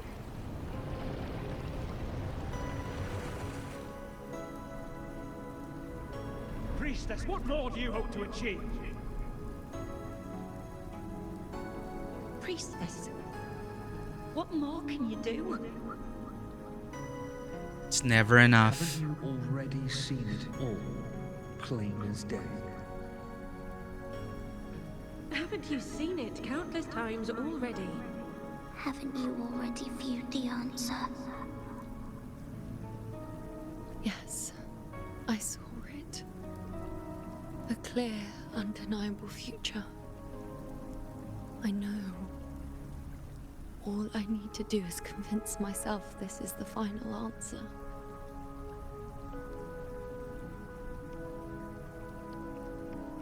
But how could I ever accept it? How could I be content?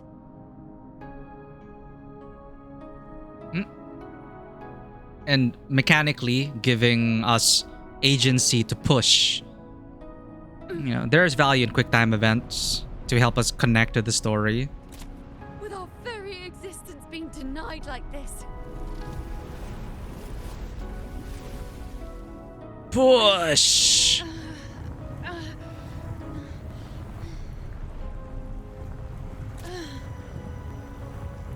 Who are you to decide Septimon's fate? Maybe it's just a Thernodian chat. Maybe all these prophecies are just a prank, bro. Mash! Mash! Clench fist! Unsheath your resolve!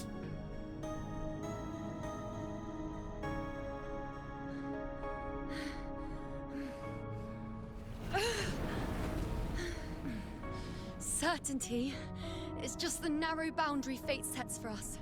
The immeasurable, the free. That is where our dignity lies.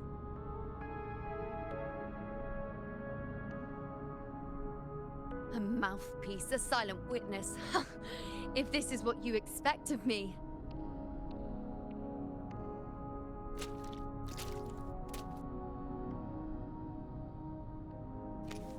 I'll raise my bow and turn fate into a storm of possibility. A storm of possibility. She is the storm that is approaching. If just once I can prove you are not fixed, then will this so-called end even?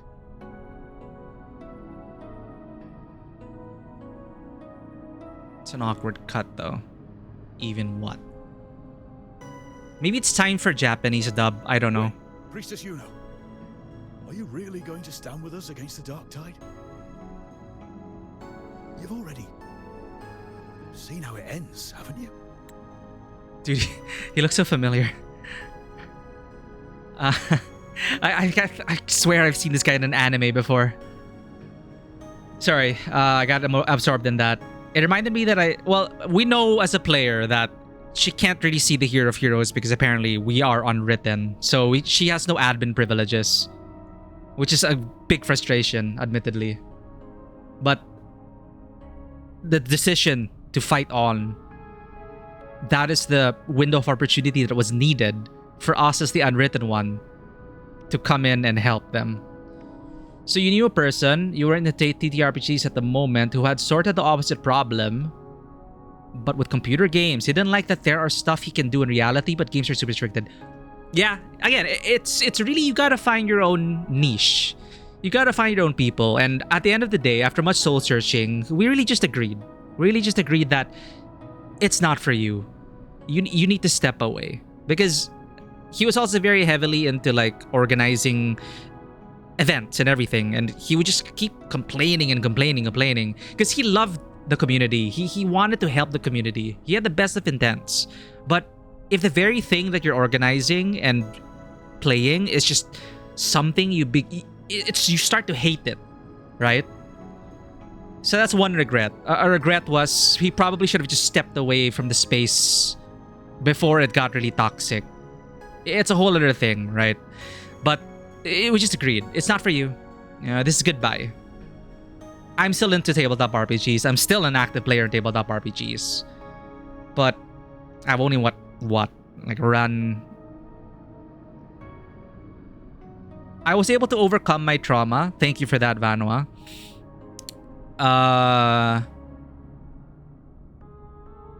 When I ran a Star Wars campaign, it took me years after the D&D campaign, which traumatized me, years to come back. And then I ran a Star Wars campaign and a Blades in the Dark campaign, and I believe I really loved it, chat. Like there were some, of course, ups and downs, but these were lengthy campaigns, and I truly believe that, for all my faults as a game master and some of the qualms that they may have had, I think overall we all had a great experience, and I just have to believe what they tell me, that they had an awesome time, that they loved the campaigns, and I just have to own it. And I haven't run a game since then. So I've been stepping into one-shots here and there. The last thing I really ran was like a Blade Runner one-shot, I think, with some friends. And we're trying to get back into the seat, because we also don't want my friend to be in forever GM. He's currently a forever GM, but we've been encouraging us to play shorter campaigns, one-shots or shorter campaigns, and we can rotate game masters. So I just have to find the right system and the right story that I want to tell, and just believe in it. But I also had a fun time with Blade Runner. So yeah, not all hope is lost, and these streams have also helped me, not as a as a creative person who always doubts their own authenticity, major imposter syndrome, or whether our insights have any value or entertainment. It also took me a while. It's also why I didn't stream earlier than I actually did. I already had Tabletop Cinema in my mind years before I started streaming. But because of that trauma I carried, I never talked about this before. Sorry for dumping. I don't like trauma dumping here. But anyway, that's your backstory.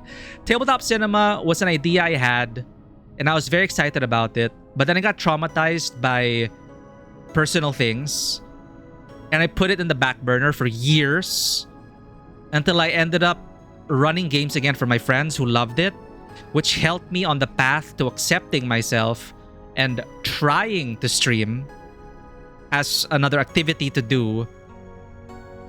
And now 4 years later, we just had our 4th year affiliate anniversary, and I just enjoy this. I enjoy doing it. We're not like a big stream or anything. We're not growing as fast as other people. It's not something I can make a living off, but I still come here like every week, looking forward to playing these games with you guys, and just hoping in the back of my mind that I provide at least some entertainment in some shape, way, or form, just making a tiny little impact.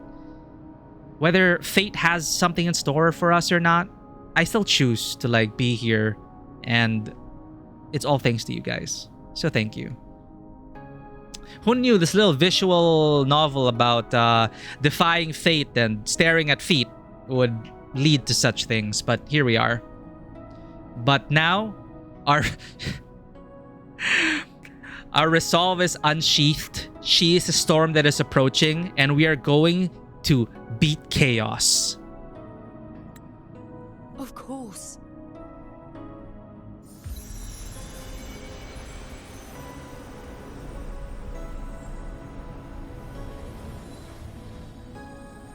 Because there is always something left unwritten, chat. Not everything is written. The answer I seek is the one only I can give.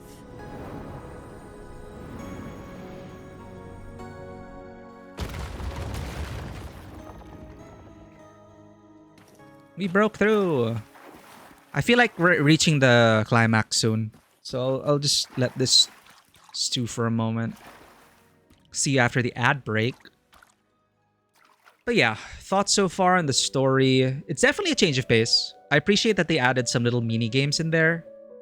Very visual novel-esque, but an interactive visual novel with quick time events to add gravitas to the moment. But if it's one thing that I'm kind of like, fine, the whole memory sequence, dream tripping, I'm still compelled by the fact that we don't know if Iuno, once she's fully formed, if she wants to come back or not.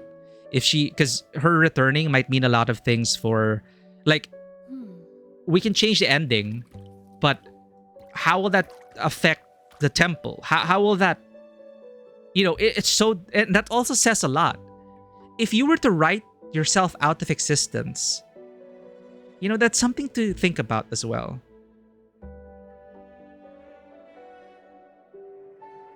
Because I'm not the only one. A lot of us feel like sometimes we just don't really mean anything, or that nothing we do matters, and that we don't feel like we add any value to anyone. I'm still there. I've been there. I'm still there.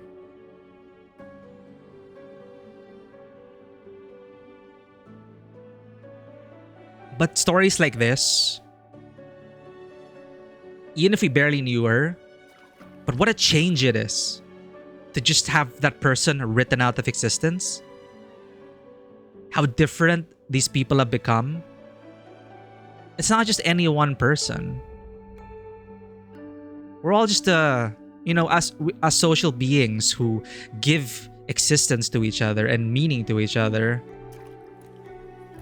The smallest actions can lead to all sorts of things, and you can often feel disillusion about, does living matter? Does knowing what our fate is matter? If we're all just fated to die and we all are fated to pass, what is the point? And yet we continue to send these ripples down. We continue to hold on. And we just help give meaning to each other. So if you ask yourself, if you were to write yourself out of existence, I don't think that would make the world a better place. I do not think that. Of course, I'm not going to go into absolutely terrible people who deserve justice. But, just talking about the common person. Just the tapestry of these beings. Even the antagonists in our own life. How the challenges that they presented and still present to this day. The tapestry that is human existence.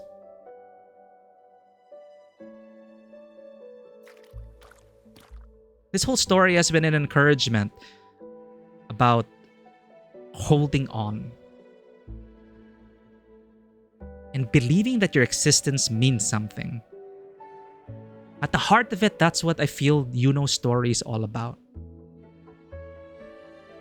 As someone who continues to foresee the future and has borne the responsibility and the burden to guide people to inevitable ends, it was not enough for her to just sit at the temple and tell people these things. She wanted to step out and meet those fates with them.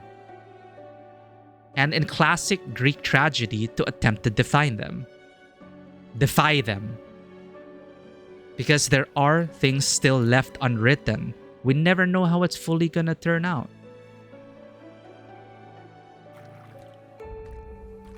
Welcome back from the ad break in 3, 2, 1. Welcome back. Yeah, let's write out people like that next time. But again, I'd love to write those people out of existence.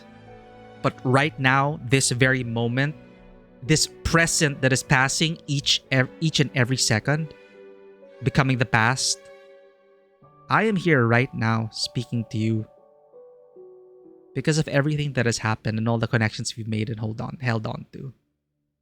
I would not be here in this moment, right now. So what is fate?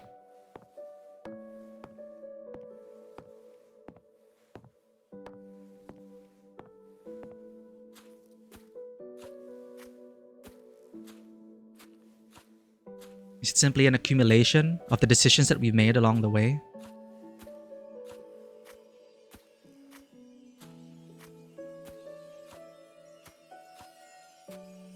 That's why the holding hands mechanic and the feet shots are absolutely relevant, chat. Holding hands. I swear to God, Kuro games.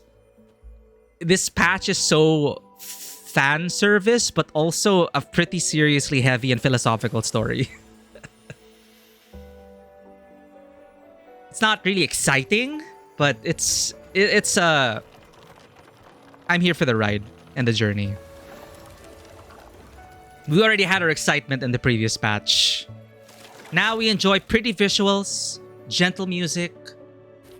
The Lunaran bows have grown strong. You've done well with your anchoring. Yo, Dad! Hold up, hold up.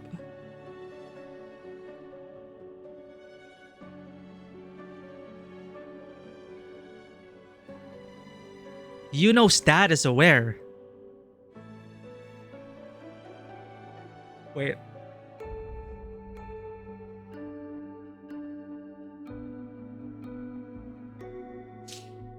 How do you know I was doing that? Who are you really? Look at you.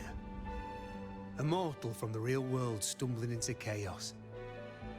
What else would you be here for, if not to take something back with you?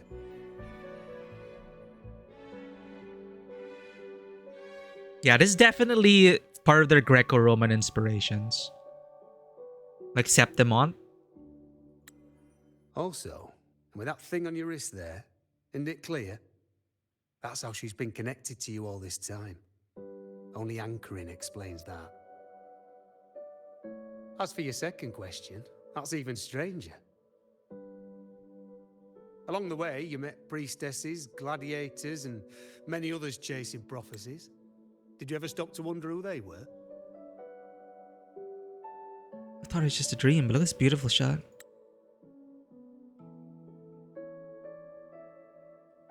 How do I take a Windows Alt screenshot?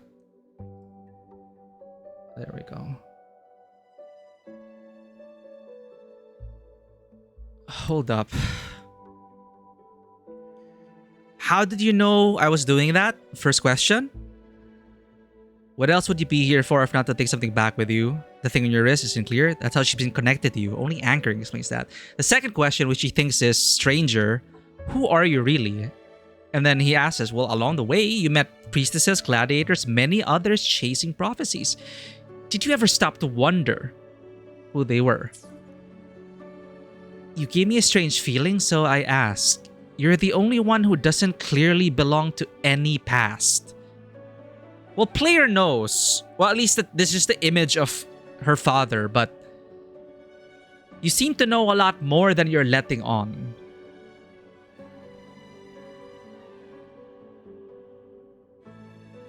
Yeah, you seem to know a lot more than you're letting on. What is it you expect to hear then? I'm a blacksmith, long dead.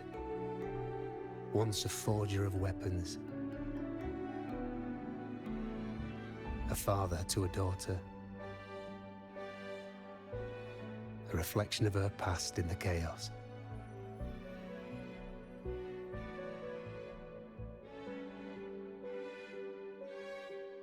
So you can tell that I'm not really Iuno. Aye. But just like the question of who I am, that's not the point. What matters isn't me, but you. Isn't that right? You noticed, didn't you? The more you rested near the Lunaran bows, the more memories and connections manifested into reality. Iuno's spectre became more real, and the bows grew. But now, chaos has that spectre. After all, it was never truly Iuno, was it? But the Lunaran bow. That's what the two of you built along the way. There'll be no more doors to choose from. You can keep the bow and take it back with you, find a new spectre to follow. As long as you have it with you, that should be enough. Or do you still want me to forge it into a bow?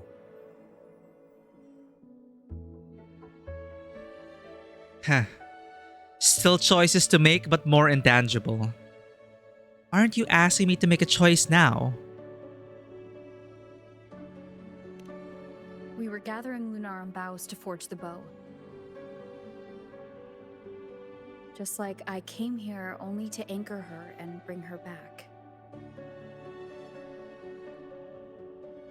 If you cut it here, all your previous anchoring will be for nothing. You might have to start over many times, with things going even less smoothly. Are you willing? Huh.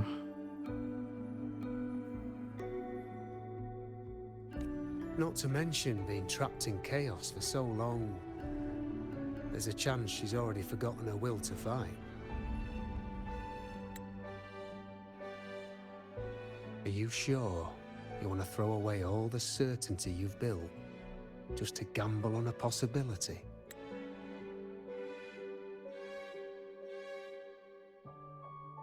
Isn't that what I've done from the start? If I start over, maybe I'll do it better next time.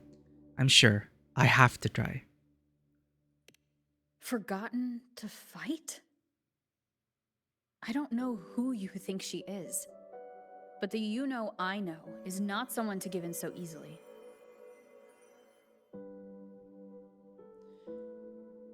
And again, the classical Greek tragedy thing,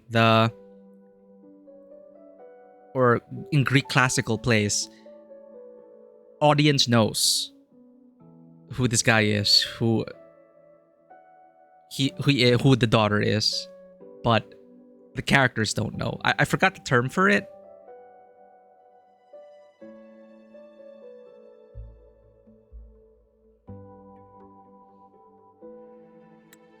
She promised we'd meet at the end. As long as Iuno needs a bow, I'll be the one to carry it for her. I always thought you followed the light's guidance.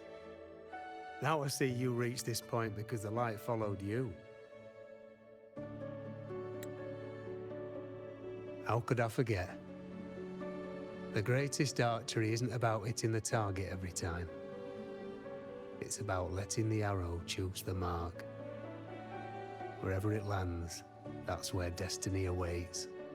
I still don't get what's happening totally, but I'll just ride with it.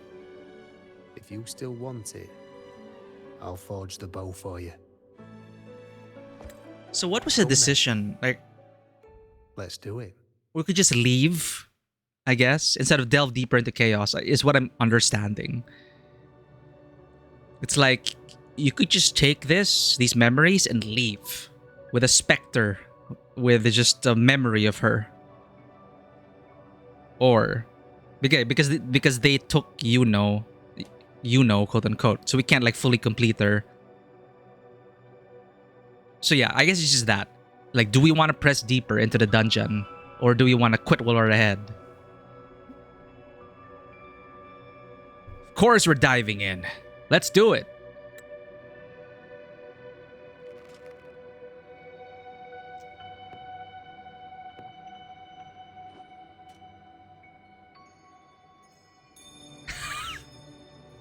Dude, it's the same shot as it. Okay, yeah, probably more coincidental than not, but it's just reminded me of this exact same shot of Kratos at some crystal or tree or whatever, and he also needed a piece for the tree. So it's the same thing. And then Kratos goes, pag. Then he hit it 3 times. Kag. And he like cut off a portion of the tree or something. I just got a flashback to that. I think that's in Ragnarok.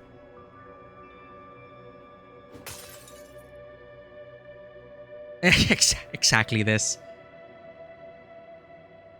Yeah, this had some scenes with the camera. Some of the camera work was very God of War in this patch so far.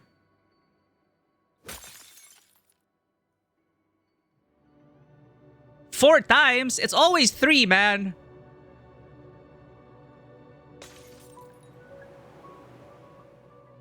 Or was that the third time? I lost count, sorry.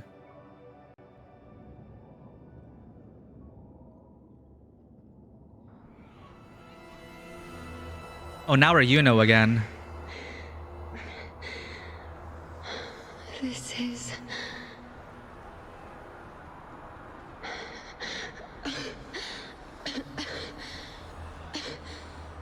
Isn't 4 unlucky? Maybe it is intentional. We're here for fate shattering and to kill chaos. This again. My head spinning, my arms and legs. It's like I'm underwater. Palms heavy, knees heavy. Mom spaghetti. Sorry, I'm ruining the moment. At the divination altar at the Agora. And then... Go back, Priestess Iuno.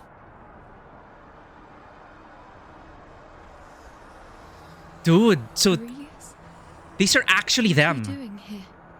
Didn't chaos just take me? So the question the father presented, did you bother to ask who they were?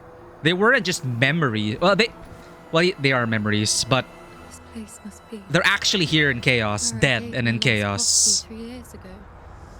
At the end of the spring basin where the dark tide surged. Last prophecy 3 years ago.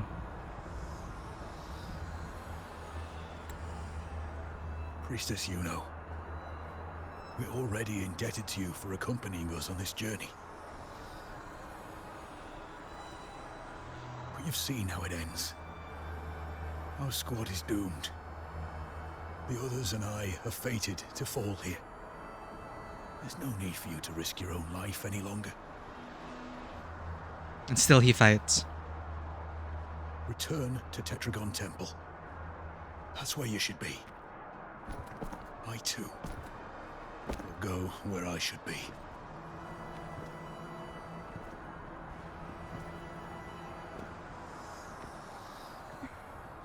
Words fit for the abyss.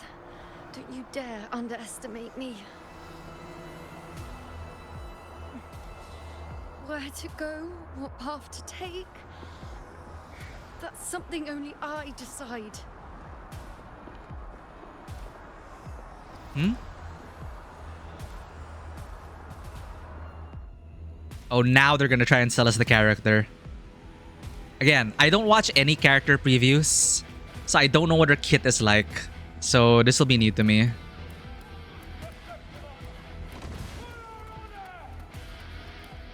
For honor! I shall bear witness. In this battle... Oh, using Iuno to heal. In this battle against the Dark Tide, Iuno can use certain skills to heal allied gladiators nearby. After reaching a certain amount of health, gladiators will return to combat.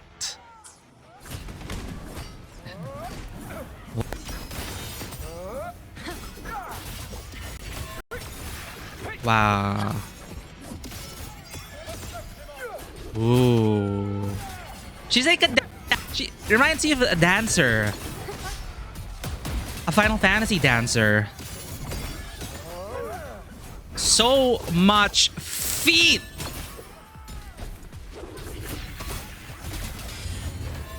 That's all I see. Feet. Thank you. Ah. Ah.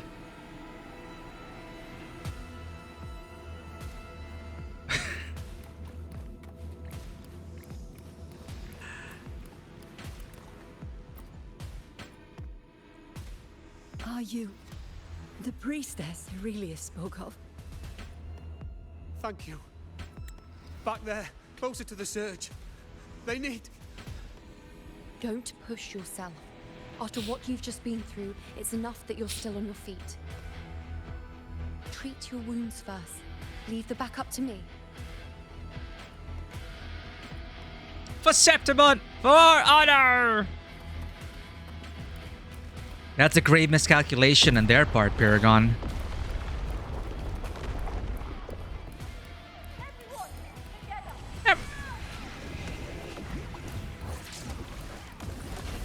I shall bear witness. On you go. I am the moon. Oh, they actually didn't give you a tutorial. Maybe because they realize that it does break the flow of the story or the moment. If they like slap you with a character tutorial window the moment you enter, right? I think they're like, you know, just learn her. Just mash buttons. You'll be fine. You don't need to learn about her kit in this pivotal moment of the story, right? Like in general, it's the same as any character. It's clear. They tell you activate your forte when the bar fills up by pressing that button down there and mash the glowing bits. In general.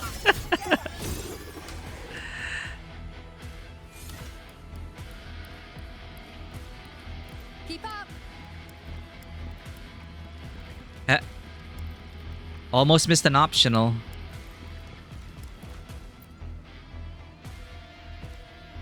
Thank you. I feel much better. I can still... Definitely not. You are too wounded. Before worrying about them, make sure they don't need to worry about you. I know what you're planning. I'll go in your stead.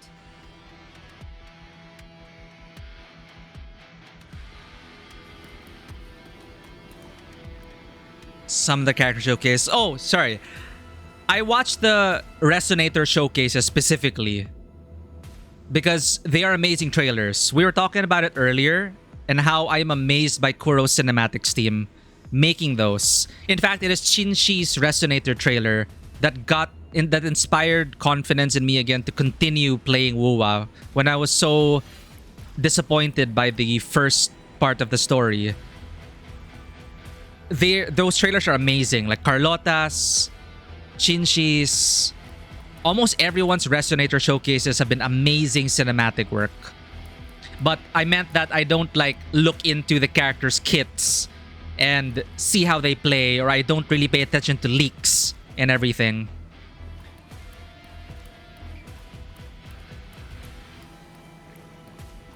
Because I know some people like that, right? Like they like looking at the characters' kits, seeing how they work mechanically, and then looking at leaks and stuff like that. But nah, I just like the flashy trailers. I want to be surprised by how they'll feel in my hands. Is that Shinshi's as Fate Decreed? But yeah, that's when they really started to get their storytelling together. Always hiding in the dark tide.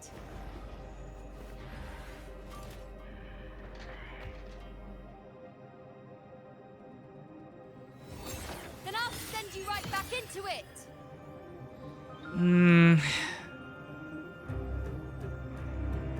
I don't know if it's just me, chat. I just feel like Iuno and Rover's performances, I don't know. It's not really hitting for me. You and all of us. Oh, God, I'm dead. How did I die in a story encounter?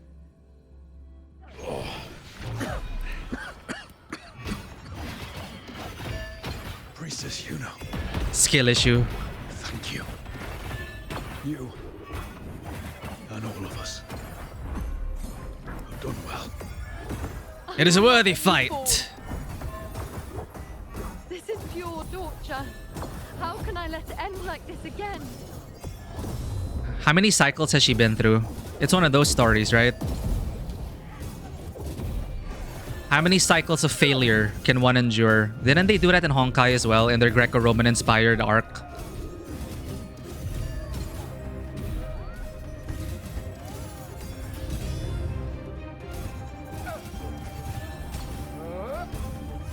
Definitely more chunky, these enemies. Just admiring the animation work they put into her.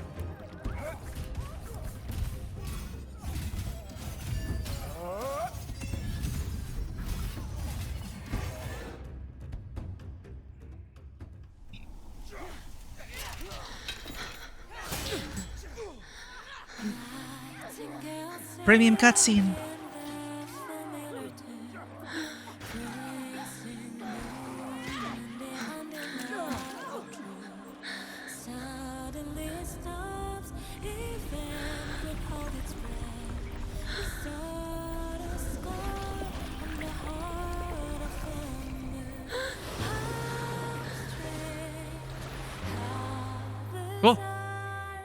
What in the Eva? Again, as always. But why would I just stand by and watch you, accept you, complete you?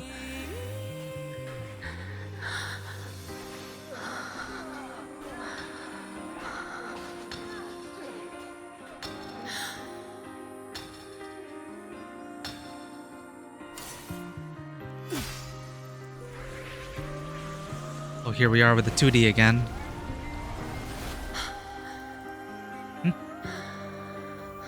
No.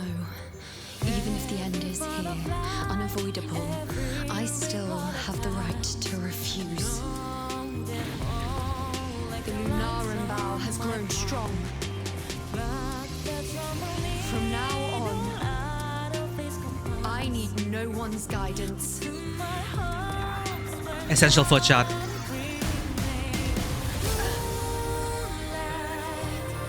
Because wherever I choose to aim is my true destiny.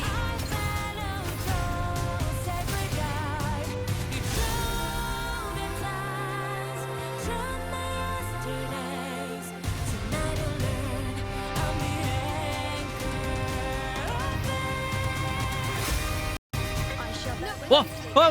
Ah! Here we are! So much feet service!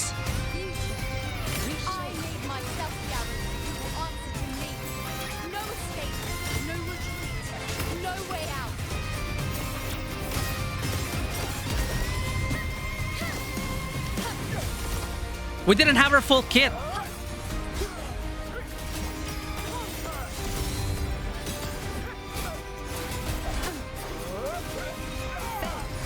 The moon is full.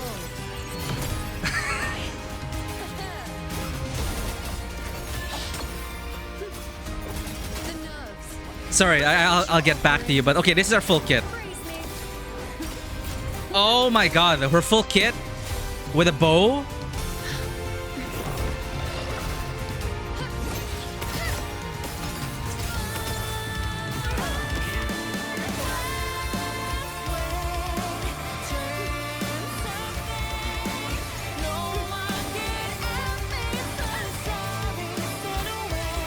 Rover for supporting role again.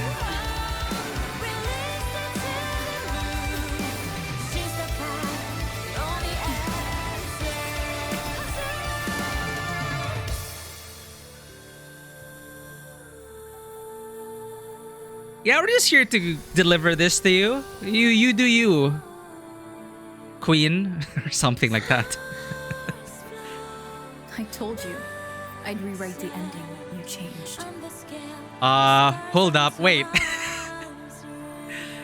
Well, that is her moment. What do you mean you're claiming responsibility for rewriting her ending? We did it together, Rover. I guess that's not what they intended for the writing, but sorry.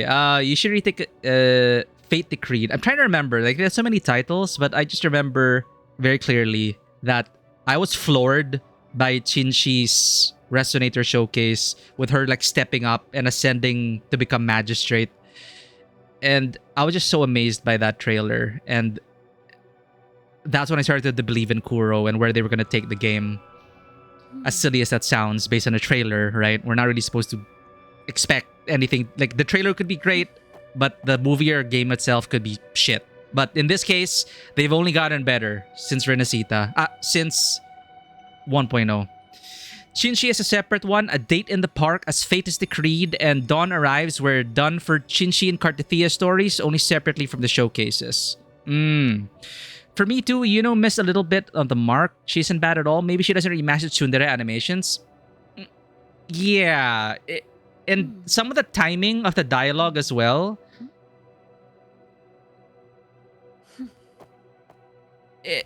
It does feel like, I don't know, maybe it would have been better timed with the Japanese dub if that is their way of timing it or not.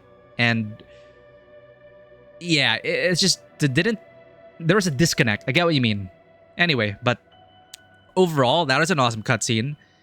I didn't realize we didn't have her full kit. So unlocking her full kit also unlocked the feet service. So I hope you feet enjoyers are happy. This is a testament. There was just so much feet in there. I just could not. I was honestly kind of taken out of it, chat, because of the sheer virality of anime feet fetish. It's just so wild on the internet and gaming space, especially the gaming space and gacha space, that you just become so aware when they do it, because you know they're doing it to service the fans. But those are some sleek animations, okay? And really beautiful set pieces. And it's not as grand or epic, right? It's just a trip down memory lane and piecing together, you know. But now, what is he going to decide, chat? Again, I reference Frolova's story. If Kuro's willing to do what they did in Frolova, this could be Iuno. Well, she'd probably defy the fates, right? That's all, the whole thing. But look at the temple. Tell me that's not Greco-Roman inspired. Look at that, it's so beautiful. What was I saying? Yeah, now I think it's more leaning towards her coming back to life. But, you know, in the beginning, I was predicting it could have also... There was also a likely chance that she would decide this future that I paved with my sacrifice is what I still want. But as Rover, of course, like Cartithia, it shares parallels with Cartithia's story. Cartithia is willing to do the same thing.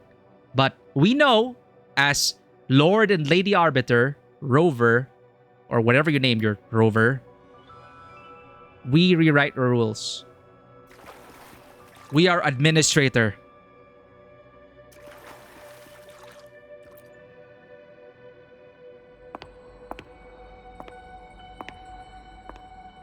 I've lost count of the number of feet shots.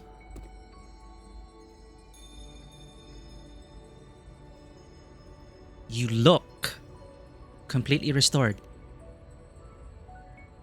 Yes. We've come out of the chaos between life and death, between existence and non-existence.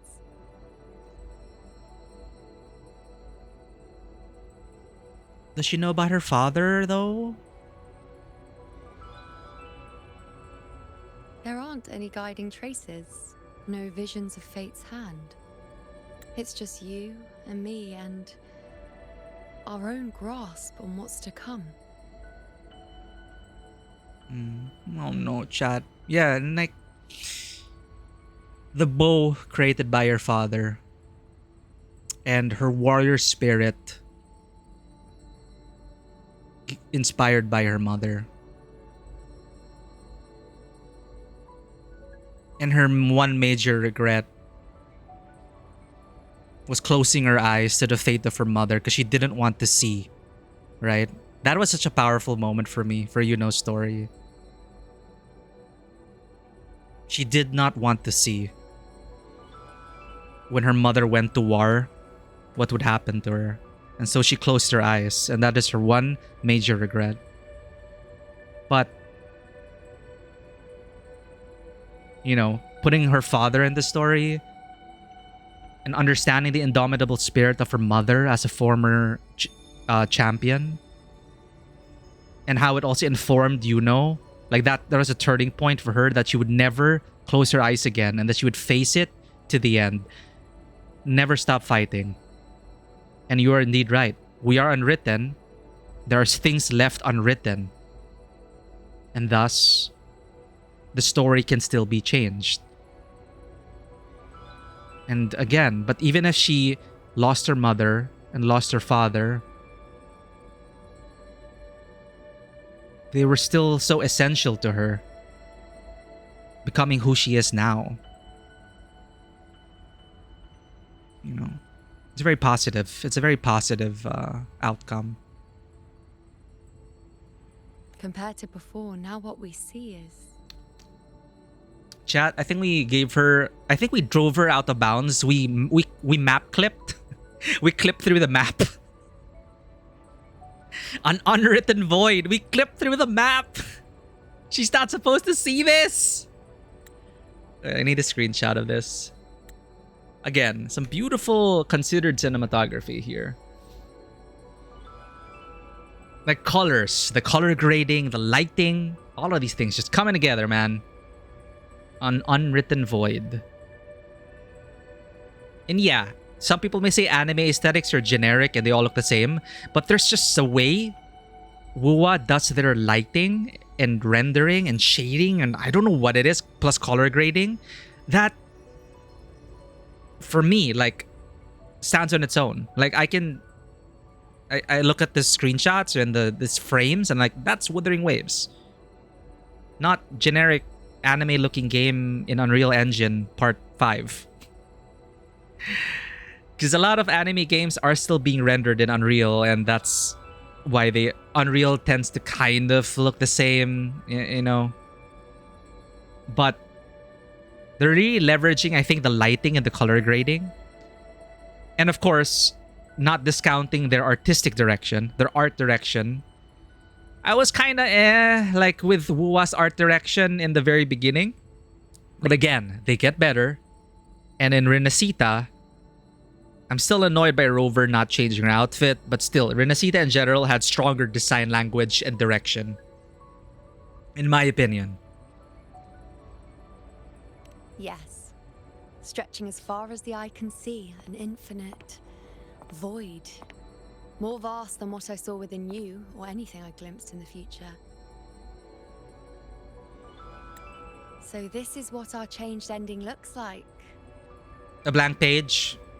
Too real. No longer an indeterminate chaos or a singular answer given by someone, but an infinite sea of possibility awaiting choice. It seems there's nothing, but in truth, there's everything. So this is the true meaning of a void. Yay.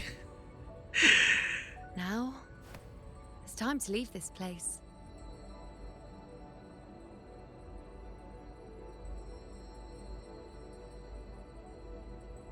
The light, Rover. It's all just a dream. Oh no, lad. I can handle feet, but then touching hands? I must avert my eyes. It's too much. It's too much.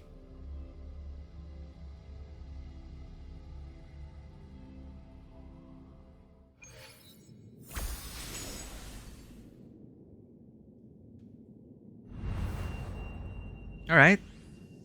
So, unlike a Greek tragic story... Wait. Why is it only me? No, they're just baiting us, right? They're baiting us, chat. They are baiting us. This is bait.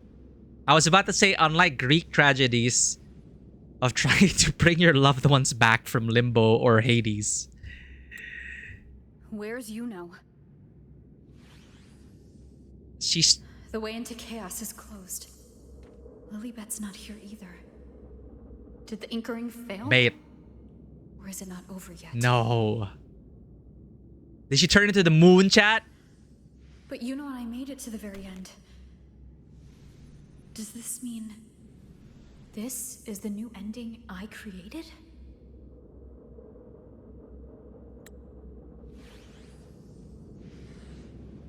Ride the wing ray and return to the hunter's den. Ah, we gotta see if we rewrote existence, chat.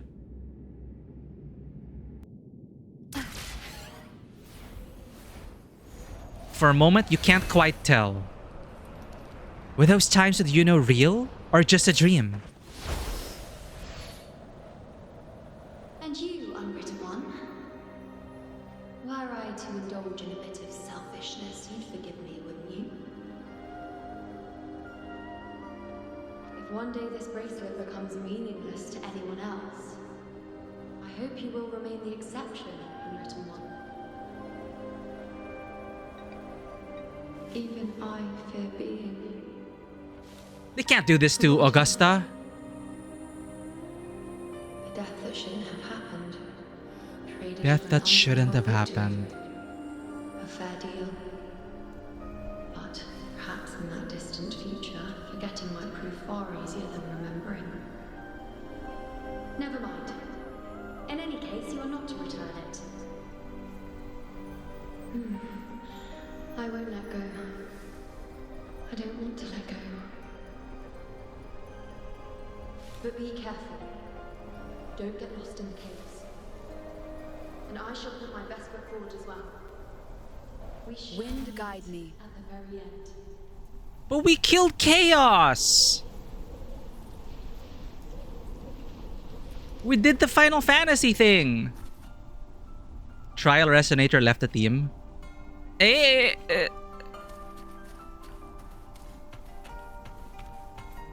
No, they gotta remember. See Lilibet anyway. They're just stringing us along, chat. I'll ask those priestesses over there. They're just gonna string us along. Augusta and Iuno have a happy ending. The sun and the moon actually meet. The sun and the moon will actually meet again, chat. And they will have a happy ending. Don't you think it's odd? Grandmother Lilibet also said. What? Don't you think it's odd? Even if we can't see the next part of Septimon's auguries, it still shouldn't be such a white blank. Okay. Grandmother Lilibet also said that for the first time, some of her records in Septimon's auguries were rewritten. Seems like something's changed after all. Yes, it's like there's a whole new part to the story. Huh? Wait, aren't you the one they call the unwritten one?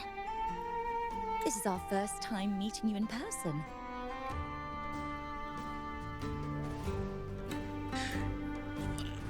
If I were Rover, I would ask the first thing I would ask. I hate it. I hate it.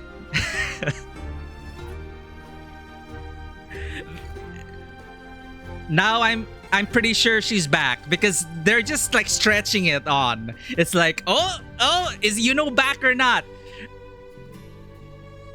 If I were Rover, the very first thing I would freaking ask is, do you remember Iuno? That's the first thing I would ask. Why do we give a shit about Grandmother Lilibet?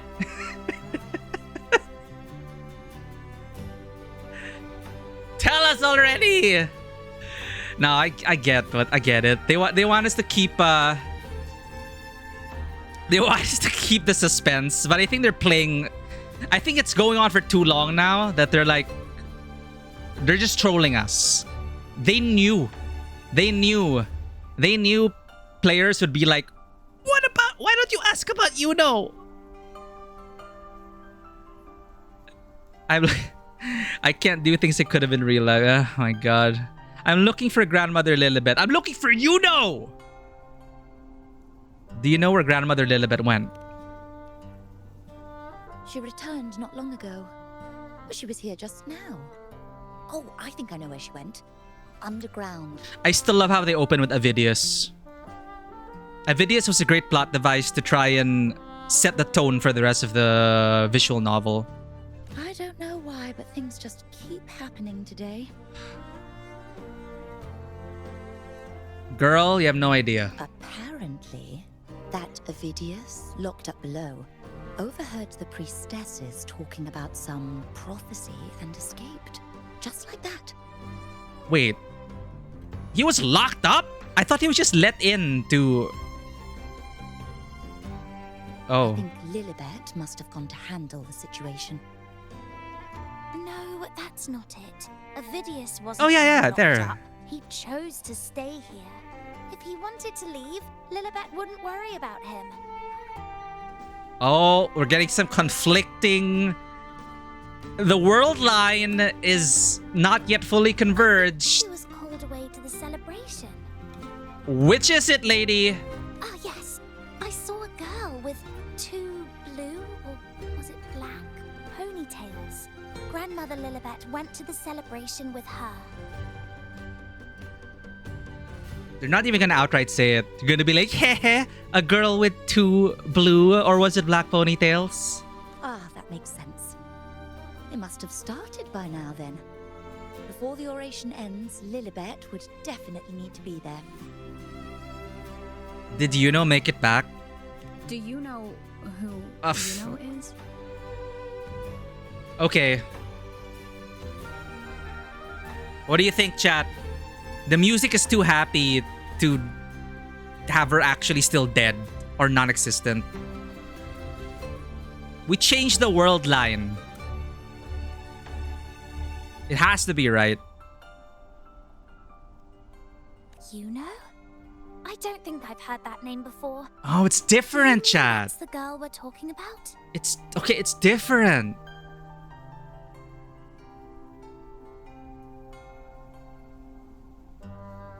Ah, I see. It's another possibility. Apologies, I didn't have a good look at her. It's a convergence of world lines. We've only just become priestesses. There isn't much we still fudge! don't know about this land. Maybe she was Iuno. If it's important. Never mind, chat. They're new. Looking for her at the celebration. Never mind. These girls don't know.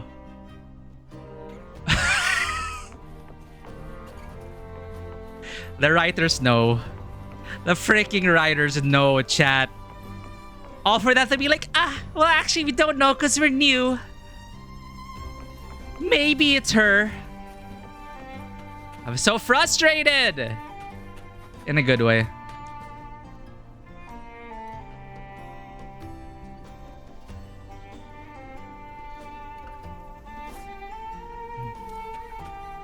Who is that girl with lily buds? Is she a new priestess? Oh, no, no. Never seen her before. Okay, never mind, chat. Where? I don't see any. She was just there. I told you to go easy on the liquor. They're drunk! I don't... When are we gonna get a reliable narrator? I am calling for a reliable narrator. Not a neophyte and not a drunkard.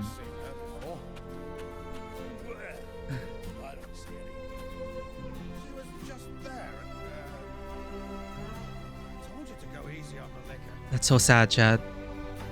Oh my god.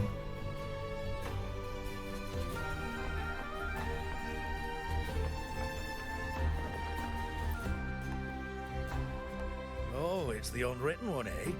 How have you been holding up? Since you've kept your distance from the dark tide, how are things? The bow, the girl, those daydreams of yours get any better? Stop gaslighting me! Okay, so again, okay, we're back to like, maybe it's a convergence of... Kept my distance? I even went right back into it. That's actually true. Daydreams. You still don't seem to remember Iuno. Have you seen a girl with dark blue ponytails? Let me think. Plenty of fresh faces here, but dark blue ponytails. Ah, I think I saw a girl like that.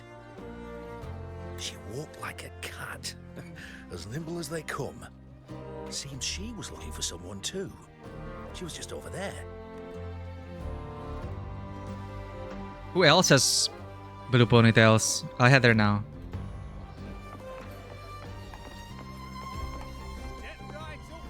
Confused Yelp?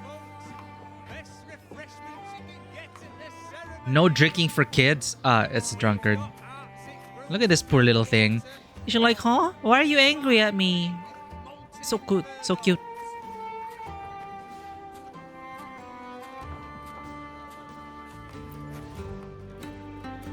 Drinks, fine food, orations. The rose bearers milling about. Yes, everything is just perfect. Oh, unwritten one. Oh, wasn't I supposed to talk to this dude? Oh, no, this is the dude who was... The celebration is nearing its most glorious part. You've come here for more petals to hand out? Ah, okay. The classic book ending. Book end. Interesting part of the ceremony. It shall end how it began. Neither, actually, or not. I'm looking for someone. Changing fate again! Do you know a girl named Iuno? Ah, the name has a lovely ring to it. Okay. But I'm afraid I don't. In a celebration this grand, it's easy to get separated. I'll keep an eye out for her for you. All right. So her return did not bring back the over-reliance on prophecy.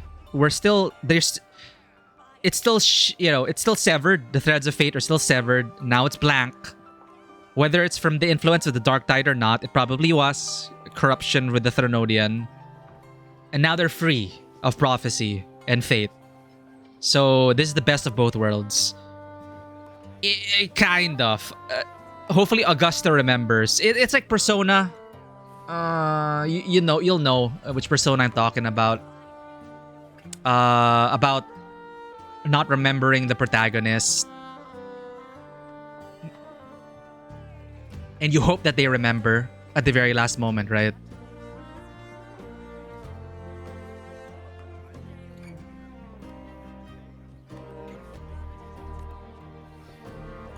So it's like she helped save the world, but no one remembers her. They don't need to, right? But still, in a way, it is kind of a death.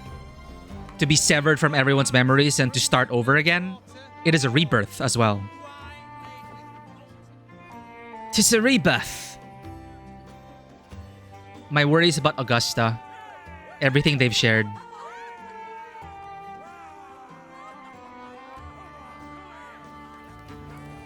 Come on over, toast! Let's drink till we drop. Oh!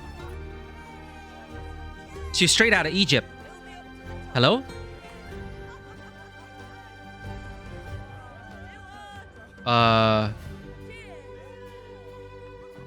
We should just live in the moment and enjoy what we have now. That's more like it.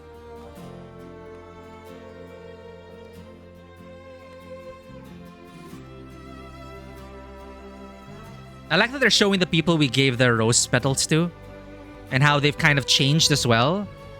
It's a little callback to changing fate and prophecy, right? Make it even grander.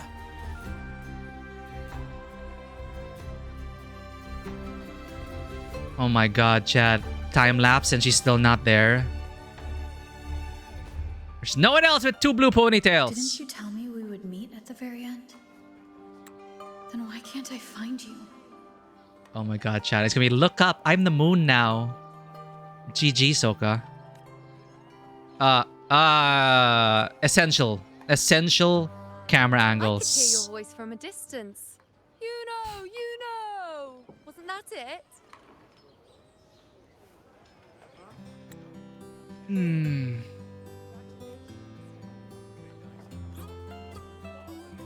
She was just pranking us. Hurry to find someone.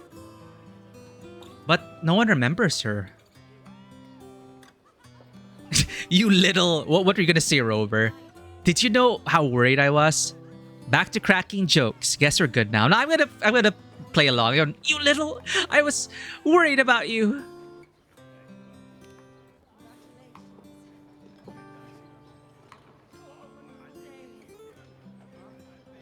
I thought you'd like this, us slipping back into our old familiar rhythm.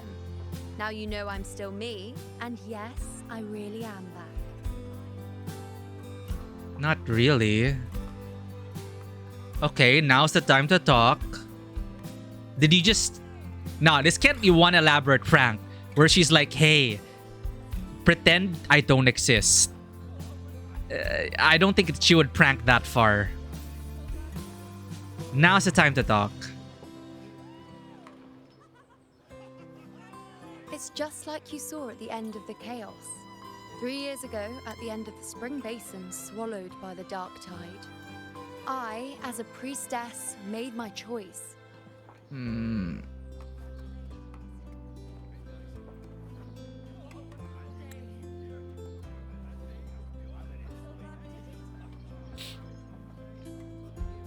I was so done with just being dragged along by the moon's whims.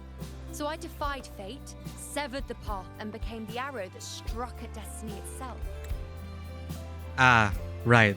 No wonder why she was shooting at the moon. Because she's meant to interpret the moon phases, right? And that would help with the prophecy. Okay. She literally shot the moon, chat. We literally shot fate and killed Chaos.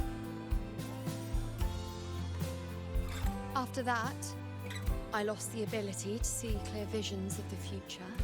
But in return, I gained the power to anchor the Dark Tide's creations. Wait, no. Yeah, okay, that really did happen. Because she really did change her powers, right? She swapped abilities. She respec. I remember this from the previous patch. She couldn't see anymore. And then the powers in last patch, this was her power, anchoring the Dark Tide's creations and revealing them. With that, the last prophecy I saw changed slightly. In a squad doomed to fall, one survived. Huh? Aurelius. Huh? If I can do it once, then I can do it a second time, then a third. Perhaps one day I can overturn more destined futures. Aurelius survived. Since fate didn't prepare a hero of heroes, we decided to eliminate the need for one by taking on the disaster at its source, the Sovereign and the Paradise.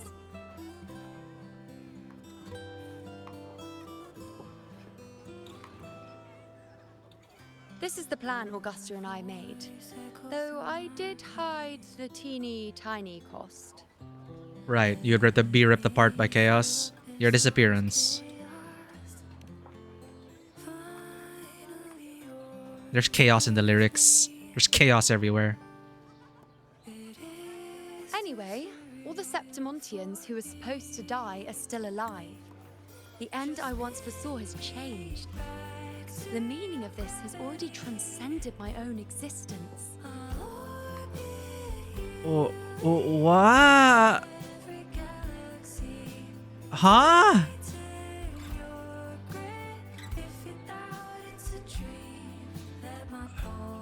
So then, even if every trace of my existence was erased, who can say that the altered fate I left behind isn't proof of my existence?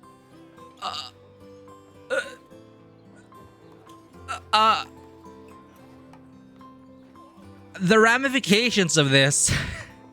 Well, no, actually.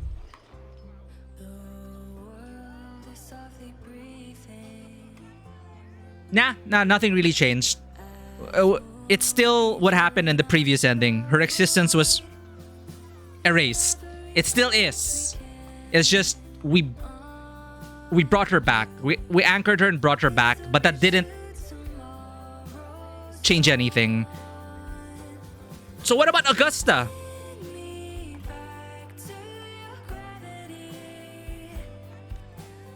More importantly, I had the privilege of standing by your side to witness what lies beyond the end.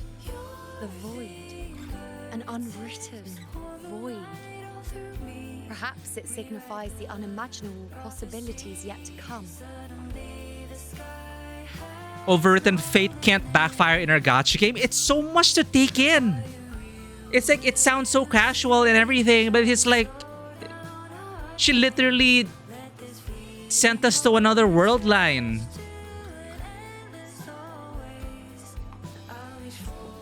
It's only because we're administrator that we could see the access logs. Right? There's the simulation. She doki'd and changed everything. But administrator safe because we're moderator privileges, right?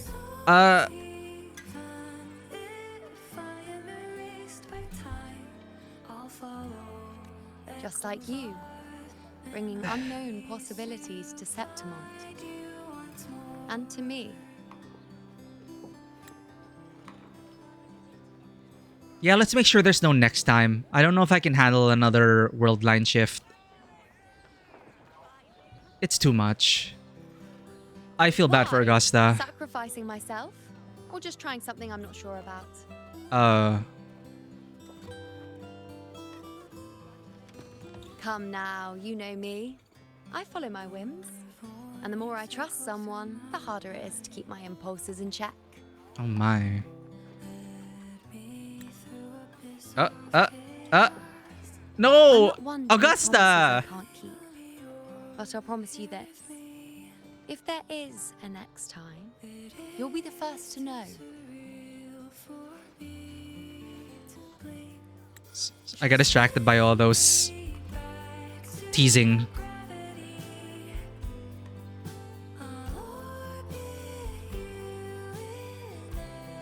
The more I trust someone, the harder it is to keep my impulses in check.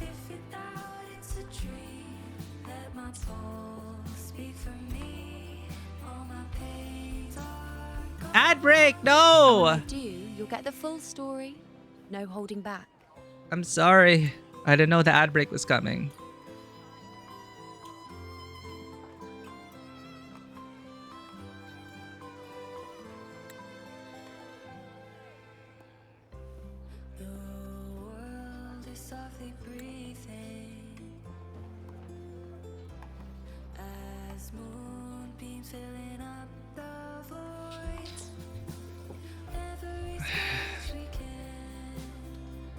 The $1,000,000 question for this moment. Let's wait for the ad break. Do the people remember you now? Where are we right now?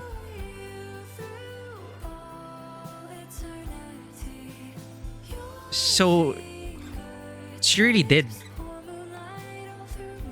die. Disappear from existence. Do the people remember you now? I've run into a few friends since being back. No! None of them recognized me.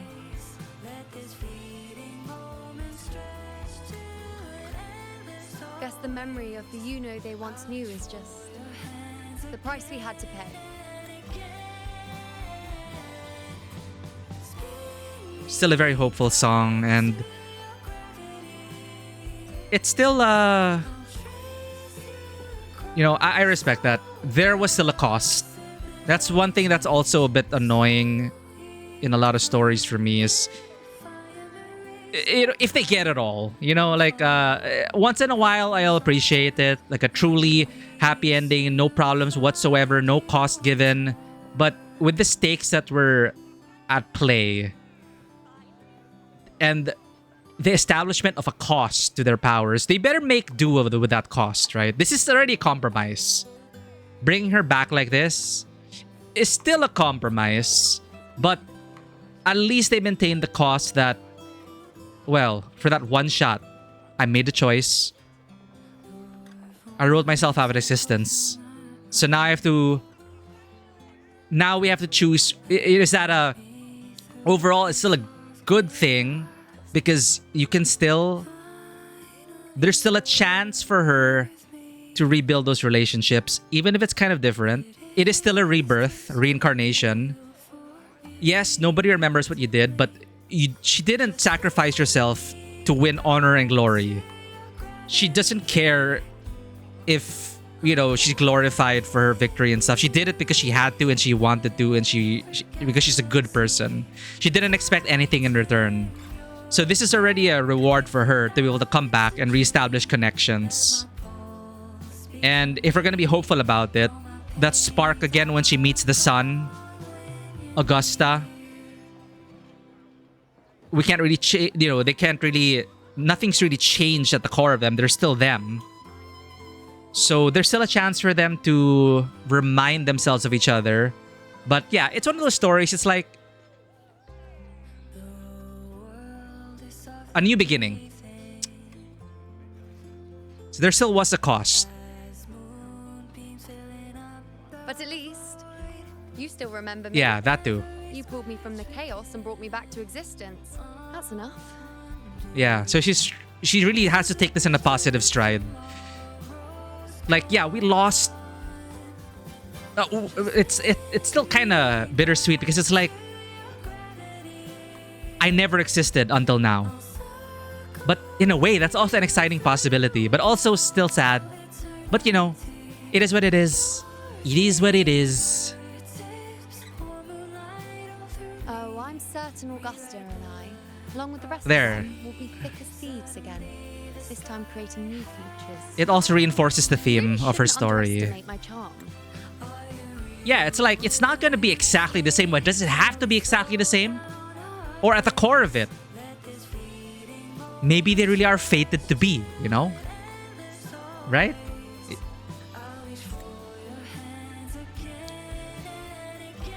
Oh, yes, and this bracelet. We get to keep it. This is the second time I've given this to you. Never mind the first time, but I wouldn't refuse a second time if I were you.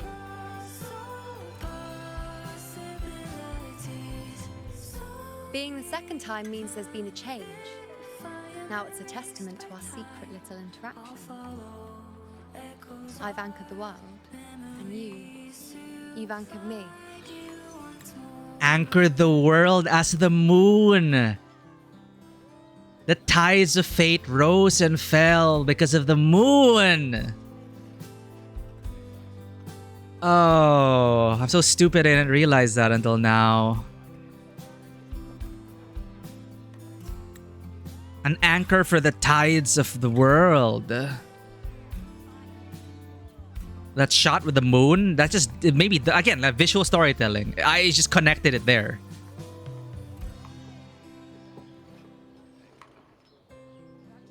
Accept the bracelet and put it away? Well, accept the bracelet and put it on.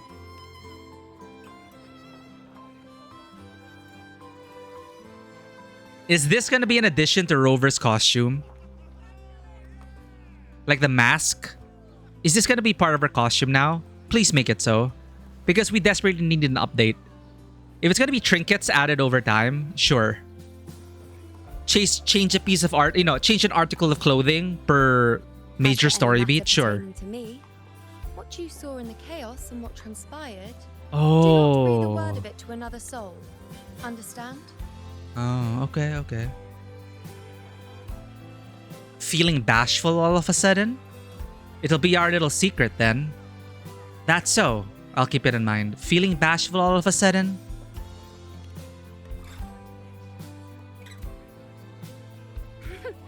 Bashful? Hardly. If you blurt it out, it would cause quite a stir. All that explaining would be too much hassle. Besides, to them, I am quite the anomaly. If the truth came out, the first reaction would be shock. And they'd go back to grasping for prophecy. Well, then again, this is a perfect opportunity to start anew.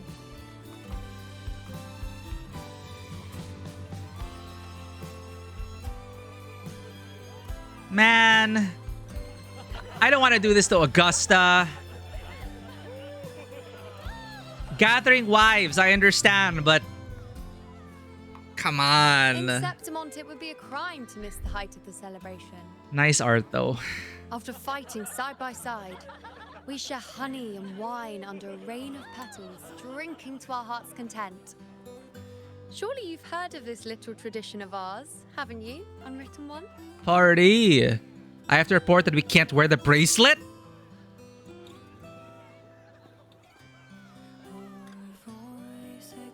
Literally unplayable. This whole arc, 0 out of 10. No bracelet? It's right there!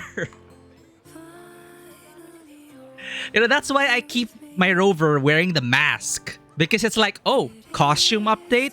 It might look a bit silly in cutscenes or outside. But to me, it's like I'm a superhero. It's my Phantom Thief mask. And then I was hoping this would be...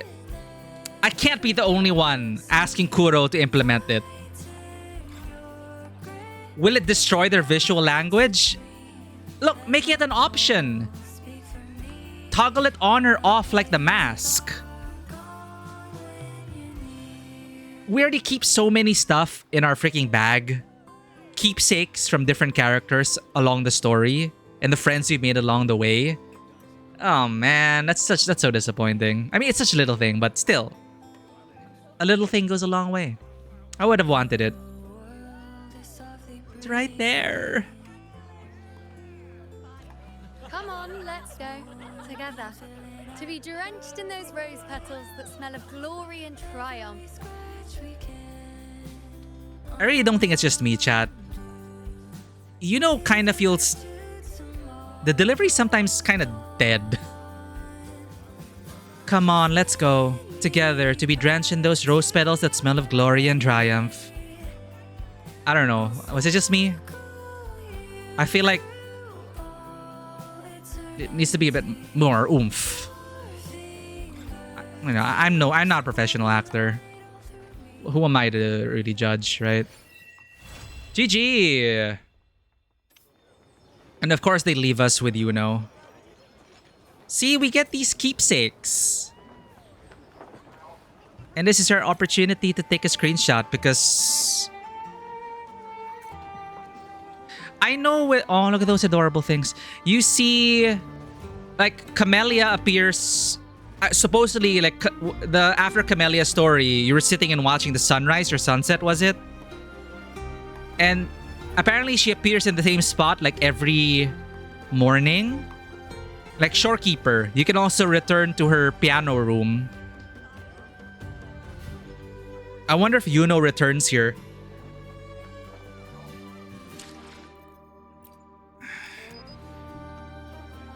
Oh my god, chat. That's not me, okay? That's the game. I did not choose that angle. The game chose that angle, okay? It started like that.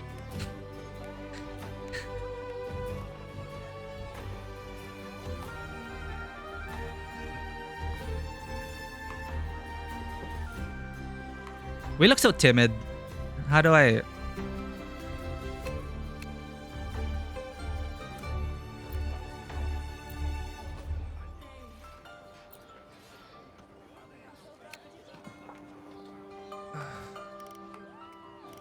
Blur it a bit. That's cool, that's cool. What's a nice pose for Iuno?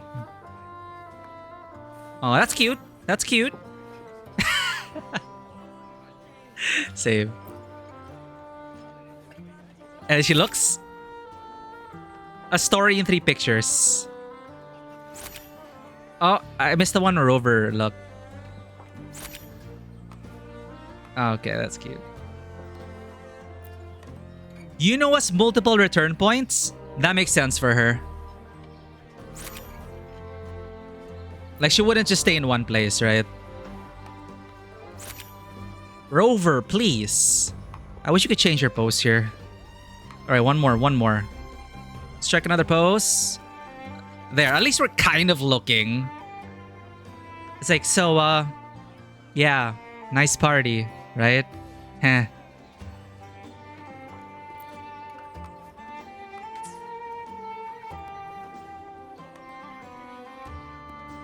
Because there's no way... Is there a way to sit again? Heartbeats dancing in the dark. Fly me to the moon.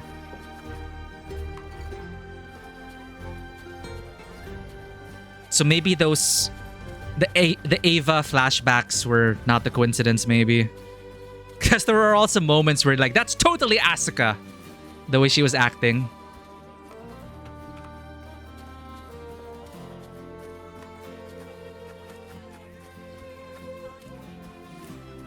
It's a good thing we got the screenshots, chat, because there does not seem to be a way to sit down again.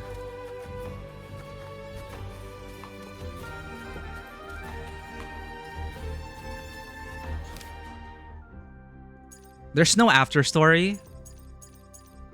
Well, okay, it was a character story.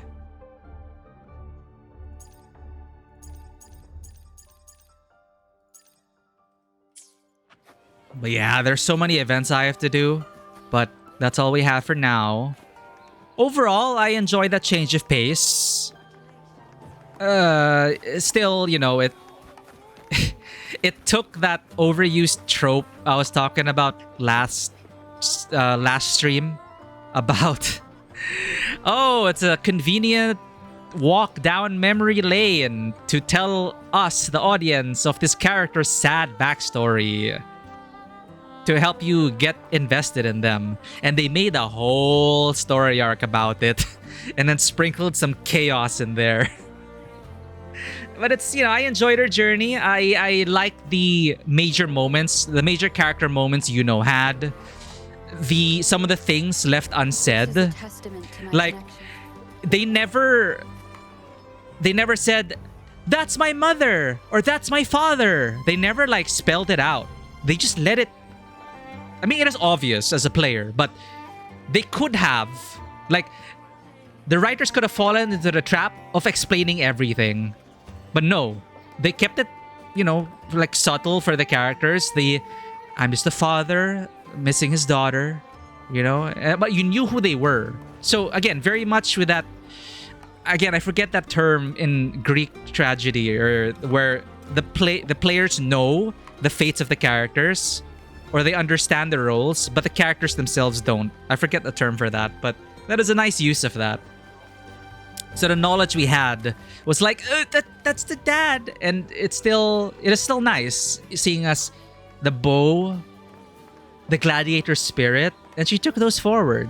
And Augusta, the meeting point, which also drove her to challenge prophecy.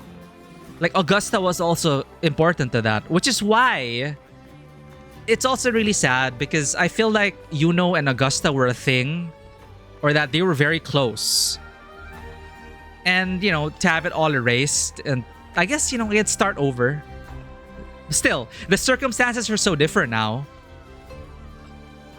But, their nature as people might be the same, I guess. But yeah, the circumstances of the friendship will change. The memories will change. And eventually it might come out at some point that, oh, by the way, we used to be thick as thieves, but then I rewrote reality, and now we're in another world line where you don't remember me, but Rover brought me back, and then now I'm here to make friends again. But yeah, as Piergon says, will an overwritten fate, will this have repercussions in the future? Or is it as it was always meant to be? Because it is as it was always meant to be. Everything we saw was pretty much in the past. But timey-wimey stuff, but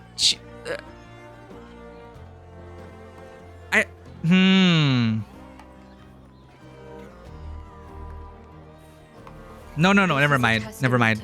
She really did rewrite the world line. Never mind. Because Iuno existed up to this point. And then she sacrificed herself. She shifted the world line. So she was just telling us about what happened 3 years ago in the previous world line, leading up to the pivotal moment where she altered the world line. And we're now in this new world line where doesn't exist.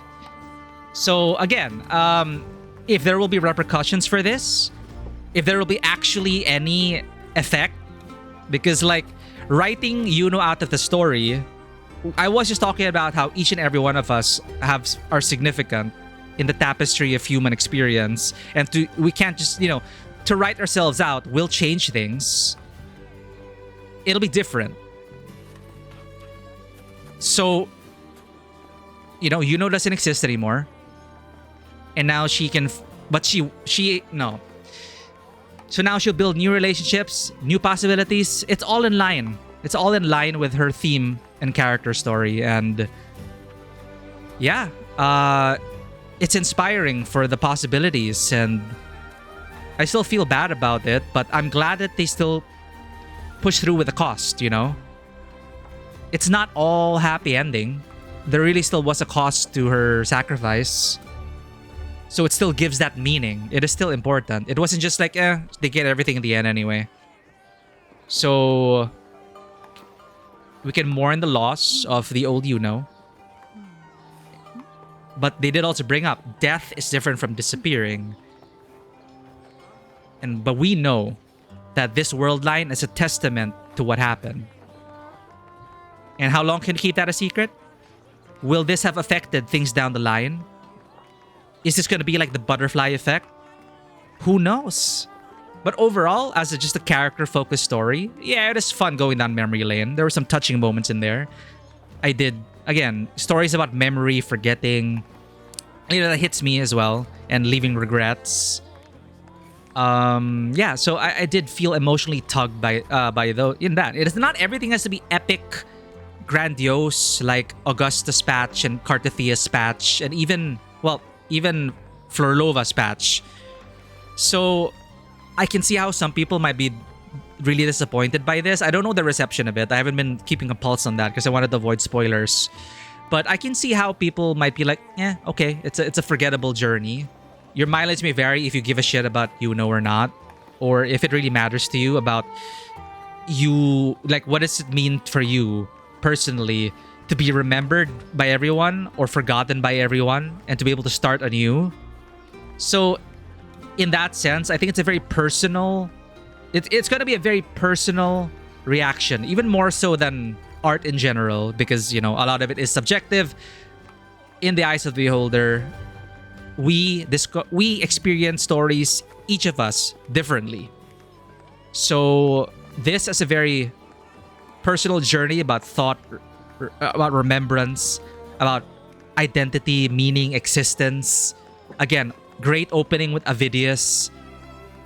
They also leave that hanging again because he is Cristoforo's agent. What's he gonna do now? He might be an unlikely ally against Cristoforo, who's, I'm pretty sure he wants to swear vengeance against his quote-unquote creator, right? It's like how people would, like how Alan Wake's creations get kind of pissed off, like, why did you write me into this fate, Alan? Screw you, I want to kill you.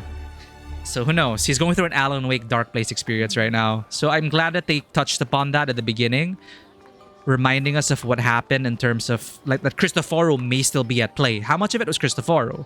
How much of a hand did he have in Iuno's whole thing as well, right?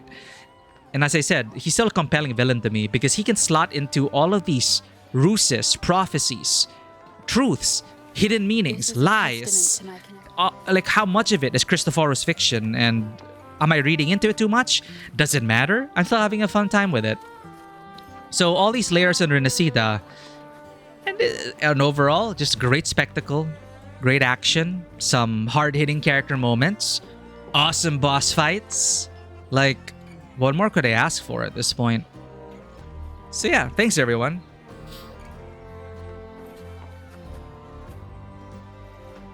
Let's see if there's someone we can raid. Really appreciate you guys being here. We're gonna be back with Stalker 2. Really appreciate you guys. Ika is playing Valheim. Is anyone playing Wuthering Waves on my follows? Later the beer party is playing Deep Fear. Yo, Skate is out. I just saw that. I used to really enjoy Skate.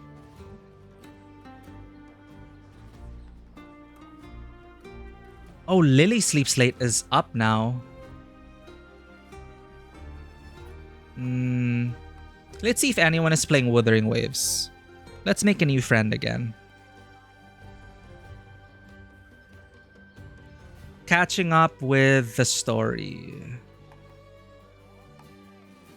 45 viewers. So yeah, a lot of people are going through Iuno's story. Trying to get gym? I buy radiator. Have a good time. I hope the gym session goes swell. That's a massive streamer. We can't raid that. No, you're valid for that. You valid and someone should say it. I'll be your therapist after. Oh, okay, so it's like I'm sad this time, so now you're my therapist and then vice versa.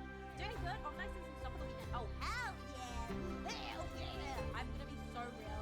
I have work tomorrow and I'm doing, what is it? I think I'm doing 11. Simtrash is playing Dying Light.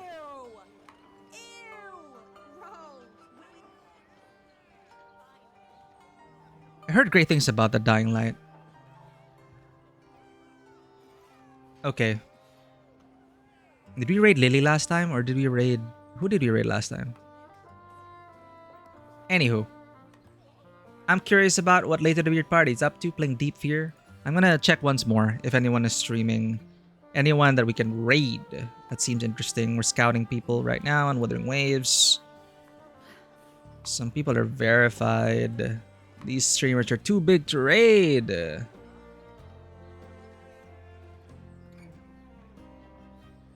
But I'm curious about people's story reactions.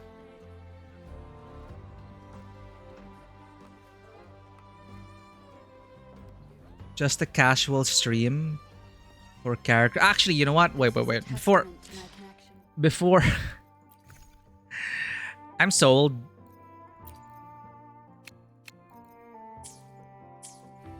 I don't have much currency left, but fudge it. You never know. I have like one temple.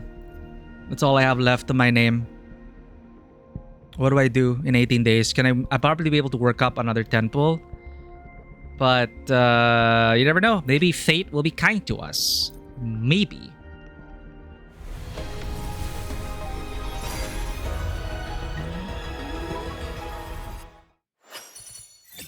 No fucking way, chat. No frigging way. 5-star after 20 pulls. Not a guarantee. 50-50. Chat. No freaking way this is happening for a second stream. Didn't even expect this. Chat. 50-50. This is not guaranteed. Not guaranteed. Whoa! I almost shit myself. She's a 4-star. Catch me, huh, you thieves? She's a 4-star. She's a 4-star. Chat. Come on. Are you guys my lucky charm?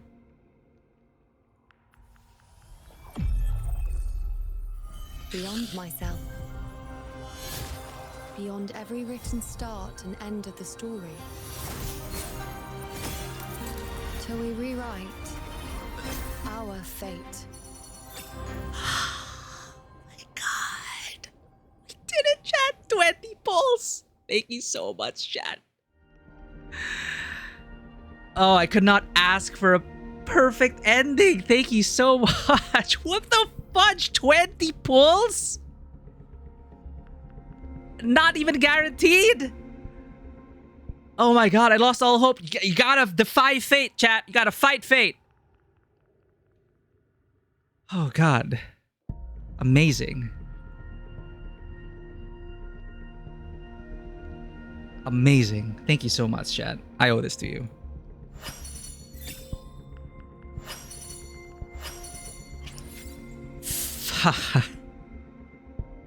And that's a load off my mind. Because weapons here are guaranteed. So I can earn up some more and we can just pull for her weapon.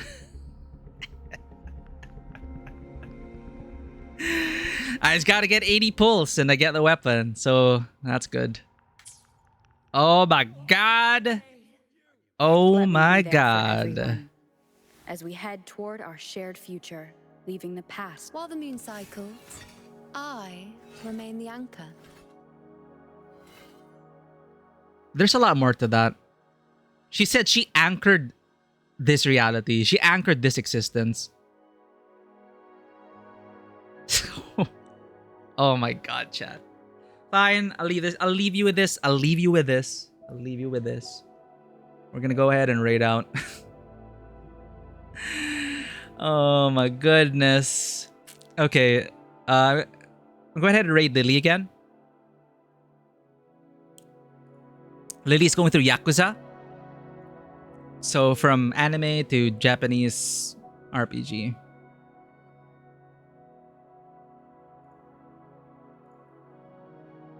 It's a good time.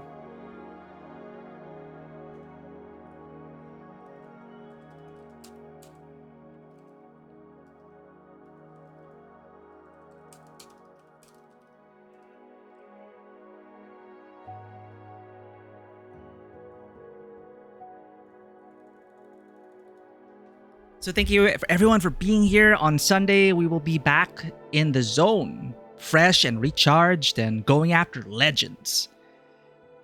Working with the legends, possibly. We'll see you back in the zone. But I had fun with this little visual novel-esque, this gentle date with this character, and you helped us get it in 20 pulls, chat.